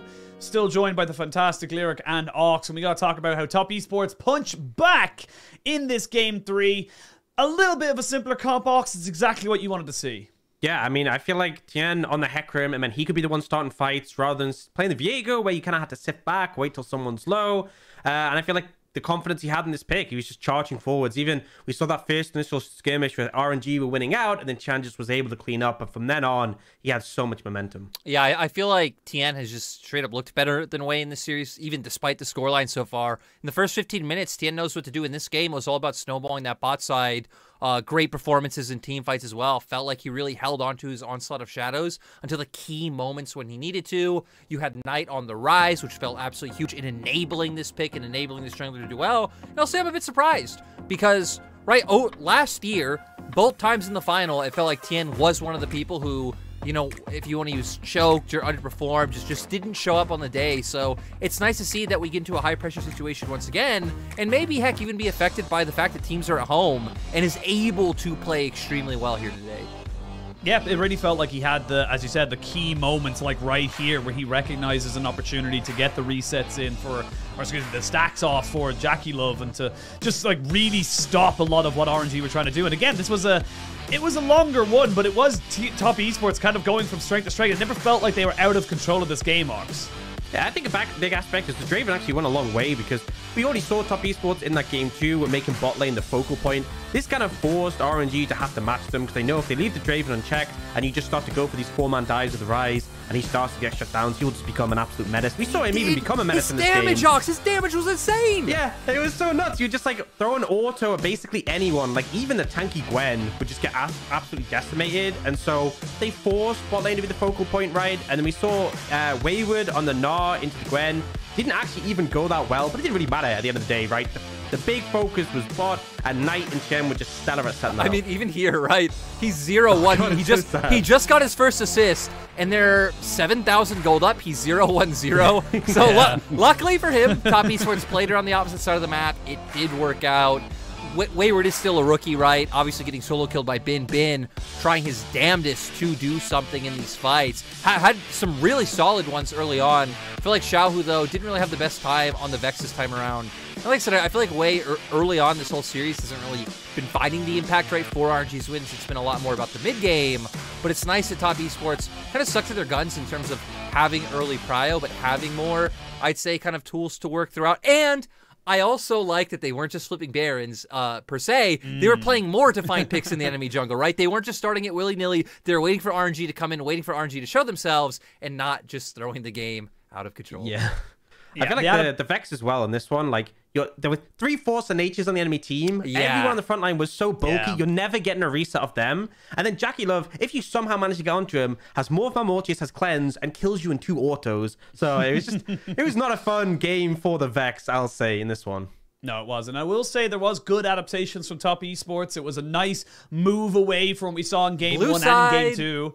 Yes, that's what I was just about to say. That now this game, now they are going back onto the red. We have to see some pretty familiar bans coming out now, Ox, and this is where the game gets a little bit more tentative for Top Esports. I think that's the problem, is that you kind of trapped. That Zeri ban is just a constant thing on red side that you restricted on. Also, like, they came in with a really, really cool strategy when they're on blue side, because they banned the Galio and the Twisted Fate, right? These roaming mid laners. And then, you know, so RNG didn't have a chance to react to what they were doing. They banned Aphelios. So RNG are like, okay, we'll ban Xayah. We'll shake hands that we're just going to ban over the 2 top priority carries. And then with that Rise first pick, which is completely uncontested, right? And we saw the Vex, which although Xiaohu's been excellent on, is definitely lower prio from what we've seen from mid laners in the current meta. But they really just don't have the same tools, right? You have to be a lot more responsive. When you're on red side, you can't get that first pick and prioritize it. They're not going to get Rise. They're obviously not going to get Ari again. So I think RNG should be a lot more comfortable. But, you know, we've seen Top Esports go down in a series before. They have a shaky game to bring it back and then end up finishing off the reverse sweep. So that's what we'll have to do here. I'm really curious to see if TS changed the red side bans, right? Because before, the Zeri ban there, of course, but the Camille and the LeBlanc bans have been staples. Do you maybe just change out the Camille ban for, again, something you care more about, whether it is the Aphelios or whether it's this, you know, some other, like, priority mid laner, because I feel like if you just go back to the same strategy for RNG, just really easy to gravitate towards the Aphelios, and Top Esports haven't been able to find any sort of answer. And you can see as well, like, it's an interesting one just, you know, on the side of the picks and bans where, like, they banned the Galio on the side of Top Esports in Game 3. They banned it on blue side and then took the Rise and basically took that kind of roaming threat away. Do you feel like they just... It feels like more of a denial right now, Ox. They're kind of saying, look, we'll either take the Rise or the Galio. We either have to ban it or we have to take it away. We can't let it up for Xiaohu. Yeah, I mean, I think the problem is that, you know, if Xiaohu gets the Galio, we've seen how instrumental it can be for him. And if he's able to... It doesn't even have to be that they snowball the early game. It's if they disrupt Top Esports' early plans, that's what can be really problematic, which is why, you know, the Corki worked so well, because he was able to be there with the package on those timings and stop Top Esports' aggression and then scaled into a monster. But ultimately, I feel like on Jordan's point about the Camille ban, like, Camille's not super scary on blue side, right? Especially you should be able to respond first to it. 3 picks. Yeah, you should be able to respond to it. You also know that RNG, like, if you're really worried about the Aphelios, you can ban it. But if you don't, you know they're kind of going to default to that prio on the early Aphelios. So I feel like it's one of these situations where Top Esports, it's risky adapting at this point, right? Leaving something open, you've banned away all series, can feel a bit precarious, especially when it's still 1 loss and you're out. But I feel like things have to change because the red side... I don't even think it was down purely to the draft. Things just were not waiting at all. Definitely not just down to the draft.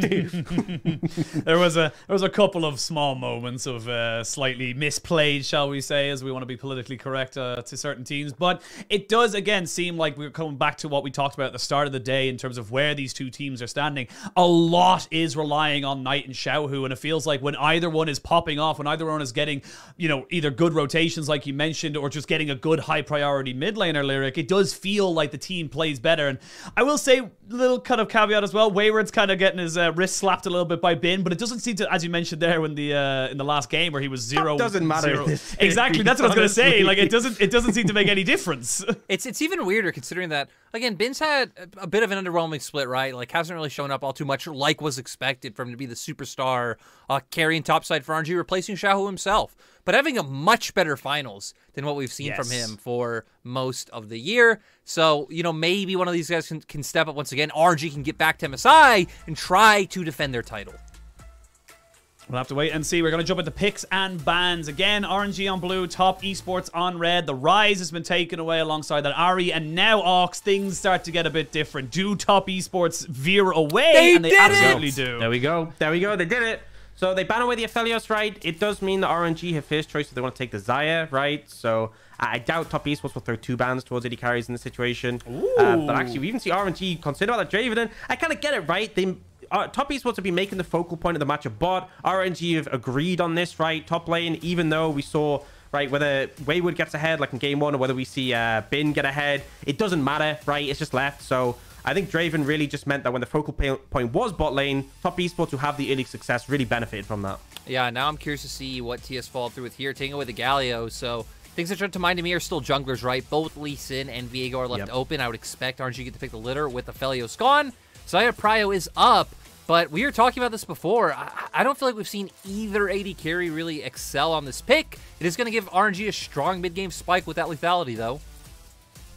I think what I will say is that a lot of the time we've seen Xayah Aphelios traded off, right? That's the big thing, is that we've seen teams pretty successful on the Aphelios into that matchup. Now that the Aphelios isn't there as a match, like to answer, that's where questions are raised, and also what top esports will offer. Because I feel like after you remove those two, there's so many different AD carries, and we've seen teams really vary in what they decide is a good answer into it. Like, you know, V5, Photic would pick up MF. Is Jackie Love going to play the MF? Is that something we'll see? A lot of questions on that. Yeah, now for TS. I mean, for top esports, I feel like we've seen them do better with the Viego, but they have obviously been leaning into that early pressure. They aren't going to go for it this time. And now for RNG, I feel like you probably just end up matching support, right? Ming hasn't really been a Rakan player at all. Hasn't picked up at all this split. Typically, you would just expect him to gravitate towards the Nautilus here. Give them some more frontline engage. Give them some more peel. And then I feel like you really should just answer jungle instead of showing any of your cards too early. Could open up TS to getting cheeky in draft and picking top or mid on 3 and just banning something out, though. Don't actually go in the Rakan, though, so diverting a little bit. As you said, Ming has lent so heavily on the Nautilus. We've seen teams even looking to ban it consistently in series in the first 3 to deny it from him. And also, we see that matchup traded off so often against Leona. But I do think jungler, I feel like the Lee Sin has worked for Wei. I don't see a reason why they wouldn't end up picking it up here. But you know, we've seen teams change things up before. Obviously, if they do end up picking something here, then it limits top esports' ability to match, right? Because now top esports are in a spot where, do they match the Jace here and now? Right? Wayward can take the Graves, which he's comfortable on. He can take the Tryndamere if he wants to really bully it out. He can try the Aurelia again. Oh, God, no. But that's the thing, right? So now top esports are forced to answer top lane, which means AD carry gets pushed even further down in terms of priority, and RNG can start to ban out more options. Yeah, so, oh my god, this would be super cool if they lock it in. Very volatile matchup in topside. They do it. We know once he hits 6, Tryndamere pretty much has his way with the Jace. You can look to dive him. Even if you trade 1 for 1, typically you can get the wave in and deny him CS and just keep expanding on these leads. Now for TS, you expect jungle bans to come out. Lee Sin's still left open. You have the Hecarim available. Things like the Trundle also stand out to me, considering that RNG so far look like they're playing a composition that want to kite back.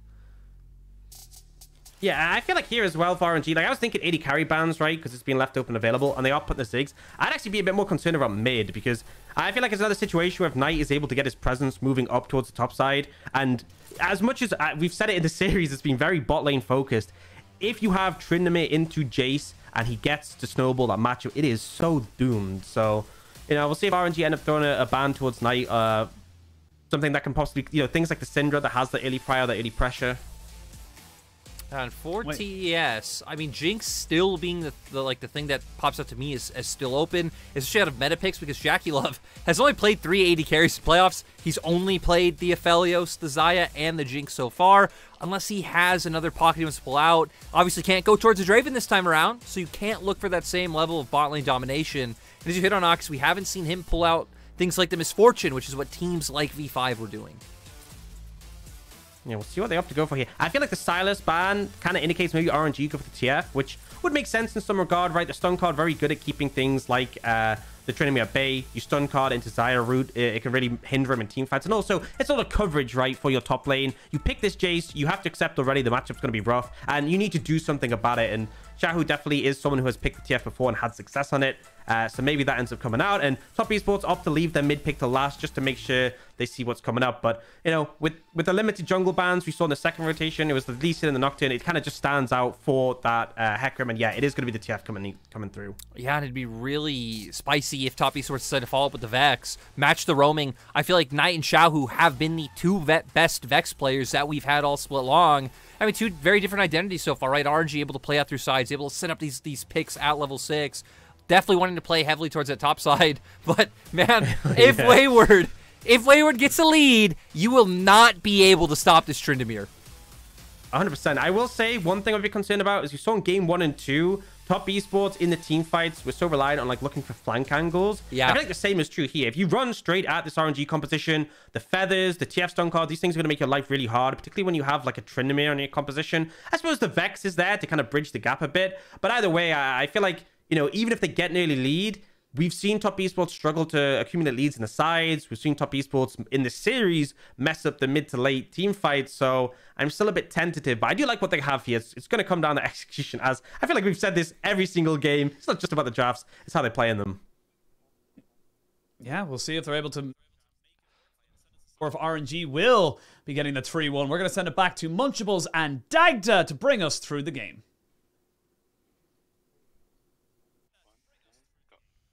Welcome back, everybody, to the caster office bedroom. Welcome back, everybody, to the caster dining room. Yeah, Granny's dining room, according to Twitter. I'm Munchables, joined by Dagda as we head towards game number 4 of our finals. And Jackie Love, after an amazing game number 3, commands a Draven ban coming into the 4th game. And once again, an aggressive AD carry pick down in that bottom side. But Dagda, a total shift in the way that this game is going to be played from both sides here, right? With Xiaohu going for the Twisted Fate, his Xayah Rakan at the bottom side. Feels like a very different image from RNG. Yeah, I mean, overall, honestly, like, you've kind of got both sides that are a little bit different. So, from RNG's side, you're looking at, hey, look, can Xiaohu get out into the lanes? Can he have that impact? Can he work with Wei to kind of get the ball rolling early? Now, you can end up, like, in this situation, as like Ox was saying in the desk, that you don't necessarily have to play outside lanes with this composition. You can look to kind of absorb the pressure, set up for Bin and Gala to get, like, a lot of damage off this, like, 2 to 3 out of mid-game, where you're spiking off of the Eclipse and the Muramanas for these 2 carries, but we'll have to see if they're going to be able to make it work. And for those of you who can't read Mandarin, like myself, that just said that this is Xiaohu's 700th game in the LPL. There are plenty of professional players that celebrate their 700th kill in their respective leagues. Xiaohu has 700 games starting in 2015. The guy's been playing in the top level of Chinese League of Legends for 7 years. And was known as the Spring Emperor for a while because, you know, he'd only have his field day in spring. He'd only look good in spring where Uzi was away and he'd get to play. But now that Uzi has left, he has stepped up to become such a strong component in RNG. And honestly, now the Spring Emperor isn't really a slide at him anymore. It's about how strong he has become being the focal point. Yeah, I feel like he still kept the title, right, of the Emperor of Spring. But now it's a compliment. Now it's like a title that he wears with pride because this guy is dominant in spring still. He's just also a contender in summer. As already aggressive trading in this bottom side, Gala and Ming. Obviously, Xayah Rakan, you can be very aggressive in the 2v2. And already Mark feeling the brunt of that. Yeah, and again, like, you'll have Gala and Ming trying to play very aggressive in this lane, but this will start to shift as JackeyLove starts to get a few points into that E, you've got so much damage with the Scorch that you're running, the Arcane Comet, and just the damage that comes from the Make It Rain as well. It becomes really difficult for Gala to kind of survive in this lane, so expect that matchup to very much change into JackeyLove and Mark's favor as this game goes on, and it feels like, you know, you've got push in bot side, push in mid as well for Knight, so opportunities for TN to try and find success on the bottom half and kind of leave Wayward to a point where he can try and 1v1 against Bin and see if, you know, this game 4, maybe it's his turn to have that advantage. Perhaps it's finally his opportunity here. And I do just want to quickly mention as well that for RNG, this is more than just LPL finals. Like, oh, hang on, this is more than just a bot lane 2v2. Gala, 1 HP already. JackeyLove flashes forward. First blood in the bottom lane. Ming trying to get over the wall here. Trying to be body blocked by JackeyLove, almost denied there. Now the jungler's going to have a scuffle in the top side as Knight has roamed up to the top lane. Top Esports want to dominate. Kills on both sides of the map. And now again, we're seeing Top Esports explode onto the Rift at these early stages. 1 kill on the bot thanks to a great engage from Mark. Knight roaming with TN like we highlighted to set up the play and the catch onto way into jungle. Absolutely gorgeous play coming out from Top Esports here. And look at the wave for Knight. He's even in CS still after going and getting the kill in the jungle. And the wave is still pushing towards him. He has it in a perfect position. And this is where I want to see this continue for Top Esports, right? Mark, really good engage here as well, just to get onto Gala. Gala takes that one step too far and instantly ends up being punished in that bot lane with a great flash from JackeyLove to follow up. And in this top side as well, this is what was so deadly about Top Esports in the regular split, even in their early stages and playoffs, with Knight and TN working together, working off these invades, and TN wants to keep it going. TN's going for it once more. Doesn't necessarily have any backup just yet, but winning out the trade. He's a level up onto the Hecarim, but now having to back away using the smite to try and keep himself safe. Has flash available. There's no one here, no teammates nearby. TN forced to flash, but taken out. TN, man, what? The solo invade? This is game 4 of the finals! And this is what we saw on the flip side of that coin against IG in the regular split, where TN was going too far forward, not working with Knight and not having the team to support him, and RNG shut that down. Now, you can see that TN, even though he's trying to punish this Hecarim in the early stages, trying to make sure he can play through the matchup and keep Hecarim at bay, this is not the way to do it. Isn't a way will be able to grab himself a bottom scuttle crab off the back of it. TN moving over just a smidge too late. We'll spot Way escaping, but even in farm between the two junglers, same score now after TN goes down. It feels like that it's a little bit of revenge for Way off the first early play in TN. Bit of a misstep, but still going to be a lead for Top Esports thanks to the fact that the bottom lane got a kill too. It's Xiaohu, though, who's suffering to try and get that success, right? Because you're looking at the big CS lead that's opening up in the mid lane because he roamed to try and help out Way. So we're still seeing Knight in this really good spot in the mid lane where he can have that big impact. Even getting that early kill as well means that he's picked up the lost chapter for himself, and he's going to be able to keep good control of the wave state mid thanks to the extra mana that'll give him. So you still have a good opportunities here in Top Esports to continue pressuring Way in the jungle before he hits level 6, but you got to make sure you're doing it smartly.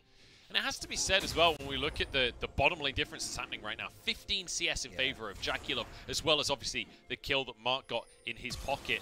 Hang on, Gala flashes forward to try and make the play onto JackeyLove. He has no summoners and he's gone down. Never mind, bot lane difference can go somewhere else because Gala wants to take things into his own hand. Really nice play, both from Ming and Gala. Just going, hey, look, JackeyLove flashed in that first fight where he got the kill, so we can try and punish that again, though Knight now on the roam, and you can see Bin realizing, hey, look, Top Esports, they are definitely going to want to come for me when there's so many members of RNG bot lane. And this matchup already sucks for Jace. Once Tryndamere hits level 6, well, Tryndamere hit level 6, he's got almost a 20 CS lead. Oh, Bin, and now they're just going to go for a dive, but Xiaohu uses the Destiny to get to the top side of the play himself. Wayward could be in trouble, but Tien messes up the blast cone. Xiaohu manages to proc it too early. Tien now going to be going down on this one, but they commit onto Bin. Wayward trying to trade the kills, trying to go even in the play. Gold card to stun this Tryndamere up. Has to use the ultimate to keep himself safe, and Knight was late to the play. Here comes Ming though, but a great fear out from Knight. Fantastic reactions on the mid laner.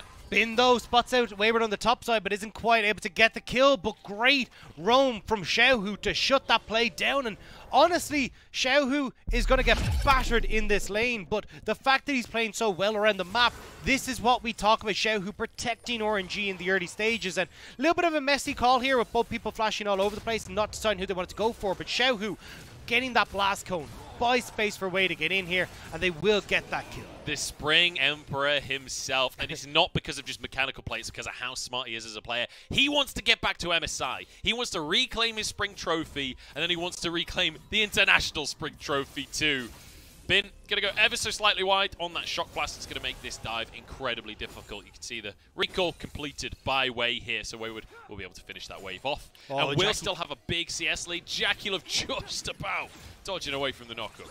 Very, very close though. Ming didn't have his flash quite up yet, so still staying back. But Jackie still has to be careful. Gala has a few feathers around there and doesn't have the support of Mark just yet. But this, you can feel the tension. Game 4, where RNG just one game away from victory in top esports, trying to see if they can walk this one back. They desperately would like to keep themselves in this final. In top esports, it's been a while since they got themselves a win. That was all the way back in spring 2020. That feels like a long time ago. But now a dive the bottom side, or just going to be an ulti and an E coming on through from the side of top esports. The bullet time not committed to. I mean, look, history is going to repeat itself either way here today. Whether it is a 2020 year or a 2021 year is going to be the interesting answer. Tien, though, trying to see if he can spot Bin, still playing heavily around this top side. I thought we'd actually see Tien trying to, like, play off at the bot lane a little bit more, still give that attention to JackeyLove, but he's just happy to try and work off of Knight here to set up for some of these objectives.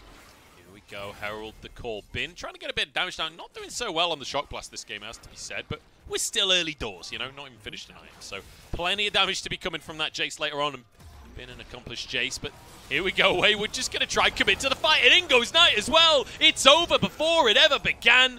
And the Spring Emperor is taken down. Fear onto Wayward, but he's invincible. He's Tryndamere. He didn't even have to use his ultimate yet. Ming fleeing has been on the top side, getting chased down by Tien. Ultimate comes on through. There's a stun. Wayward can dive under the tower, but Tien wants a bit of glory for himself. And that'll be Herald secured. And that's a 2,500 gold lead for top esports off the back of that. And they haven't even got Herald yet. They haven't even used that on the turrets. Top esports again taking over in the early stages. Just like game number 1, controlling the neutral objectives early on. And crucially, we're talking about RNG making it to MSI, trying to regain their throne. Well, 2020, that's what Top Esports did in Mid-Season Cup. But this was the problem. Xiaohu walked forward, but there was no bullet in the gun. He had timed out on the stun card, and it meant there was nothing left. And now, Wei, what are you doing? How are you caught there? Both junglers having some pretty big fumbles this game, it has to be said. Wei getting caught there,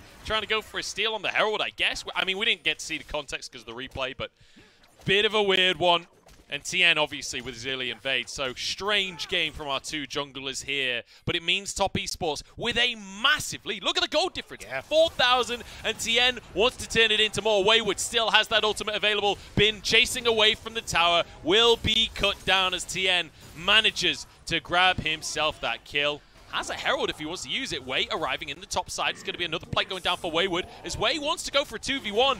I don't know if he has the damage for this one and sees better of it in the end, but Wayward just going to go for the redive. Wayward is tanking but has the heal. Wei is having an awful game.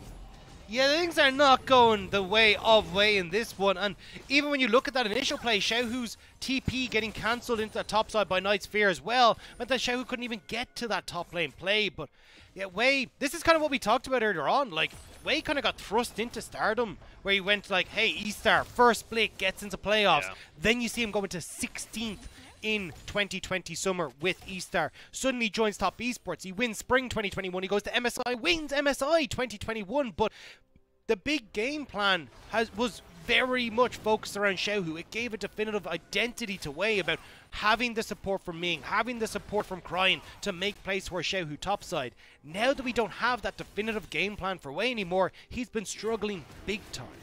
Now, when it matters the most, this Hecarim coming out from Wei, trying to rinse and repeat what TN did in the previous game. It's not working out for them. And Knight, crucially, 2-0 and 3. We've not really talked much about Knight in this mid lane. Massive CS lead because he has a good matchup for himself, but also being proactive on these roams, and he's on a carry. And we've had these conversations. Oh, actually, hang on. I'm going to hold on to this. Nice. Goal come on tonight. Wade's just going underneath the tower to find the long-range fear. Tien is here, though. Knock up onto Knight. Barely surviving. Finally goes down. Tien wants a reset. Can he find it? The answer is no, as Bin saves the day. Mark has to flee. As look at Wayward in the top side. At what cost, RNG? Yeah, Wayward will get the top side, but honestly, I think at this stage, Bin would just die underneath the turret anyway. Gale Force completed for for Wayward, means Bin can't really contest, but Xiaohu will just about manage to escape, and back and forth still, but at least we're getting some fight out of RNG, but that 5,000 gold lead is going to make things so tough. So Knight stepping a bit too far forward, wanted to get the entire wave and punish. I mean, fair play to Wave. We've just been criticizing great, creative pathing to make this happen. Yeah, and I mean, it doesn't really cost them here, but Bin on the roam takes down Tien just before he can get the reset. So it means that you're in an okay spot here, at least as the RNG jungler. But we got to come back to how this game is progressing, because it's been absolutely hectic. You're looking at, Knight, who is conversation for top 2 Vexes in the league alongside Xiaohu. Great to see him popping off. Tien is in a phenomenal spot with the Divine Sunder completed. Wayward, massive. Oh. Anyone who touches Wayward is going to die. Gale Force completed. The damage that he has, the top turret going down alongside the plates as well. Wayward will take over in side lanes and in team fights. And this is precisely what the analyst desk was talking about in between the games, right? Just off the draft is if Wayward can get control of the game, he can take over. Herald will get its charge this time. Won't be denied again. We saw RNG doing a good job of denying that in game number 1. Won't rinse and repeat. So Tien getting the gold for that one, I believe. But we need to see Top Esports play the side lanes well over the next few minutes. They have a massive goal lead of 5,000. They need to continue to extend. I don't even think you need to play side lanes. I think you can just play for fights. Tien level up and stealing jungle camps from Wei in his face. He didn't even hit him. He just ignored that Wei even exists and just takes the red buff straight from him. Jackie Love, with the presence of his support jungler, will get the pot tier 1. Everyone knows that's how horses work. If they can smell the fear off you. True. So as long as you don't acknowledge they're there, they will leave you alone. But either way, I mean, look, seriously, Top Esports, this is phenomenal. I think Wayward is going to take over in fights. It doesn't matter if he has to be side lanes. RNG trying to make a play up towards the top side, but you've already got Dragon number 1 in Top Esports back pocket. You imagine with Rift Tower coming up soon, they can look towards that. Dragon shortly after. This is where RNG need to get creative. Oh, Wayward, you be careful, buddy. That's not a fight that you want to be taking right now. But Tien moves over, and actually Knight isn't too far away himself. And I was totally wrong. I misread the situation. I apologize, Wayward. You be wherever you want to be. Yeah, carry on, Wayward, But this is now, again, Top Esports taking over control. RNG will be spotted. I love this at least from RNG, right? Playing as a team, trying to find some kind of grouped up skirmish for themselves, but it's not a 4v4 that I think they can win, especially with, if you're clustered like that against a Vex, it's over before it begins. And look at the CS lead that Knight has. But it's even the control, top having jungle, so now they get to rotate over towards mid, they can collapse on towards Gala, so he's got to abandon the mid lane turret, and that will fall. Top Esports are bullying their way around the map, and this is the early advantage that Top Esports love to use in their mid games. I thought Gala was going to be in big trouble there, but has his ultimate, has 2 summoners. They're going to go for the dive here. Tien behind enemy lines. Gala uses his Feather Storm to keep himself safe. Dodges the stun. Keeps himself alive. Ming, though, feared. The rest of the follow-up can't go there. The Feathers come in, and Knight in trouble. Half HP already. Tien has to ult away, but Wayward threatening on this side is enough for RNG not to follow. Yes, they will back away. They had been in the bot side of the map as well, now shoving in that wave, so didn't want to go too far. But, I mean, leave Wayward long enough with these turrets, and he's going to take them very quickly. So you'll see Xiaohu moving across, and again, this is a composition, at least from RNG side, that is really tough to operate when you are behind, right? Wei isn't tanky enough to absorb a lot of the damage that's on Top Esports side.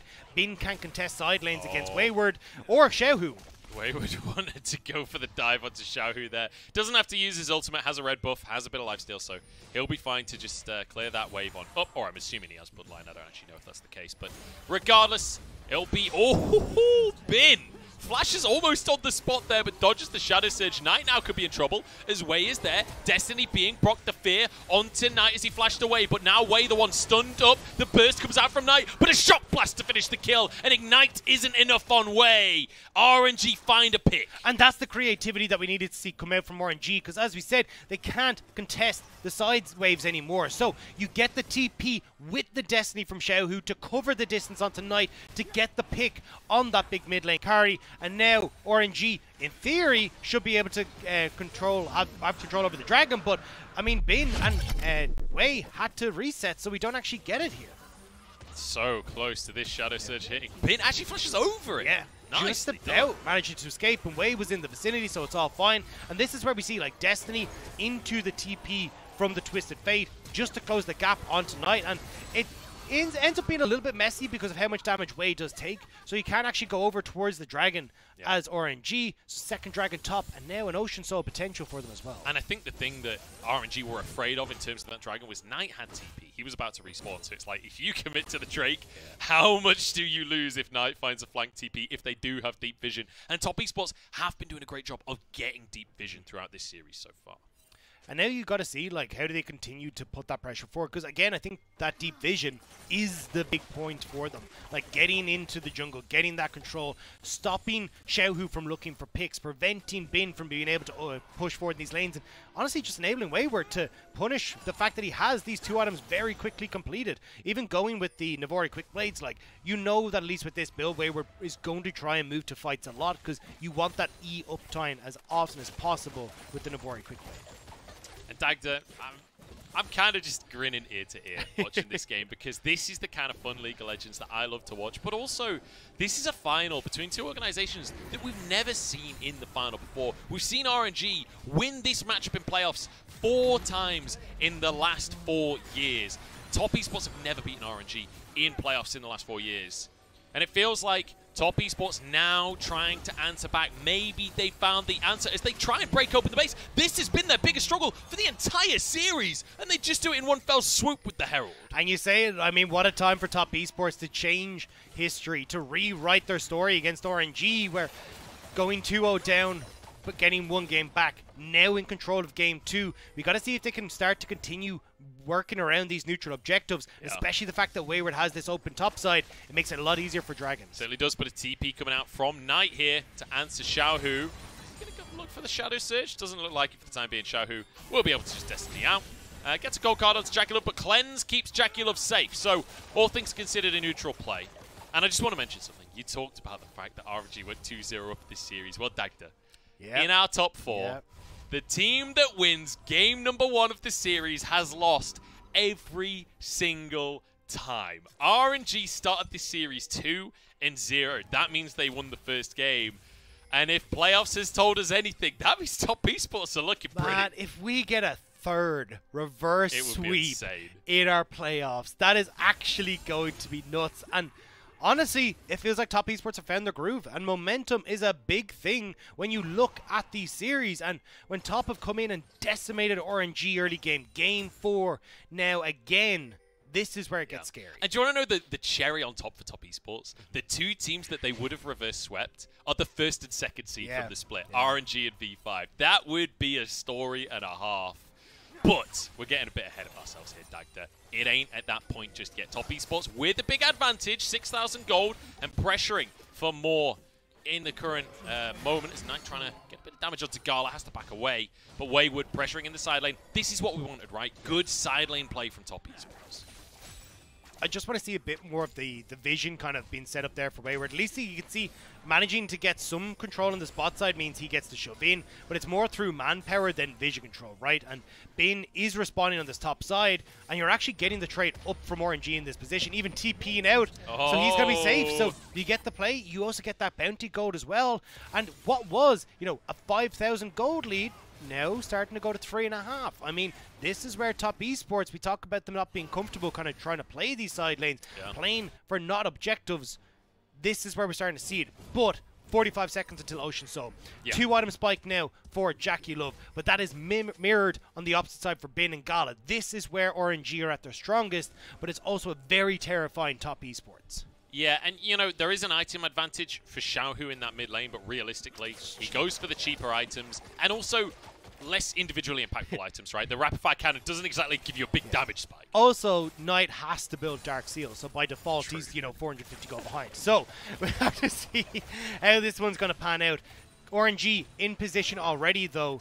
This is where, for top esports, if you're trying to dive in onto the back line, it can get a bit scary because you're diving into a bunch of CC. Bit of space bought by Tien and Knight there, just threatening with the CC. Dragon spawning, Wayward threatening on the backside. As top esports just going to start this one off. They can pull it out of the pit if they want to. Destiny going to be used here. Xiaohu, is he going to look for an angle? Is Mark in position to try and force the fight? It's just going to be taking RNG. Daylight robbery, honestly. They're making up for the red buff earlier. As now the Shadow Surge, the follow-up, coming out from Knight and Wayward, the solo laners, taking on everybody from RNG as Tien tries to get onto Gala, but he's got protection from his support as Wayward finishes the rest. Knight onto Xiaohu. One more spell would do the trick. Xiaohu flashes away, though. Wayward, no ultimate available, so he can't dive. It's 2 kills for top esports, but in trade for a Drake, RNG will take that every day of the week. And they get Tien as well, so 2 for 1. The Dragon will buy some time for them too, but I gotta say, I mean, Wei just needs to get out of the pit. They end up sticking around so long trying to decide if they should go for the fight. They needed to realize sooner that they couldn't. And now, RNG at least will buy some space, but watch here on the replay. Like, you'll see, Wei spends so long in the pit that actually lets Knight and Wayward get into position. They connect onto Wei, he goes down. And the fact that you've got, again, this Tryndamere who's so tanky and able to absorb so much damage thanks to that ultimate, it means they can tear apart this backline from RNG. Xiaohu lucky to survive on that one, honestly, as well. It was very close to Knight finishing him off. But once again, we have to return to the gold. It's still that 3,500 in favor of top esports. But once again, as you said, nowhere near as strong of a lead as they had earlier on in the game. RNG feel like they're clawing their way back into this one. And they certainly have a composition that can find those picks and find ways back in. It's also just so much burst damage, right? Like, if you get one person locked up, the feathers, the accelerated shock blast, you are going to tear through people. The big issue, though, is, again, dealing with the side lanes.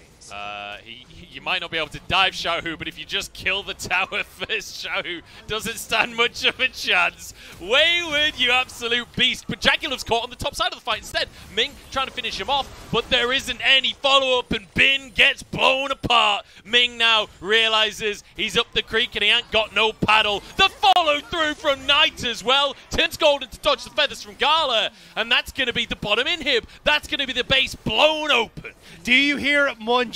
Can you feel it in your soul? The music is starting. The silver scrapes are beckoning as top esports will take another bot inhibitor turret. Bot inhibitor gone as well. And with Baron up and available, Wayward has so many different places to pressure. And it's so good to see Wayward being the man who steps up, the rookie of the split, the guy that got solo killed a bunch in this series. But just, I mean, Xiaohu knows it's over. I mean, it's the rookie of the split, killing one of the guys that have been around the longest in the LPL since 2015. Like, the franchise player of RNG. I mean, people say, you know, Ming is still in that talk, but he is only 2016. Xiaohu is the guy that this roster has been with for so long, and it's the rookie Wayward taking down Xiaohu and cracking open the base, maybe pushing us to that game 5. I feel like the only other player who outlasts Xiaohu is maybe Mako. I think Mako's 2014, right? Yeah. Or no, actually, also 2015. Oh, 2015, okay. So I'm actually not sure. Because, you know what? Someone on Twitter can look into that one. But certainly one of the top 2 in terms of longevity in the league. And Wayward, as you say, his first split. Finded these solo kills. Finded such an incredible finals performance. And once again, this is the team that nobody expected to make it. This is the 5th seed coming into playoffs. This is their 6th best of 5 in our playoffs bracket.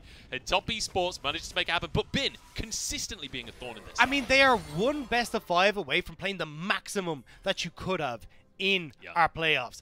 Beating BLG, taking down LNG, they fall to V5, only to right those wrongs later. Like, this has been such a banger of a playoffs for top esports. Sorry, beating V5 to fall to RNG, and now pushing them potentially all the way. Top esports, can you finish this out? Can you close it out cleanly? Okay.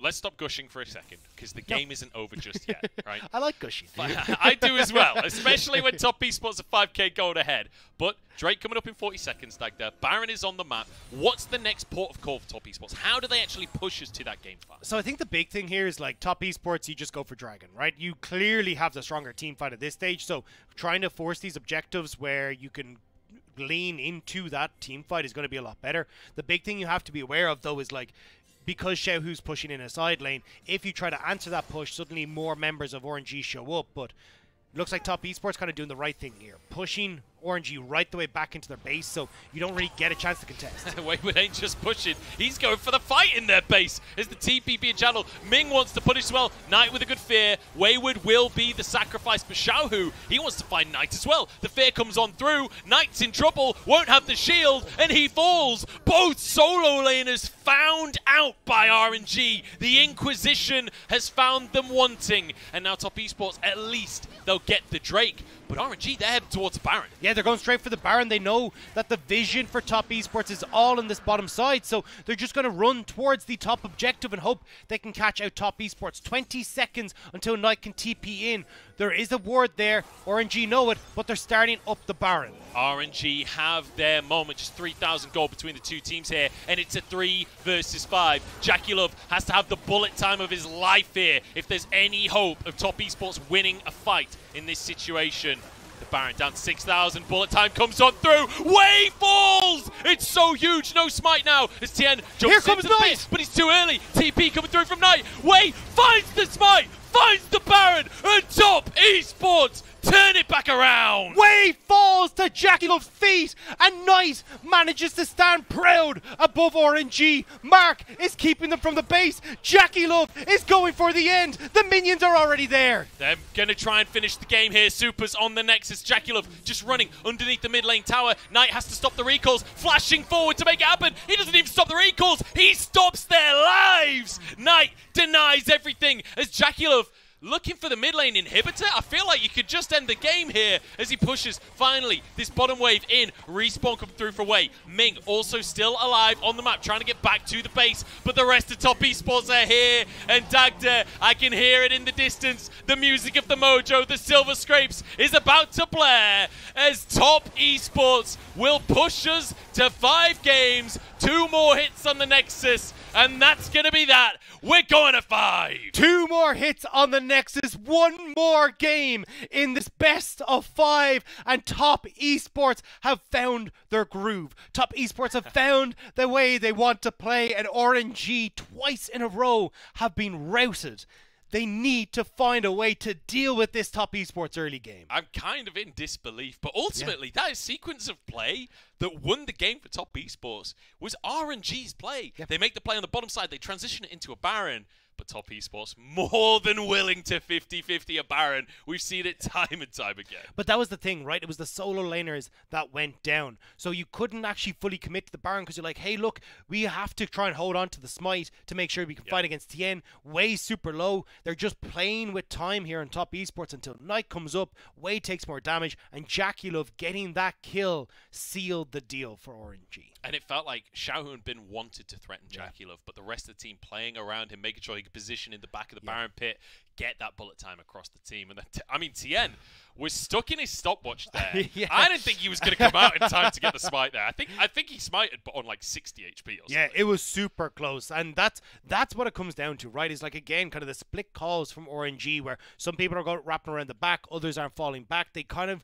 felt that pressure in the moment, and they cracked. And that's where Top Esports pounced. And now, as we go into Game 5, it feels again like you're going, well, what do we actually do here? Because we saw a ton of bans towards Xiaohu in the mid lane. He brings out the Twisted Fate, answered with this great Vex from Knight that's taking over. Tien consistently invaded onto Wei. It felt like the Lee Sin was probably the better answer here than the Hecarim, because I mean, the Hecarim was just getting bullied in these early stages. Tien knew exactly how to deal with it. And as we started to go on into the game, we just never really saw Xiaohu and Wei interacting as much as we would have liked. No, didn't get to see it. And honestly, like with the early game that Top Esports had, it's not surprising that they weren't really able to do much as a pair because they fell so far behind off the start of the game.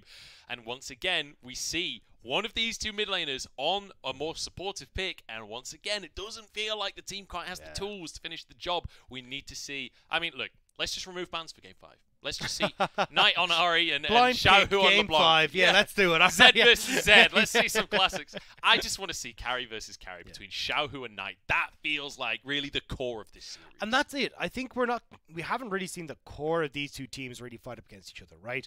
Game 1 and Game 2, Top Esports never really got going in the early stages, and RNG kind of ran away with it late. Now Game 3, Game 4, I mean, specifically Game 4 for me, we're seeing like the Twist of Fate mid where Xiaohu can't really get much going on the map. Gala even going back towards the Xayah doesn't really feel like the Gala pick. I mean, look at the damage she's done in this game. It's not really there. Like, this is the guy that we've seen on the Aphelioses, the Jinxes, the 40% of RNG's damage in playoffs has come from Gala, but he's not able to find those moments on picks like the Xayah. Do you know what? I have to feel a little bad for Wayward off the back of this game. Because really, this was the Wayward show for the majority of the game, but then the last play doesn't really include him. So we just don't talk about him now. Like the recency, we've forgotten that Wayward was a part of the game at all. He had such an incredible run of it on this tournament. The counter pick paying dividends and Bin being massively punished for the blind chase. Yeah, but this is the thing, right? I think it was like the trifecta of Knight, Tien, and Wayward. Now, Tien had a little bit of an upsie partway through this, but realistically, the way they worked was, hey, Knight pushes mid, we link up with Tien, Wayward's the benefactor. And this felt like such a good system for them to work through that it just took Bin out of the game. And eventually, Wayward doesn't have a counterpart in his lane, right? Like, he just murders Xiaohu in cold blood underneath his own turret. Bin has decided, like, Xiaohu's now the sacrificial lamb because he can't deal with them. There's no winning in that matchup anymore. And it felt like that slow crawl to an inevitable Top Esports win. Well, Dagda, it's about that time that we head towards game number 5. We're going to take a brief reprieve, and then we will find out who we are crowning as our Spring 2022 champions. Do not go anywhere.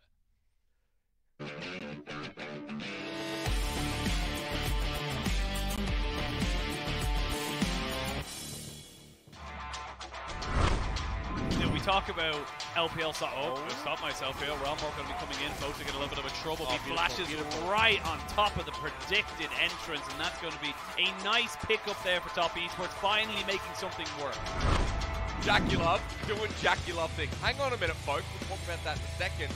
RNG's bottom lane close to him. Oh my God! How did that trench line get through the support? Gala gets first blood. Ming is a Nautilus genius.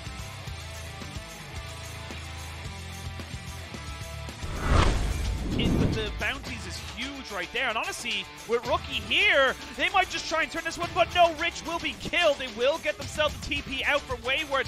He'll have to go golden. It's going to be Knight trying to kill him off. There's Rookie coming in, a double stopwatch here for Knight, and that's going to see the GA come out, and this is great for Top Esports. They are turning this one right on its head, as they've got the two massive solo laners coming in clutch, and 3 kills goes over the top. Even with TES, mid's even, bots in a lead. Every lane is fine right now. Oh, that was actually pretty clean. That was slick. Yeah. Right into the barrel. Wayward flashing forward. Oh my God. He's dead, and honestly, this is getting so much worse. No way! Wayward! No way! Wayward! Wayward! You are a monster! 2v1 and he gets 2 kills! Let's go! Wayward 1v2 under tower, turns it around, up to crying Moo. We're gonna get a replay. Meganov or Rich makes it look like it's gonna be the game plan, but Wayward ends up soaking so much damage with that W, uses the minions for a reset and a beautiful stun. God.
We have done it. We have completed ourselves in this series all the way to a Game 5. We are into silver scrapes. I am still Ushi, and I am still joined by the fantastic Ox and Lyric. And guys, we're going to go straight into it, Ox, because I know you're waiting to gush over him. Our MVP for Game 4, your boy, Wayward, in the top side on the Tryndamere. Man played a flawless game.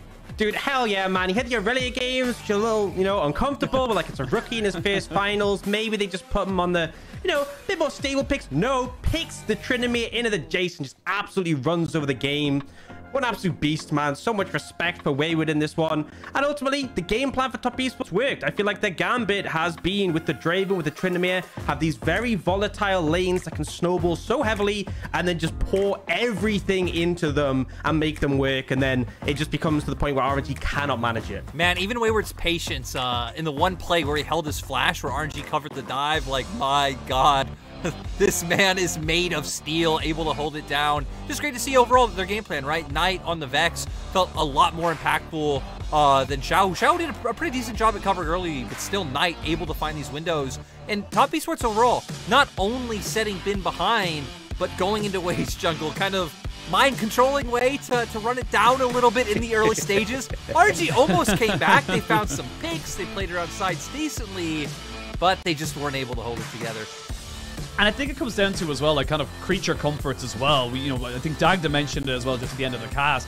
Gala on Xayah, not exactly something we associate him with. It's neither of them. Yeah, well, either of them, yes, but more specifically looking at Gala, it didn't really have the same impact we've seen him so far this series. And like you said, Way having the worst game of his series so far, because that was just not what he needed on the Hecarim. So it's looking like we need a little bit of a shake-up here, Lyric, from RNG if they want to try and now come back, because they now have gone 2 games themselves without winning a game. Yeah, it's going to be really interesting to see what they change up, because again, I don't feel like RNG are like too pigeonholed in terms of like the picks that they've been bringing out so far. But I just want to highlight TES one more time, who, again, kind of sticking to their guns, like Ox said, keeping the volatility in the top lane matchup. Again, it is something that is supposed to come out favorable, still matching and going with early prio and aggression in terms of their other lane matchups in mid and bot. So for TES, you kind of expect to see them go with the same thing. And for RNG, I mean, I don't know if you just default to like keep going back to front to back, but you're definitely right. I think Xayah is not the answer. RNG been really heavily reliant on that Aphelios, like we were talking about earlier. Now we're gonna see if RNG, if they stick on blue side, they try and find a more favorable first pick. But I don't really even know what there is. Top Esports, yeah, they're doing it again. They're doing it again. They're doing it again, man. Every time. I feel like they keep doing it. It's like that first V5 series. I'm gonna say this series, game 1 and 2, I'm like, Top Esports are doomed. Game 3, I'm like, okay, they won, but it was so slow, and I was like, it's not really convincing. And then game 4, I'm like, oh, they're back. As you said, they're doing it again. And I'm just a bit, it's tricky for RNG at this point when you've lost 2 in a row. And as you said, the TF made sense in terms of like coverage for your Jays to like deny the pressure, but it just wasn't enough. It feels like they're trying to block holes in like a broken dam, and eventually just all comes flooding over. And ultimately, they need better options, either mitigating the pressure of Top Esports, contesting them, or just something that Gala can lean on to be reliable in the later stages. Because if you fall behind, the Aphelios was there, the Xayah just doesn't function nearly as well in terms of being able to 1v9 and carry a team to victory. So and they need it. A lot of answers, not much time for RNG. I was gonna say, but even looking at these 2 teams as well, like, this is where you earn your spot. This is where you earn your championships. Like, you're looking at RNG, MSI champions from last year, reigning ones, 1 game away from getting themselves back to try and defend it. On the other end, Tien, Jackie Love, ex-world champion teams now come together. Knight touted as this incredible talent from the LDL.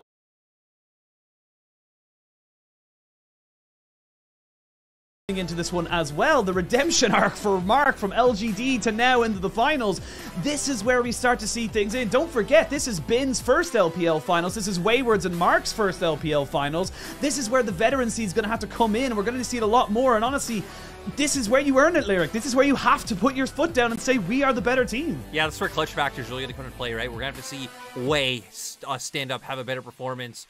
I think overall Ming has completely been solid, right? But when I was thinking, when you think back to 2021 spring, I think back to spring finals, I think back to MSI finals, and Ming in my mind was the MVP of both of those finals and both of those events. Yep. So For their side, you know, I think it's clear where we need to see more. I think Bin once again had a good game. It was just really hard to enact what you're trying to do, not only with matchups and draft, but in terms of how poorly Wei played. On the opposite side, though, I mean, for TES, right, you have a lineup where any lane, any one player can step up. So I think that is a pretty good fail-safe that you can fall back on, you know, relying on Wayward, Jackie Love. Mark had a good Nautilus game last time around as well. So everyone matters.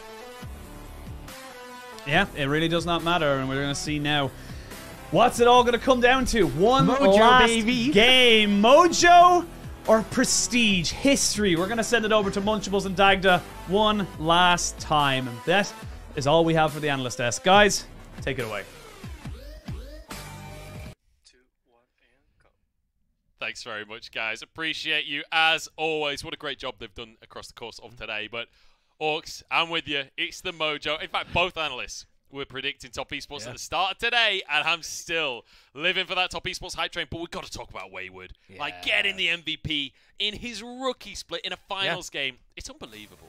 And the fact that he's stepping up against people like Bin, who have been absolutely stellar over the course of his career in LPL. The only ever World's Finals pentakill for that man in the top lane for RNG, and Wayward's like, nah, bro, watch me. This is incredible to see. But already we're seeing the draft differences coming through.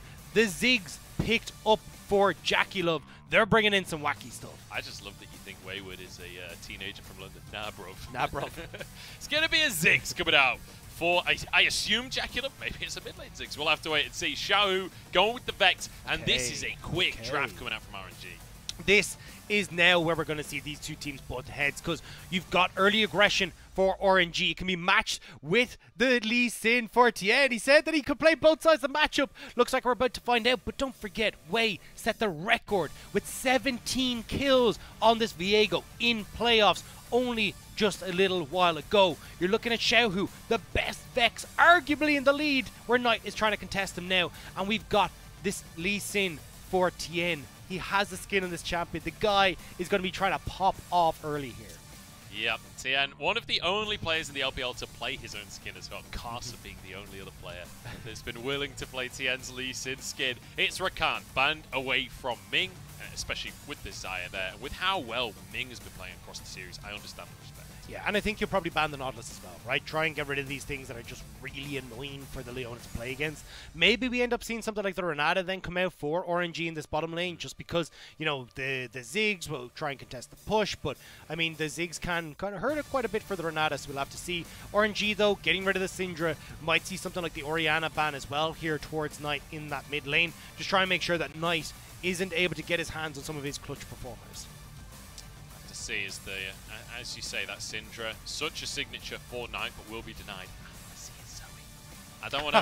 I don't want to say it too loud. I'll anger a lot of fans by saying that. But the Camille respected from Bin, and that does mean we will not get Bin's Camille across the whole place. Yeah, it's unfortunate that we won't get it. But now I'm starting to wonder, right? Because you've got like the Ziggs in the bot side. Do we end up seeing Knight trying to take some sort of AD mid laner here? Because you have the opportunity, right? You got a ton of AP damage from the bot side. Don't necessarily means that you need to try and go for the AD mid laner, but Jace banned away here. We'll have to see what the game plan is. Munchables, there you go! We get the Zoe from Knight, an absolute signature for the man. He's unbelievably good at finding those plays, and alongside Elise Sin, you have so much proactivity. Yeah, and this is why I really think that there's going to be a ton of action around this mid-jungle. Both teams fighting to get control there, but we'll have to see what Bin is going to take blind into that top lane. The Nautilus for Ming makes a ton of sense. Most played, great into the Leona. But Bin, do you go back towards something like the Graves? Do you try and go for Gnar and leave yourself open for another Wayward counter pick here? I mean, regardless of what you pick up here, it's going to be a counter pick for Wayward, and I love the transition for top esports, right?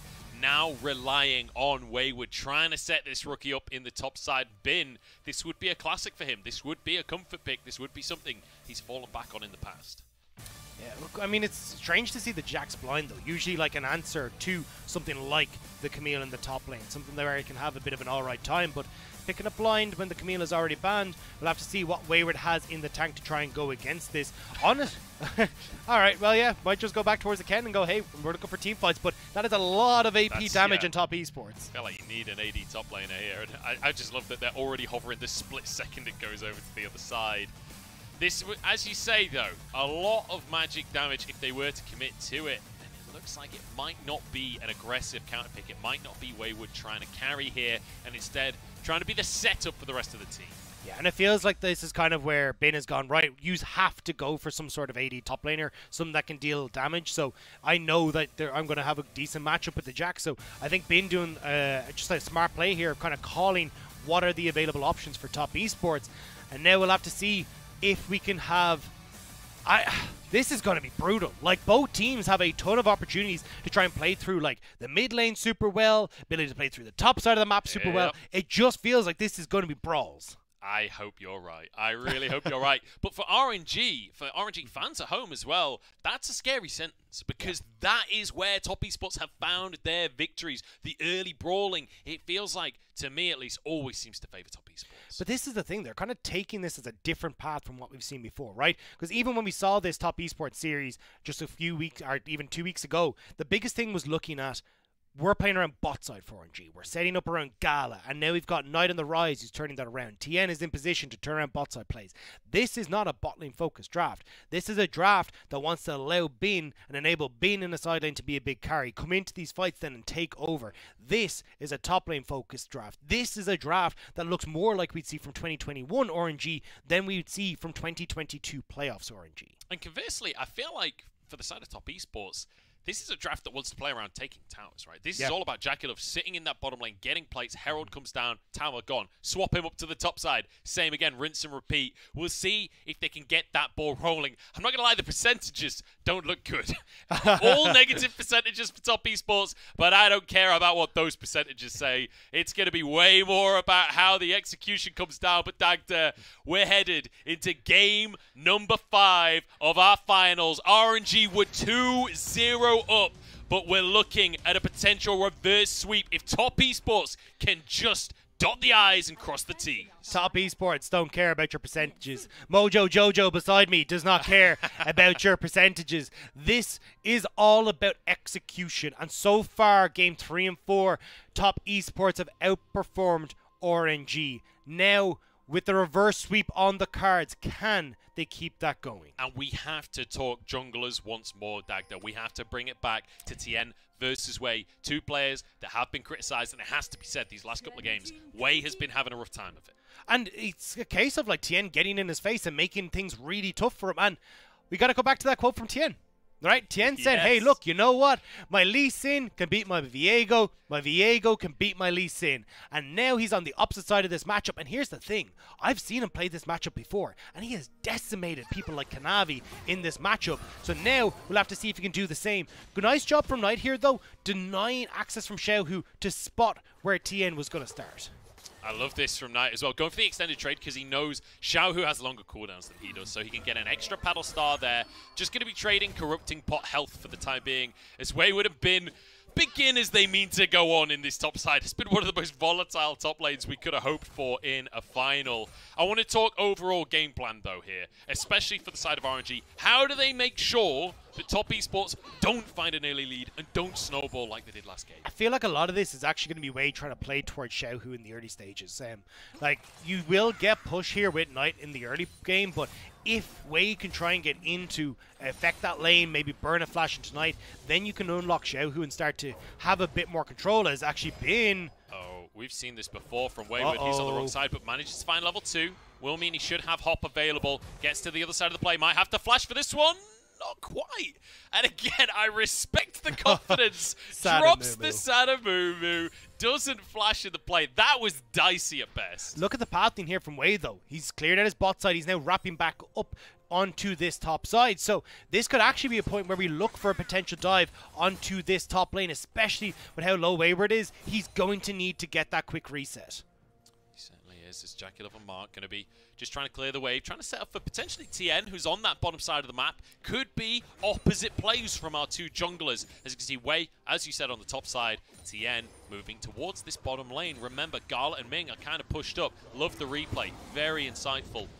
Nocturnal, that was. Yeah, just before the game started. Yeah. That's this is what it looks like before Summoner's Rift, you know.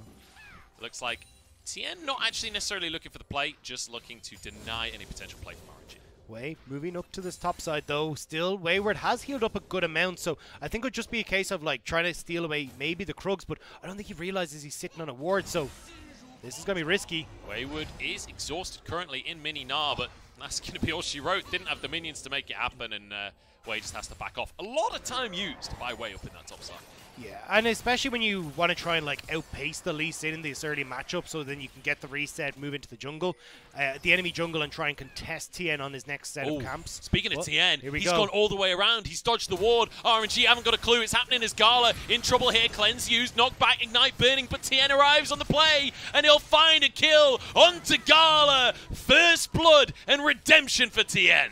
And this is Top Esports once more, stepping with their right foot forward, making sure that they can take over in these early stages. Wei, though, still hovering around topside, still spotted on this ward, and Bin still wants to go for it. He wants to, but he won't find the chance, and he's actually out of mana on this one as well, so Wayward can stick around. Wei is there as Knight toys with the idea of moving up, but pings go out. Everybody knows what's up. Wayward about to turn Mega Gnar here. Bin has to be cautious. The flash forward from Wei, the flash from Bin. It's beautifully coordinated. RNG answer. Wayward tried so hard to keep himself in position on that top side, but just one step too far forward, and Wei gets that flash, and now we'll get the collapse of that wave as well. But Tien maybe looking for more. We'll back off though.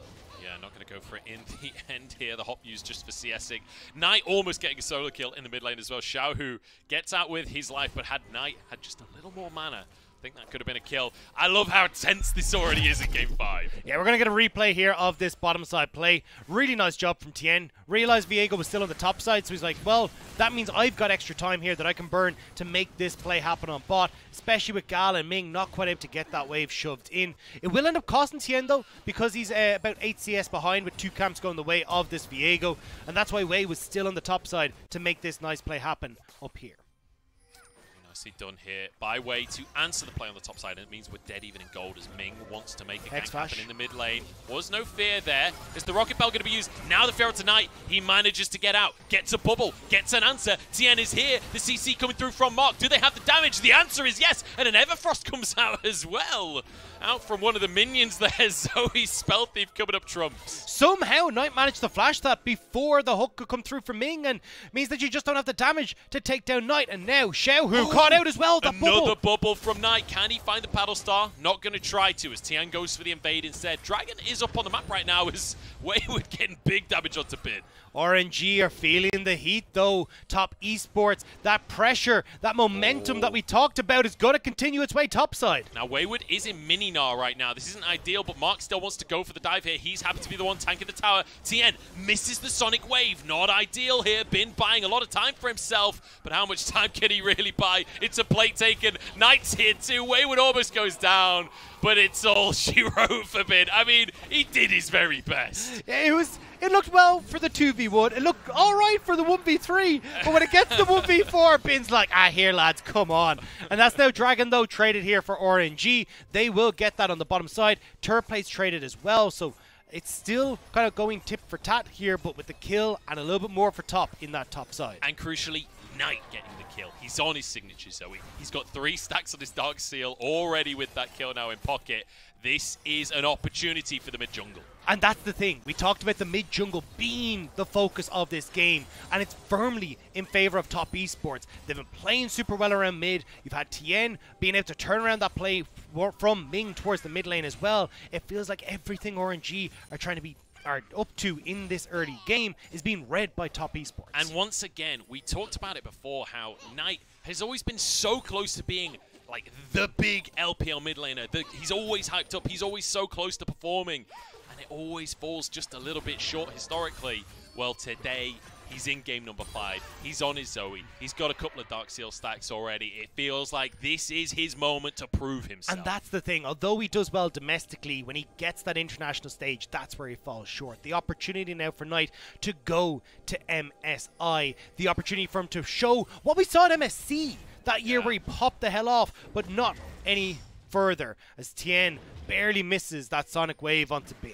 All right. Herald is going to be the play for top esports. Tien starting this one off. Dagda, talk to me about positioning here, because Gala's moving over. JackeyLove making his way up from the base. In fact, he's going to TP to the mid lane here.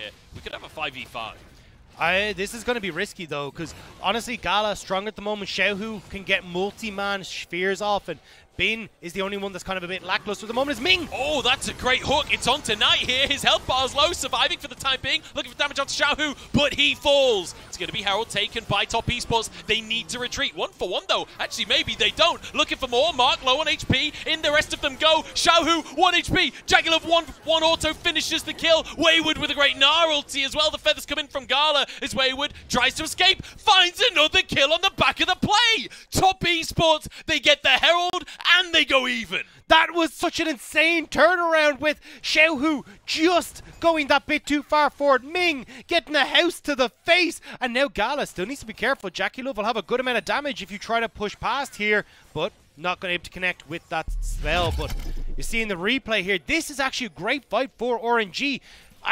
Ming's hooks, man, on this Nautilus are absolutely insane. Curves it again onto Knight, but Xiaohu taken out of the equation.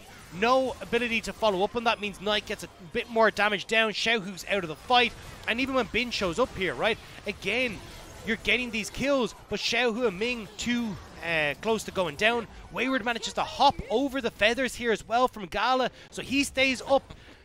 I mean, that was just greedy for Ming at the end. Yeah. And I wanted to compliment Ming after that hook at the start of the fight. I wanted to be, Ming has been so consistent this entire series that finishes the play just get bonked. Ming has been so consistent with the inconsistency of Nautilus hook. The fact that he can find these curves all the time with this hook is absolutely insane. But we do have to come back into what the focus is. Early game aggression from top esports. The Rift Herald is in the pocket of Tien. Push in mid, and you've even got Mark starting to roam towards this mid lane as well. And remember that this combo with the Herald and the Ziggs is incredibly powerful. You can go at a tower that has 5 plates and basically instantly destroy it with Ziggs passive, a couple of auto attacks. You take the first plate, then you finish things off. Gala gets a ward onto Tien. I wasn't sure if Tien was just going to go straight aggressive there, but it looks like it will be. That Herald play that we just talked about in this bottom side. Gala going to back away, going to respect Tien here, as he knows that there is the threat of the dive. He knows that this tower is not long for the world, but Ming moves over, and perhaps this is something that RNG can contest. It's going to be difficult. You've got all members of top esports here, apart from Wayward, and this Herald will take this tower so damn quickly. Here we go. Hook comes out as a trouble bubble does land from Knight. There's a bomb on top of it as well. The Herald will get the charge. JackeyLove can throw the W and pop the tower. That's the combo we're talking about in top esports.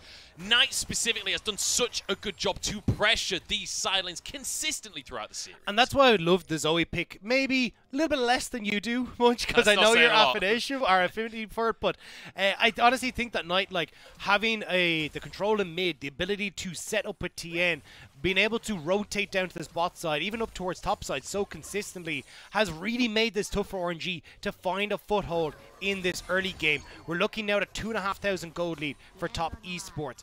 JackeyLove starting to ramp up, and realistically, when you look at team fight damage, when you look at the ability to fight from afar, that favors top esports in a lot of these scenarios. It certainly does. Leandri's finished for JackeyLove now as well, which is a pretty big spike for this Ziggs as Tien gets caught. Ming finds yet another hook, and it's a beautiful follow-up from Xiaohu. Very nicely done for RNG, just as the Drake comes live as well. This will be the second Drake for RNG and a potential win condition. And this is something that RNG are definitely better at than top esports, is playing around the ability to use map states and trade these dragons up successfully. But Bin taking a lot of damage here from Wayward. Wayward's getting pretty close to turning into Mega Gnar as well. The tower's still available. The slow comes on through from Wayward. And he won't pull the trigger, but here's JackeyLove, here's Mark. The rest of the team can finish the job on this one. Flash available for Bin. Mark actually just goes for the flash straight up. A bit of a whiff, honestly, from Mark on that one, and it will be Bin getting away. Yeah, barely able to, and it kind of looked like a sealed deal. You can see Wayward was like, grand, the Cavalry's here, they've got him, but not quite able to finish that. So time wasted for Top Esports on this top side, but will buy space for JackeyLove to get this tower again. So keep your eyes on JackeyLove as this game goes on. He is so much in the tank. Yeah, ultimately it's not really just about that kill, right? Just a great pick here in the jungle, but as you're saying, it's not necessarily about the kill in the top side, it's about setting JackeyLove up to take these towers. This is what we talked about when we saw the Ziggs locked in. Kill the bot tower, swap top, kill the top tower. They've got a minute for plates to the mid lane. I don't think they'll quite be able to transition that one, but still, fantastic gold lead for JackeyLove in that bottom side. It doesn't look that big on the scoreboard, but believe me, when you factor those plates in, it really is. Now, he did share a lot of those plates with like Knight and Tien and Mark on the bot side, but basically getting those turret plates on the top side solo, like you can already see, full item completed. Nerdy got the Morello as well.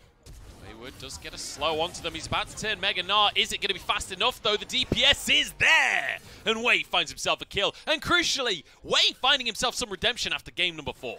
But it's on this Viego pick as well. Like, this has been something that Top Esports banned every single game against them after, or in their last series against them. It basically started with that performance that we saw in JDG's against RNG, where Wei was able to pop off in the Viego. And now we'll have to see if the lack of respect is going to come back to bite Top Esports, because 3-1 and 2, this Viego's getting kind of big. Feels like both junglers are, right? Feels like both junglers in a position to be a big carry. And one of the things that...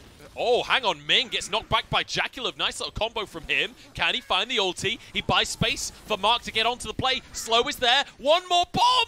Just wide, and Ming drops a cheeky little thumbs up, gives him a bit of Wayward treatment. Nice attempt from Mark. Oh no, wait, JackeyLove gets one shot. The Spring Emperor says, that's my mid lane. JackeyLove, you may have a World Finals underneath your belt, but Xiaohu does not care. He wants to return to MSI. He wants to defend his title, and just picking off JackeyLove right off the bat. The little tiger pounces again. Let's take another look. And that was just completely, just fires the shot, right? No CC required, just gets the snipe and turns it into a one-shot. And look at that. 3-1-2 for Wade. 3-1-2 for Xiaohu. Mid and jungle stepping up on both sides. And it feels like everyone else on the map has to be so scared on both sides. Rift Herald available now though, and with Wei moving into the spot side jungle, Top Esports will secure another Rift Herald. And we have to talk about the amount of zone control that both Zoe and Ziggs bring to the table for Top Esports. If they are setting up on the objective with the trouble bubbles, with the bombs, the minefields that JackeyLove will bring as well, it's so difficult to just walk in and face check. And that's why it's going to be super hard as RNG start to go forward, right? Realistically, they do have side lane pressure with Bin, but that side lane pressure relies on you being at a somewhat even spot. Now, the fact that they have dragons will mean that they don't always have to face check them, right? They can actually play this quite slow, look to trade like this dragon is in a minute for the top tower, with Bin having that pressure there. Maybe set up vision control for the Baron or an eventual push on towards the mid lane. So I think RNG still have options that don't revolve around fighting, as long as Wei doesn't get caught. That was damn close for Wei, but he escapes. He's fine, he walks away with his life. 1 minute until this straight. As we just mentioned, Top Esports looking for control here. The Herald will come down into the mid lane. JackeyLove, if he can get close enough, will be able to drop a satchel charge and finish the tower off after the Herald charge. Realistically, there is no rush. You can always step up in a moment. Not worth risking your life right before the Drake when it's Infernal Soul and RNG have 2 already. Yeah, it is being, I was about to say it's being traded with Bin pushing in on the top side, but we'll spot Wayward moving up, so you'll actually have Bin back away. But now, maybe you've got the opportunity for Bin to start rotating down. Wayward does not have TP, which is why RNG are so aggressively pushing their way into this river. We need to see Xiaohu winning this fight. He's the big carry for RNG. He's the one with the gold in his pocket. Wei alongside him on the Viego. And Knight not really showing up too much on this Zoe just yet, but maybe a pick as Ming just dodges the bubble. Wayward just went into Mininar as well, so RNG know he's going to be exhausted for a little bit of time. Again, RNG using that pressure to buy space and river. Now with Dragon here, can you get Xiaohu with the big ult? Bit of damage on Xiaohu, but it's not really enough for now. Bin the target instead as Top Esports look for Xiaohu once more. The bubble goes wide though, and RNG staying as a group, staying clustered, keeping themselves safe. The exhaustion has run out for Wayward though. He's close to Meganar once more. And they have no vision here for RNG. They don't know where TN is, which is why they're playing so scared. They're trying to get the reset for Bin to come back in, but Gala now with no ult. Yeah, Jackie Love doesn't have his ult. Knight can't follow up on that kind of range. As Tien on the dragon here, Wei wants to go for the smite. Another bubble, it's on to Xiaohu here. Opportunity, Top Esports get themselves the Drake. It's going to be Meganar into the wall, but it's only on to Ming. That's one pick for Top Esports. Now Jax in the back line. Bin, the solo laners for RNG. Take one onto Jackie Love, and Xiaohu goes forward for more. Low on HP though, and turned around. 3v3, Gala still free firing. Tien trying to survive, but he'll be taken down by Wei. Or will he? The life's still just about not enough. Mark backs under the tower. Knight doesn't have the damage to do anything, doesn't have the mana, and RNG muscle their way forward. The damage was done by Bin and Xiaohu, and they were still going. Knight still has flash. He's got a stopwatch. Where Can do he you actually go? survive this one? No is the answer. RNG find a bonus kill. And that was just so clutch from RNG. Top Esports have played it so well, played it so slow, but Bin with a great TP onto the backline after getting that reset. Xiaohu finding the damage onto Jackie Love. They destroy the backline of Top Esports. Meganar only hits onto Ming here, so the damage dealers are still good to go from RNG, and Jackie Love gets left high and dry, and RNG punish. And it feels like a rookie moment from Wayward, right? Just as Bin is flanking, he goes and starts the fight. They needed to turn on Bin. Didn't feel like Top Esports were on the same page. And then the extra kill onto the Knight at the end is, you know, Knight, you got to be the carry. You got to be the main man for Top Esports. Getting a bit greedy on this one is not a mistake that we expect Knight to make. Yeah, uncharacteristic, and one of the few he has made in this playoffs. One of the few he's made in this series, and it does give that extra kill, but it does stop the tower going down at the same time as well. So RNG with now a closing gold deficit, barely behind when it comes to that metric, and as well you're looking at a third dragon that's about to come up in just 3 minutes. They are looked to fight. They've won that last fight, and now we got to see if they can continue that pressure forward. And once again, Dagda, we see Top Esports start strong, start aggressive, get themselves a big gold lead. It gets to the mid game, and they start playing a little fast and loose. They make some bad macro decisions. They make some bad engage decisions. And now the gold is almost dead even again. We've seen this tale before. But it's so interesting to see, like, the moments how RNG have, like, changed up the script, right? Although we are still getting Top Esports with these early leads, it's Xiaohu this time who's stepping up massively, getting this carry on the Vex. We're getting Gala taking more of a backseat role in these fights to enable people like Wei on this Viego. And this is what we were looking at for Wei. This Viego pick has been so clutch for him. Early skirmishes, great. Late game team fighting, wonderful. And Wei has been benefiting so much off this pick. And Top Esports don't take it away. And now you're seeing the results. Oh, Wayward manages to dodge away from the Shadow Surge. Stun comes out, the Maw not going to be channeled from Wei in the end. Wayward will survive. Just trying to jostle and bustle their way into this bot side jungle, seeing if they can get some vision control down again as Top Esports will push in mid. The base of what RNG are trying to do right now is like open up space for Xiaohu to push in bot, Bin to have that presence on the top side of the map as well, where he can start to take turrets, because the two outer turrets still remaining are a big thorn in the side of RNG. If they can get those down, it becomes a lot easier to like set up vision, fish for picks with Xiaohu and Wei, like let Bin play super aggressive on the side lane, especially when he's about to finish this Triforce. One thing I do want to mention is the 2-item spike here for both Knight and Jackie Love. There's a really, really nice combo where a lot of the time, as Zoe, you throw a long-range bubble, you can't really follow it up yourself because you put yourself in harm's way. Ziggs can, and you can perfectly land the sweet spot of the Ziggs ultimate. And with a bubble, the damage is insane. That Leandries will finish a target off. Any of these squishy targets gets hit by a bubble, they might just die on the spot. But again, that's why we're kind of looking at Wayward going, hey, look, 1 and 3. He's the other big AD damage dealer alongside TN. So you can start to work at Hex Drinker for Gala. Force of Nature already completed for Wei. Wouldn't be surprised to see a similar story coming through for people like Xiaohu with the Banshee's Veil. Yeah. Like, it feels like there's answers that really shut down the two carries of Knight and Jackie Love, the two players the Top Esports has been built around. Certainly could be itemization answers as the bubble does come out through onto Ming, but with the Merc Dreads, not really the ideal target. As you say, there are ways to counter this playstyle. As mid-prio is one thing this team can do very well at from Top Esports. They have plenty of AoE. Oh, it's a bubble on Xiaohu. He doesn't have the Mercs. There's the bomb. It's almost all of his HP. Low now as the rest of the team tries to follow up. Top Esports have found an opportunity. Damage across the team here. Ming trying to escape. The stun's coming on in. Sonic Wave is there, but Tien doesn't follow. It's enough to buy space and buy a dragon for Top Esports. Bane instantly TP'd to the bot side, though. He's looking for the tier 2 tower. Now he's kind of caught out in no man's land as Top Esports can fall back getting Dragon and getting the play. So now RNG TP to the top side. They're just trying to play a ring around the rosy all over Summoner's Rift. They're trying to, but Knight is moving on up, and I don't think Xiaohu can stick around here, even with Ming off in the wings. It is going to be the tower protected by Knight. Even has a flash if you would need it. And we'll actually go for that one. Just, you know, it times out. Has a Shirelius for the next fight as well. And Dagda, oh, I'm loving this. Once again, we're getting through the mid-game, and the teams are dead even. It's only 300 gold between them, 2 Drakes apiece. 2 of them being Infernal Drakes as well, which is massive for Top Esports. With the amount of burst damage that they already have, it synergizes so well.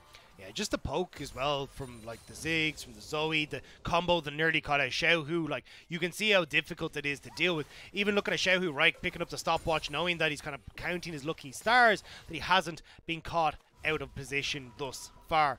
Still, though, it feels like it's only a matter of time. It feels like this game is at a breaking point, and one mistake could swing it either side, especially with Baron now up in the cards. A third dragon on the way for both of these teams. And Xiaohu and Bin, we're setting up like old school RNG, the RNG that won MSI. Push inside, work around the map, try to play smarter League of Legends, try and punish Top Esports who aren't certain about how they want to approach a mid-game.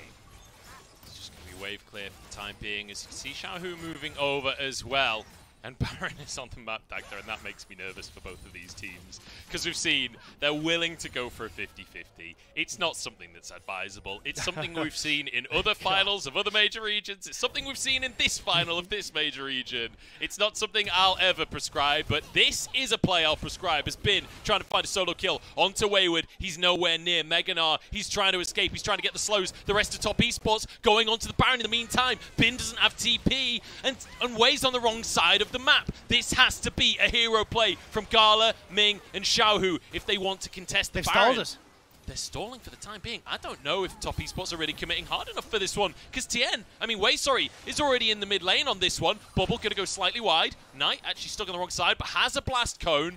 Very nicely done from RNG to buy space. And now look at Bin in the bottom lane. You don't have the damage on Top Esports to do this fast. Now Jackie Love gets caught. He's caught. The Shadow Surge goes wide, but it don't matter. Goodbye, Ziggs. Goodbye, Jackie Love. No. Goodbye, hopes and dreams, Top Esports. Bin pushing in the bottom side, and RNG still win top. You had to say the B word. You had to say the Baron word. And Top Esports, this is the 3rd time they've made major errors in their series at this Baron, and now you don't have the damage as Top Esports to clear it. RNG come across, you lose the fight, you lose your bot lane tower, and what was dangling so close on a knife's edge has swung in favor of RNG. Top Esports fans everywhere are going to be waking up in a cold sweat with visions of Baron.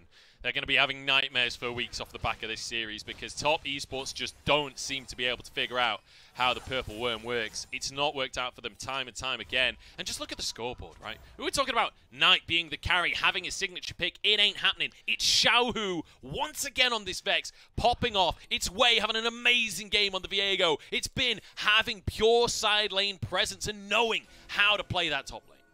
Now, though, you're starting to see again, Bin, Force of Nature, Wei, Force of Nature. We're actually not getting the Banshee Veil coming out early from Xiaohu. He's going for raw damage, going to try and rely on that stopwatch to set up this fight, because it does feel like one fight still can close this game out. Knight with the longest of bubbles. Oh my days. And there you can see, Xiaohu, why you probably need to pick up this Banshee's Veil. But that combo is now down with a minute until the Dragon. Top Esports are trying to force priority mid so they can fall back towards the next Dragon. But Xiaohu will be on the map. You can still contest. It feels like a second too early here for Top Esports. And with this Dragon coming up, we have to revisit the gold, right? 4,000 gold lead for RNG. And it felt like Knight and the rest of Top Esports had control in the early game, but that control has waned. Now it feels like RNG are the ones that can force their way into River.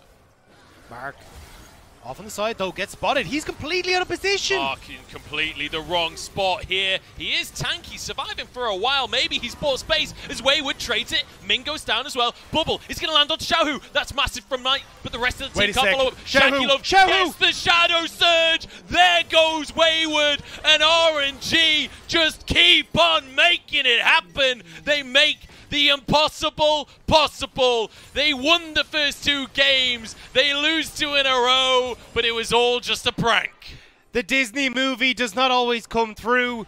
The miracle run does not always happen, but a repeat at MSI feels inevitable for RNG. Baron is started. Knight has Smite. He has it from the spell book. Knight, the hero of Top Esports. Can he do it again? I don't think he can, not with that TP there from Bin. Jax is not something that Zoe's willing to go for a 1v1 against. Has his flash available. Is he going to make the play? Jumps. Oh, he doesn't quite get into the pit. Whiffs the flash. And that means it's Baron for RNG. That was Knight's moment. And he fumbles it. That was so close, though. A hero play just put short. And Mark, I mean, what are you doing, lad? Like, why are you in this position? And now, actually, we're seeing another pick in the picture-in-picture. I'm not going to lie, Dagda, I can't see what's happening in the picture-in-picture. There's too many pixels for me on that one.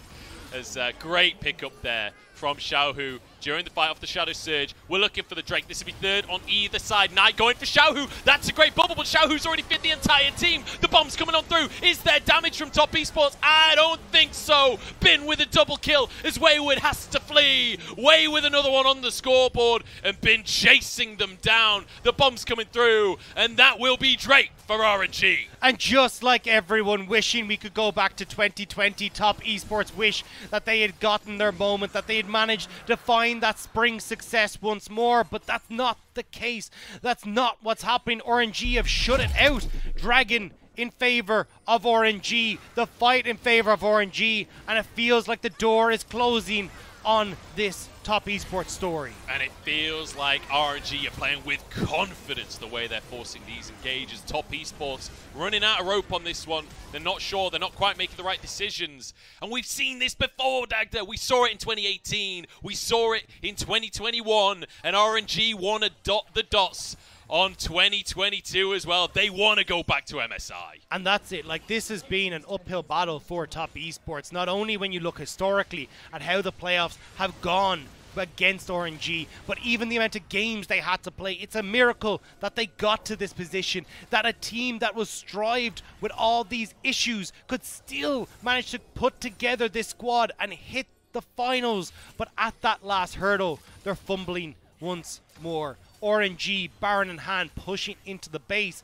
and it feels like it's RNG who now firmly in control, starting to move up towards this top inhibitor turret. Wayward playing with fire on that one, almost gets hooked by Ming, and Ming has been on point, aside from the one time where he got caught out of this game, but generally speaking, on point. 20-10 on the scoreboard, 9,000 gold lead, and just pure control, and a great composition to be able to force your advantage here for RNG as well. The ability to dive, the ability to set up beautifully. Zonya's Hourglass completed for Xiaohu. He can play with wild abandon as he looks for Top Esports. But can Top Esports defend? Feels like this is a reverse of what we've seen so many times. Top Esports throwing on the Baron pushes. If Mojo exists, we need to see it now. Now is the moment, Top Esports. Now is the time to prove that you deserve your finals. Wayward, though, whiffing on the ult right as you say that, means that it probably is running on empty. It's been a mojo-filled run for them to get here, but it hasn't gotten them across the finish line. RNG now backing away, moving down to this bot side, filling up this bot side jungle with wards, with the next dragon going to be in their eyes. And it's a bit of a heartbreaker, really, isn't it, for Top Esports, when you consider how this game started. Like, if you've just tuned in, if you've missed this entire series, first of all, where have you been? What have you been doing? But second of all, like, this game started with domination from Top Esports, winning both sides of the map. The 2v2 in the bottom lane with TN getting involved. Wayward doing well in the top side as well. Like, it felt so good. It felt like they had control. But then in the mid-game, once again, RNG, they just seem to have this ability to punish everything Top Esports try and do. Top Esports are still a threat, though. Like, when you look at the ability for Knight and Jackie Love, that combo to land onto key targets, there is always that opportunity for it to come back, but it's just that window is closing more and more. Zhonya's for Xiaohu, Maul Mortius for Gala. We already talked about Force of Nature's pretty much across the board. Even a Zhonya's Hourglass for Ming as well. So the targets for this combo are getting less and less. Wayward hasn't been able to find the damage that he needs to be the AD carry. And now Top left with a dwindling vision on the map. And I have to just say, you know, I think it's well known that I'm a big fan of Top Esports myself, but I'm also a big fan of Suning. And, you know, Bin, he made his name. He cut his teeth on Suning. You don't get to jump ship now. No, I'm not jumping ship. I'm just saying it feels so good to see Bin having such a great performance in the side lane, right? Like, in game number 4 and 5, his side lane presence has been so difficult for Top Esports to deal with. I'm sure they didn't win game number 4, but Bin was one of the standout players, managed to get those towers, managed to get the bounties on the tier 2s, and here on the Jacks on a signature pick, 5-1 and 5. Feels so good to see him on the cusp of finally getting himself an LPL trophy. Yeah, I mean, especially after going to the World Champions, you said, like, this is the first time we've seen him in an LPL Finals. He'd had, until today, a higher placing in Worlds than he's had in LPL. I mean, until today, he was living proof that LPL's harder than Worlds. True. So we'll have to see now how things will fare for him if RNG can close this one out, but it just feels so incredibly close. And for an RNG to go back to Worlds to MSI, for an RNG to like go back up against some of the LCK powerhouses that we've seen, like Damwon, favorites at MSI last year, now an undefeated T1 waiting for them at MSI. Both these teams wanting to try and prove themselves against those powerhouses, but only one of them will get to, and I'm excited to see how those ones are going to pan out. I feel like we're stalling out here. I feel like the teams can feel the pressure of what's going on here, of being in the right position to punish. They were just waiting. RNG, such an intelligent team. They don't do anything stupid. They don't overforce for the sake of it. Playing for the Dragon. Can Leandris make it happen? I don't know. There's no smite. Okay, there we go. Xiaohu bursts it. That's Infernal Soul here for RNG. I like the way both of us took a steady breath as we saw Jackie Love going with that ultimate. But it is going to be the Dragon going across. It's still lanes pushed in galore. RNG will control the map. And now with that Infernal Dragon Soul, it's really tough. Like, it's been a slow-paced game here from RNG because, as you say, they know what's on the line. They know how close they are, but they're also under no real pressure to push this game faster than they need to. Exactly. They can play this as slow as they need to, but like, you thought they were good at diving before. Try it with Infernal Soul. Like, when Xiaohu gets into the backline and fears everyone with 1W, when Wei then gets the resets and pops off in the fight, like, it's only getting worse for Top Esports. They need some kind of miracle pick, but RNG won't let that happen. Constantly grouped, constantly working as a unit, so nobody can be picked out. It's so hard for Top Esports to like make things happen though, because I mean, when you look at like the way they just don't have consistent damage, right? Yeah. Like, all of it is super burst heavy. You have a ton of answers to that burst. And Mark forced to flash away here as Knight trying to see if he can get that poke down, but it's not really hitting. Jackie Love going to hold the ulti just because the shield was there from Xiaohu, so won't find much off of the bubble here. And it feels like that's been the story of this game, right? Almost finding something, but not quite able to follow it up. Baron started by RNG. Tien over the wall. Are they just going to 50-50 this one? Tien could try and make the miracle happen. Here we go, onto the backline. Shadow Surge lands onto Jackie Love, and Xiaohu does it again. What can he not do? Flashes the wall and turns golden. The bubble will land onto Xiaohu, but it's only going to buy a little bit of space. Tien and Knight trying to escape, trying to survive. A TP coming through as Xiaohu wants to line him up and wants to finish the job. Knight will fall to Wei. 9-1 and 6 on the Viego. And Dagda, I think that might be it. I think the Emperors of Spring are going to repeat history. The more things change, the more they stay the same. New faces, a new style, but once more, Royal never give up are your LPL Spring 2022 champions.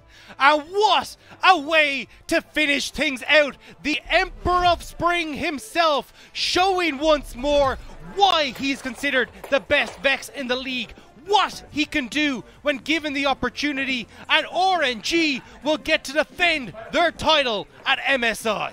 Unbelievable playoffs here from RNG. The run, managing to make it through the upper bracket last time around. They had to go the long way. They had to go through that lower bracket. This time around, none of that nonsense. This time around, they go through the upper bracket and they win a full 5-game series against Top Esports on the cusp of being reverse swept, no less. But you can see the joy on their faces. Another trophy for Royal Never Give Up. Surprised by the explosion there, but look, I have to say for RNG, it was hard fought, it was not easy. You can see the Top Esports exploited a lot of the weaknesses that we know exist in RNG, but being able to fight against those demons, fight into the later portion of the game, and claw things back against Top Esports. RNG rightfully deserved to represent the LPL at MSI. Absolutely beautiful stuff to see. RNG taking the Silver Dragon home once again. And shout out to our production managing to make something happen. Obviously, with COVID going on, the players having to play from home, but still LPL production over in China smurfing and giving us a good show. I mean, look, it's good to see everyone kind of pitching in together. And look, I mean, it was a cracker of a finals, all 5 games coming through. And I gotta say, I mean, look, for Top Esports, it's heartbreaking. Like, to see them come so close after such an incredible run, like going all the way from round 2 into the finals, but just not having that last little bit to get them across the finish line. Having that already reverse sweep against V5 as well, like thinking that like they'd already taken down the #1 seed from the regular split, but just routed against RNG here today. And it feels like this last draft was a bit of a curveball, right? They went for a different style, and I respect that, you know, they had to go for a different style with all of the bans that were going across. They had to change things up, but ultimately the last style did not work out. RNG are your champions. And with that, that's going to be it from myself and from Dagda. We're going to pass it over to our analyst desk once more to break down our finals. Me too.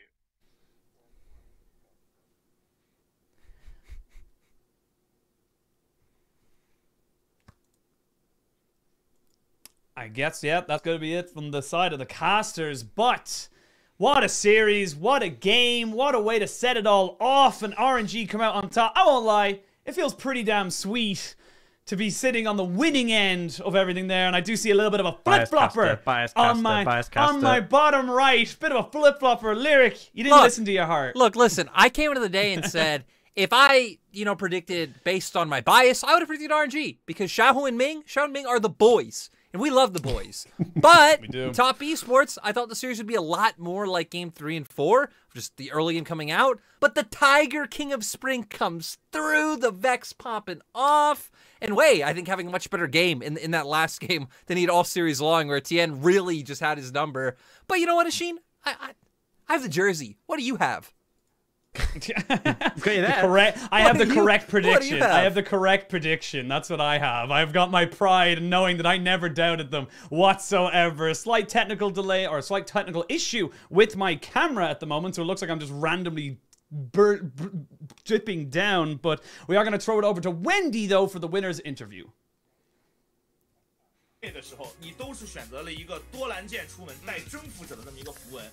So facing Aurelia, you have the Sword of Dorin. So is this some tips or secrets that you would like to choose in facing Aurelia? Because we feel Aurelia is a counter pick for Nart, but you were able to have a very good game. So tell us more about your thoughts. Just like randomly failed everything I couldn't do. So the Conqueror and the Doran Sword can be a very good pick. And it feels like it can lack of damage. And I think in the matchup, the key is whether the Nart can really avoid the E from Aurelia. That's the key in this matchup. And before this spring split, have you imagined you were able to, together with this RNG, to get the win for this champion of LPL? sprint split. To be honest, I didn't expect it. I would like to focus more on every single matchup, and naturally we will be able to stand here. Next question is targeted to Wei. So I have two questions for you. In both Game 1 and 2, goalie seemed really targeted to the opponent Xayah. So what's the communication in the actual game in targeting the opponent Xayah? I would like to just rush to the Xayah and use my ultimate to change the opponent's ultimate, Jackie Love's ultimate.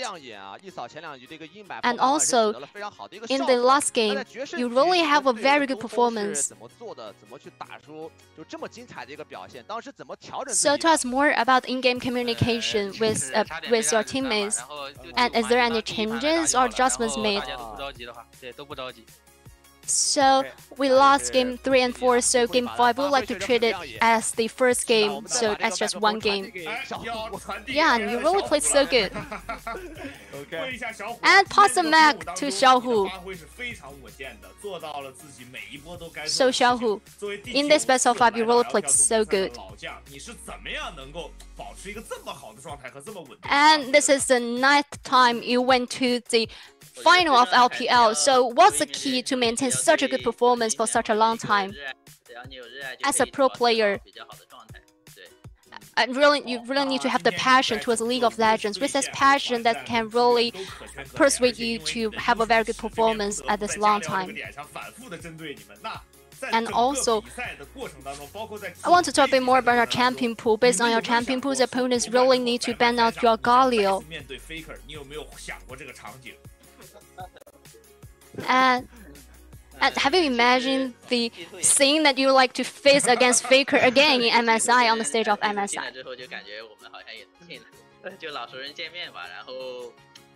So for G2 and T1, they all went to MSI. I have the feeling that maybe we can get into as well. So I'm really looking forward to that. And also pass the mic to the next interview, Gala.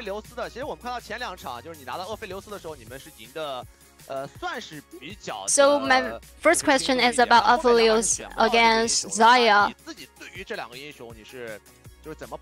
In game 1 and 2, you were able to have a very good performance with Aphelios, but you didn't be able to just get this pick for the following game. So what's your thoughts with Xayah and Aphelios?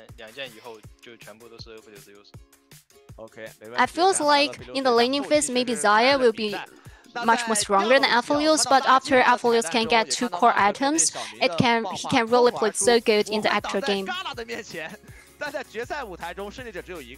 And also in the trash talk before the game, Mark has said, I would like to protect Gala.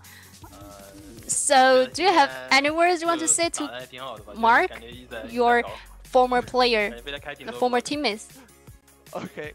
He played so good, and he really taught me a lot in the actual game.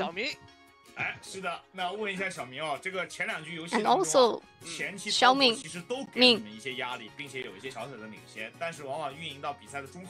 in both game 1 and 2, the opponent's team, they really targeted a lot to you.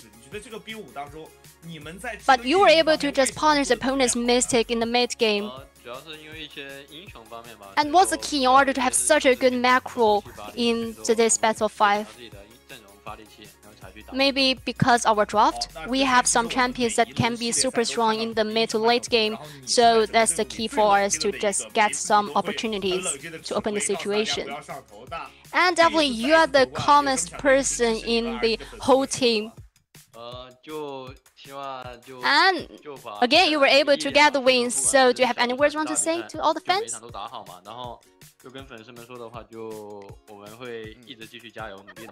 I just feel like every single game is very crucial. I treat them as the training, and also thank you for all the supports, and definitely we're going to try our best in the following matchups. And also, our head coach, Kenju.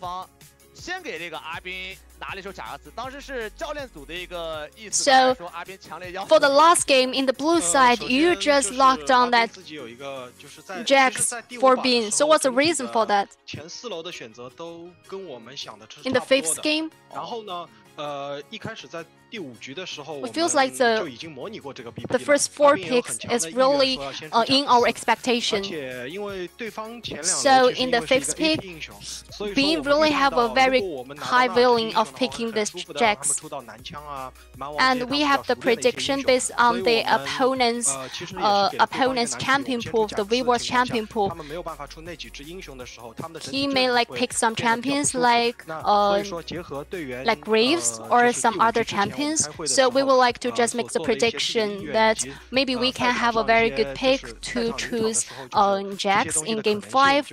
Although it's a blank pick, but can be a very good pick. And we also practice them and also make some started before the actual game. We feel like this can be a very good opportunity to make the blank pick on Jax. So that's a reason for us to just make this decision. 最近其实是比较有那种就是 And also 好的，那还有最后一个问题啊，就是 we really have the enough confidence on this champion Jax, so that's a reason for us to just confidently lock down this champion. 有没有出现变化？哎，这个决胜 And after the 2-2, are there any changes in the mindset of all the teammates? And maybe do you have any words said to all the teammates? Yeah, definitely we have some words that I want to say. Because in the match point, definitely the players, they have some changes in the mindset. So for the last game, we really need to calm down to just state what we have already made the decisions of, or we have already made the plans in the studies before this game to try to have a very good momentum, to a very good form to face the last game. 2比0领先，然后中间被连追2把，作为 RNG 不可或缺的一份子，你在场间是怎么跟首发的5个兄弟沟通的？包括最后我看到曲。And also for the sub player, you're definitely the very crucial man in the whole team. 你是怎么跟他们说的？ And also in between the games, what have you said to all the other teammates and to them? Although I didn't participate a lot in the procedure. 这个五位前辈嘛，拿了冠军还是挺开心的，尤其是明哥。But seeing 5 veterans to be able to get the win, as you feel proud. And also, I really like me. 不管是游戏上还是游戏外，都是一个非常优秀的人。是的，好的。 For in-game and also in the daily life, he is a really good person. That's all I want to say to Xiaohu. And as Xiaohu said, this champion really, all of you deserve this. It belongs to all of you. And also, Tabi and Xiaobai, the 2 coaches, what's your thoughts in the whole procedure? In watching the games for today, we feel like all the players, they perform so good. And we somehow predicted the ban pick is all in our expectations, and we really performed so good.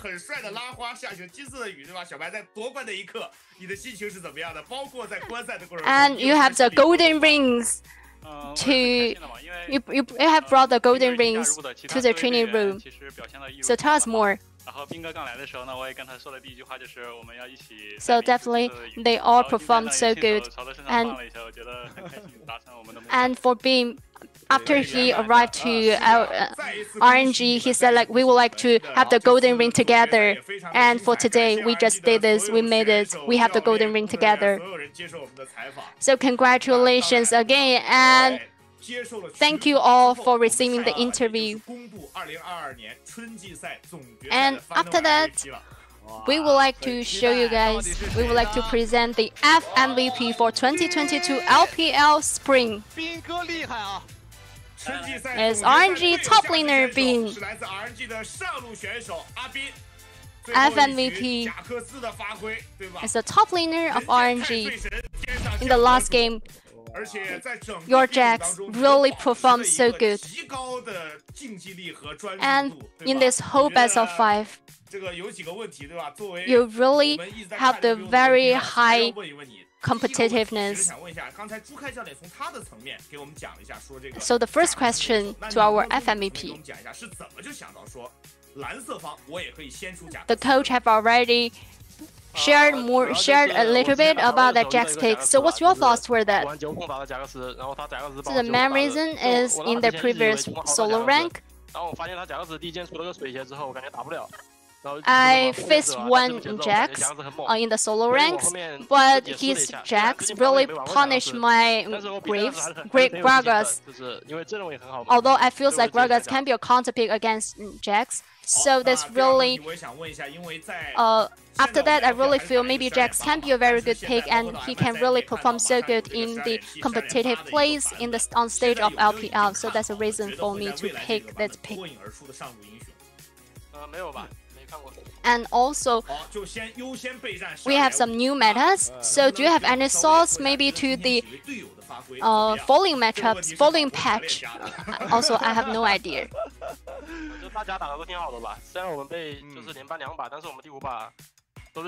So, I feel all the players performed so good.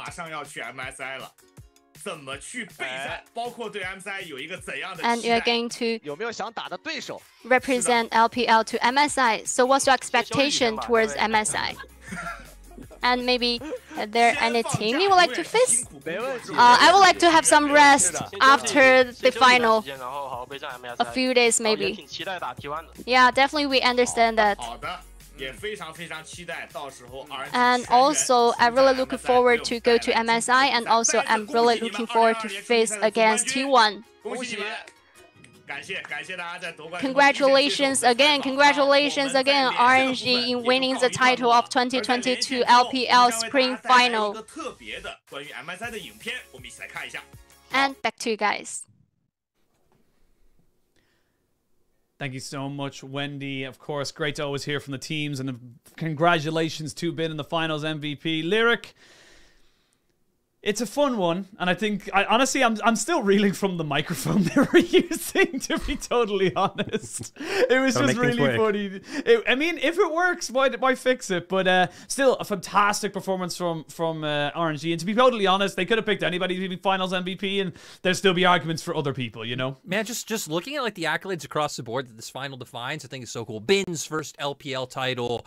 Kenju, the coach, came from EDG. He just won Summer Split, just won Worlds, and is now won Spring back to back to back. But then the coolest accolade is Xiaohu. This is his 5th LPL title. He's now tied for the most with Clearlove, finally getting there. And again, just further and further cementing his status kind of in the history of LPL. For a long time, it was viewed as Uzi's team, but, you know, now with Xiaohu at the helm, things just keep coming together more and more. It's not just that either. Sorry, go on, Ox. I gotta say, talking about the finals MVP Bin, I have been so critical of Bin throughout this split, you know, and there've been so many fantastic. You have roasted him. I roasted him excessively, and I think I was gonna justify it. I hyped up Wayward, who had some great performances, but this series, Bin just looked back to his form we saw in previous years, and he looked by far the better top laner. So, as much as I definitely agree, a lot of people could have been in contention for that finals MVP. Bin certainly deserved it and stepped up when the team needed him.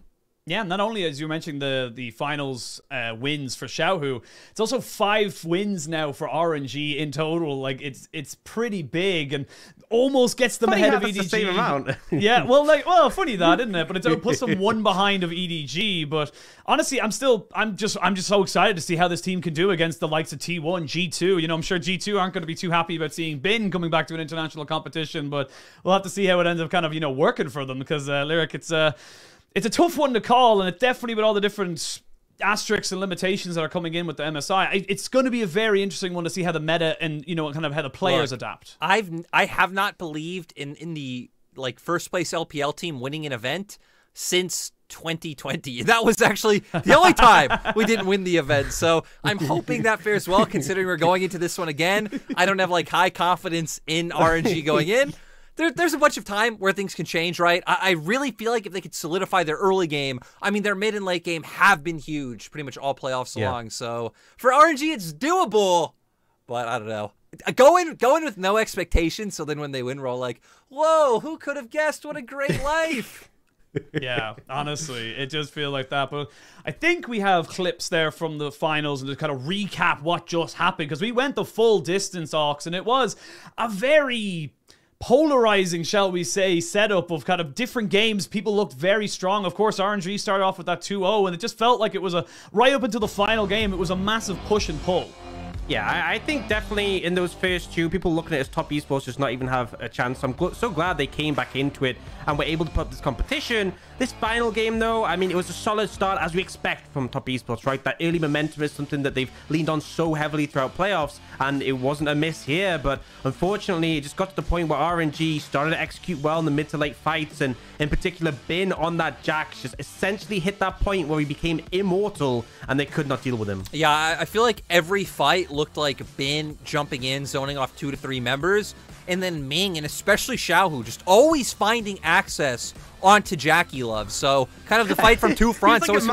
He was. It was so depressing, especially right here. Kind of the game-defining fight where just right through everyone he finds it. No, they separated like the Red Sea. It was just like, and here it is. He's gonna have nightmares. He's gonna have nightmares about being hit by Vex Ultima, honestly. The thing I love most about this game as well is RNG came in with confidence that if they get on comfort picks, they will do well. They blinded Vex, they blinded Jax, they just did not care. But just know, hey, again, Xiaohu, we've been highlighting his Vexel split, been a huge Jax player that we've known from all these years, and that was enough. The confidence in the final, the clutch factor was there. And Way as well on the Viego, something that we've seen contest a lot, but very much comfort for him. Ming on the Nautilus, like, I feel like other than Gala, who I think would prefer to be on the Aphelios, which is obviously banned away, this is just big comfort for the split for all these players. And I feel like, you know, you've lost 2 games, you're close to getting reverse swept. When it comes to that game 5, get the players on comfort. It's a no-brainer that it's going to work out for them, especially with just the experience this roster has and the way they're able to keep their heads clear. Yeah, and I think the big thing as well, when you think of like the way they did it, because so many times do we see the reverse sweep. You win 2 games in a row, you then lose 2 games, very easy for your head to drop, and you're just not really set up to kind of go for it. But like you said, the confidence to get onto the comfort champions was absolutely massive. And now they're going to MSI. They get to compete at the same tournament twice in a row. They are the reigning MSI champions from 2021. They get to defend their title. Yeah, getting to go to MSI. Or at least the opportunity. Making their way through the bracket. And, you know, RNG are a team we didn't get to see too much of, considering that they were just slotted right into double elimination, only having to play 3 series. And sadly, the lower bracket spree finally being broken, but maybe it's also just if TN goes to finals, sad to say, the other team will just win, which sucks because this is 3 in a row. I got to highlight for him, right? He completely was the better jungler like throughout this series, right? For sure. Last game was really the only one where Wei found some life, came alive, but at the end of the day, that last game was really just enough for RNG to take it and now represent on the world stage once again. And you've already been hitting on it, right? But just the storylines going in, RNG versus T1, historic rivalry, going up against teams like G2 as well, famously thinking of like 2018, shutting them down in the bracket stage of that World Championship. Just a ton of fun matchups all around. Yeah, and I think quite clearly, based on how playoffs have gone for the LCK and for the LEC, they are definitely sending like stacked representatives for their region, right? No one had any doubt about T1 for the LCK. G2 came in so strong through the losers bracket, just so many 3-0s in a row. It's going to be a stacked MSI for sure. Absolutely. And while we're on the topic of MSI, we have a little bit of an expedition piece, if you will, to look at just before we send off our representative. 7872小时，等候这1年季中冠军赛。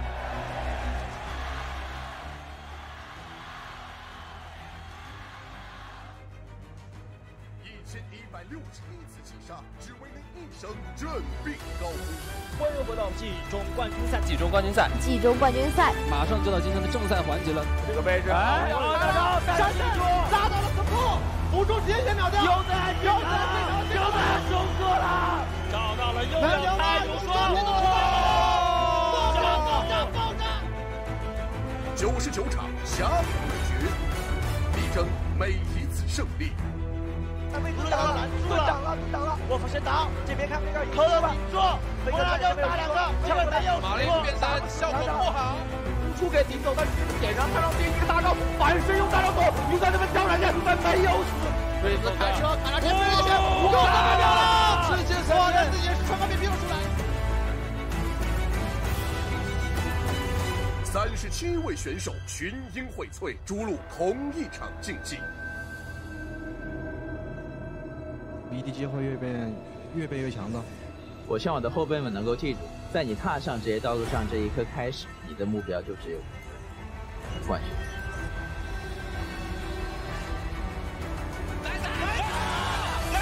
拿到了 MI 赛冠军，对我来说特别酷。LPL 3次稳定山巅，捍卫每一次荣耀。恭喜EDG！恭喜EDG！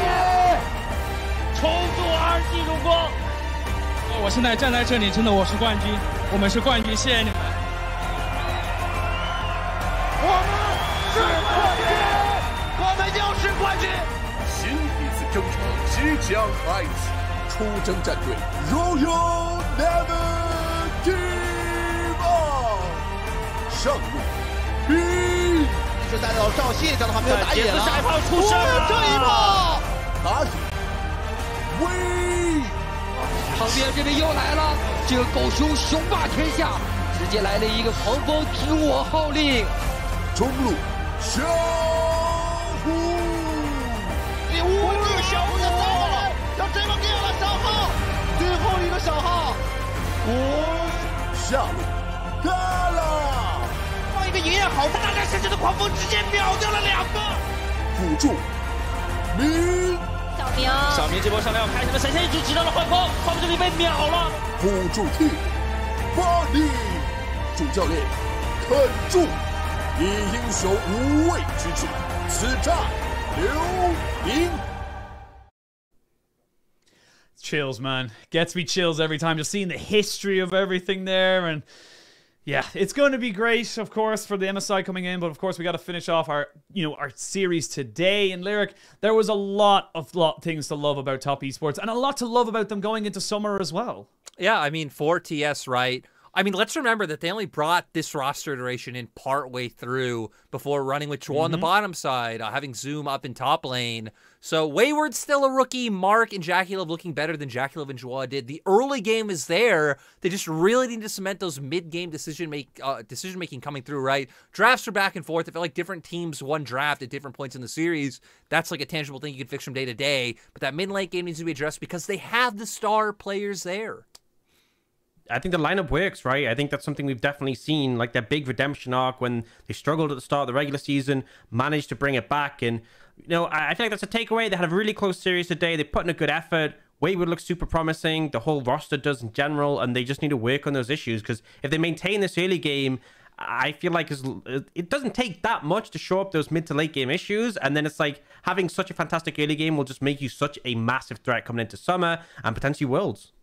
Yeah, we got a lot of League of Legends to get there before then, but hopefully we'll be seeing a lot more of TES and Wayward with the crying Imamumu.